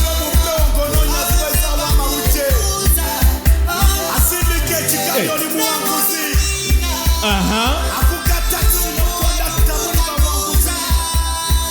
Number 1. Number 2 we gave already. Yes. Thank you so 2, much. 3, 4, 1. DJ? Okay. The sound controller, I was told that there's no DJ. This man is just standing in for the DJ. Okay. Let him get a song for these guys to dance when they're going on. In fact, you can get one hard song from Nigeria. Just drop a song from Nigeria. Let them celebrate. Yes, guys, MK. Relax, guys. I told you it was very difficult. It was very, very difficult. MK, who is giving this award? MK, who is going to award? Who is going to award? Graham. Chief Graham, please join. Chief, please come from here. Hey, wait. This chief is the life has come back, guys. You see? Original no be parody. No be clear for your memo. Chief has gone. Come on, Chief. 1, 2, 3, 2, 3, 4.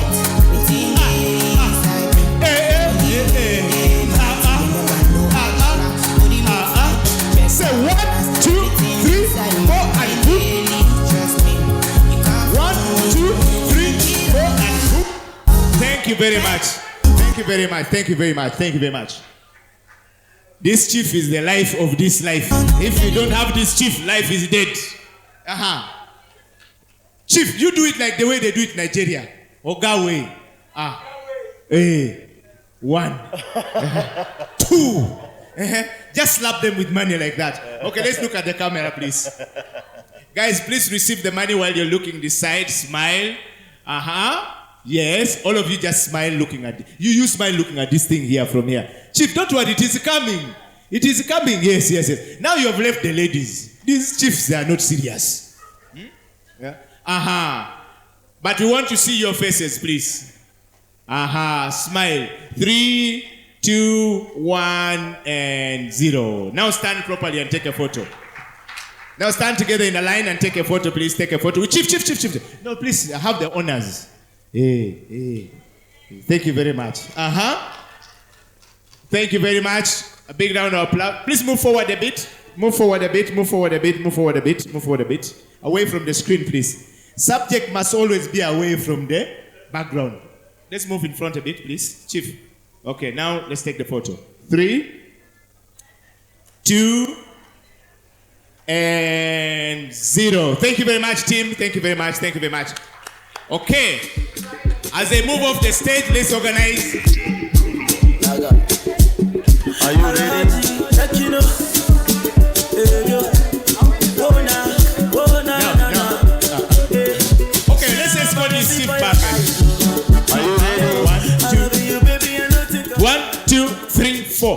Now, MK. Yes. We need to be very careful, otherwise we are going to be stoned. Yes. You tell us whether we're now going to announce the real winner or we are just going to know the second first runner-up.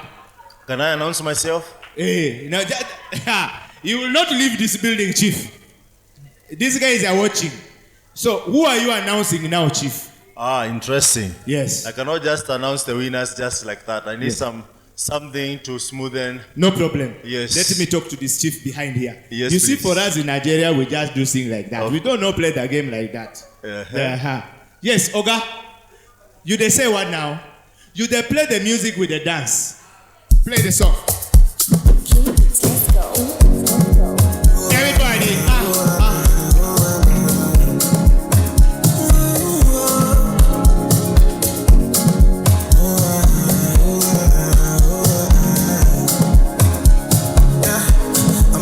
In life, if you understand me or not. Hey! Wait. Now, cut. I've made my mind. Chief, 1, 2, 3, 4, up. Rap, Chief, I saw your hand doing like this. Yes. That is it? Which means you are ready to announce. I've just made up my mind. I Yes. found the winner. and the winner is, they're going to win 1, 2, 3, 4, $500.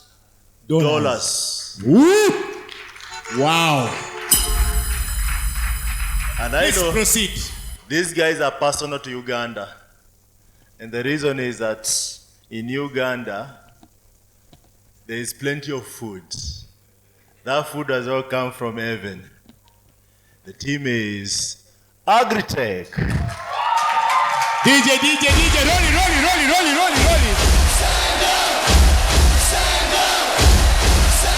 Hey, come.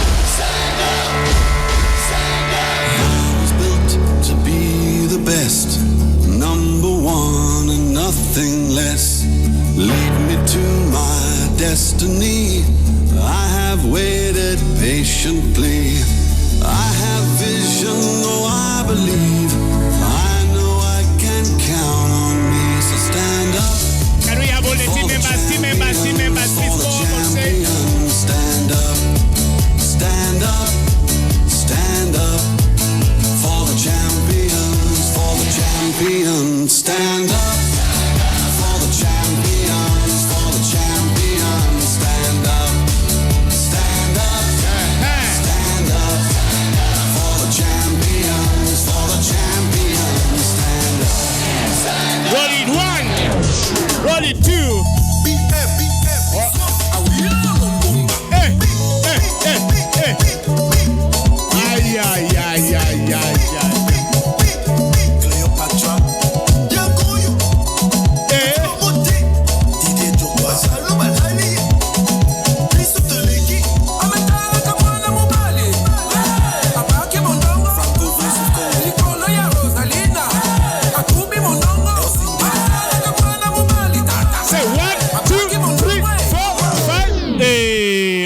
DJ, only there.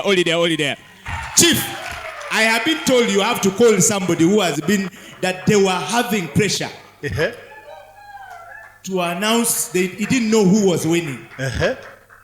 They said there's a chief here called John who was dying, that he should be the one to give the awards. Do you agree?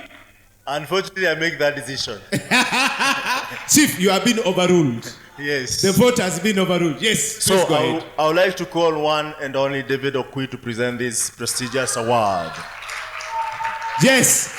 This chief is very political. He knows that this man is an urban farmer. So he called a farmer to go and give farmers. Chief is very political. But a big round of applause to these people, please. A big round of applause to this. So please, team, let the team leader move forward to receive the money. Yes, stand forward and yes. Now, close. Compose yourself, please. Money doesn't like disorganization. Money likes composure. Hey, compose yourself. Money likes organization. Ready? Hey, Chief, where are you going? Hey, money has confused this chief. Now let's look there. 3, 2, 1, and snap it. Now stand together. First wait and take a photo. First take a photo. Hold on. First take a photo. First compose yourself. Take a photo. Professional photo, please. Yes. Tim, are you okay? Let's go. 3, 2, 1. Mr. DJ, corner dance. Pump it up, Mr. DJ. Let's go.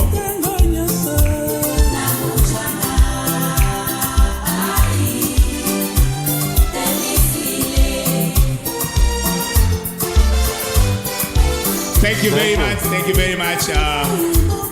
As the team make their way, there's an announcement for social media winners today. Yes, please. And this is our last award, I think. Yes. Please. The marketing team, the social media award. Social media award, please. Oh, he's here. Chief, please. Yes. Real quick. You know, I told you yesterday, if you are tweeting very well, I gave you examination. I cheated for your exam yesterday. Tweet until the chicken go home. Yeah? Okay. Yes, Chief. What are you threatening to tell us? Announce your threat. I'm Roland Ganafa, a community lead with Africa is Talking. I also handle the community account for Africa is Talking Kampala. So, yesterday when you announced the winners, most of you were complaining that I have a lot of following, how come I didn't win? I have a lot of tweets, but we follow the correct hashtags. If you're tagging our sponsors and partners.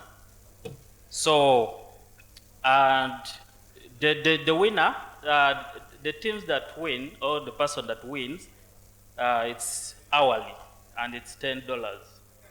So the first person was from 9 to 10, that was Shepherd. Please go forward, Chief. We would like to know how many impressions he got. Yes. Please, Chief, move. No, you will tell, eh? Yes. Yeah. So the second person was from 10 to 11. That is Engineer William. Engineer William. Next.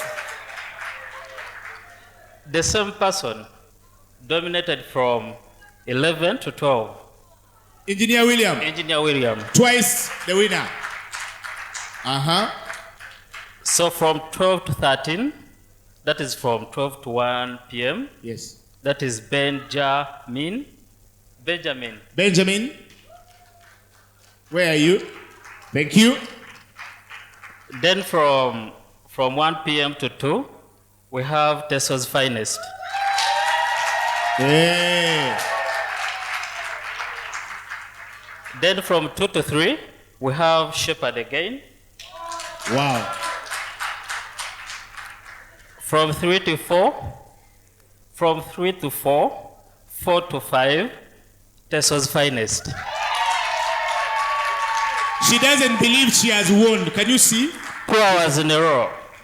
So from 6 to...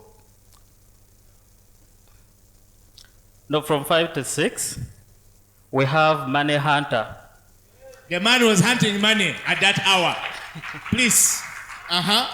Next. Then Shepherd closes. Yeah.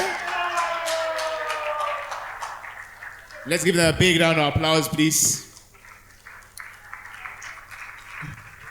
Can I invite someone to hand over the money? Please proceed. Metrin. Good evening. So today I didn't tweet so much so that I don't win. I allowed them a chance. Tomorrow I'll be tweeting. Okay. So Metrin this side, just move the other side. So you're awarding, how are we going to award? Everyone gets a $10. Okay, so she's giving them $10 one by one, each. okay? It's 100 in total, so 10 per hour. 10 per hour? Yeah. How much for each? If you say 10 per hour, some people have scored more than 2 hours. Shepherd has 2 hours. Engineer William 2 hours. Benjamin 1 hour. Money Hunter 1 hour. Tesso's Finest 3 hours. So they will share.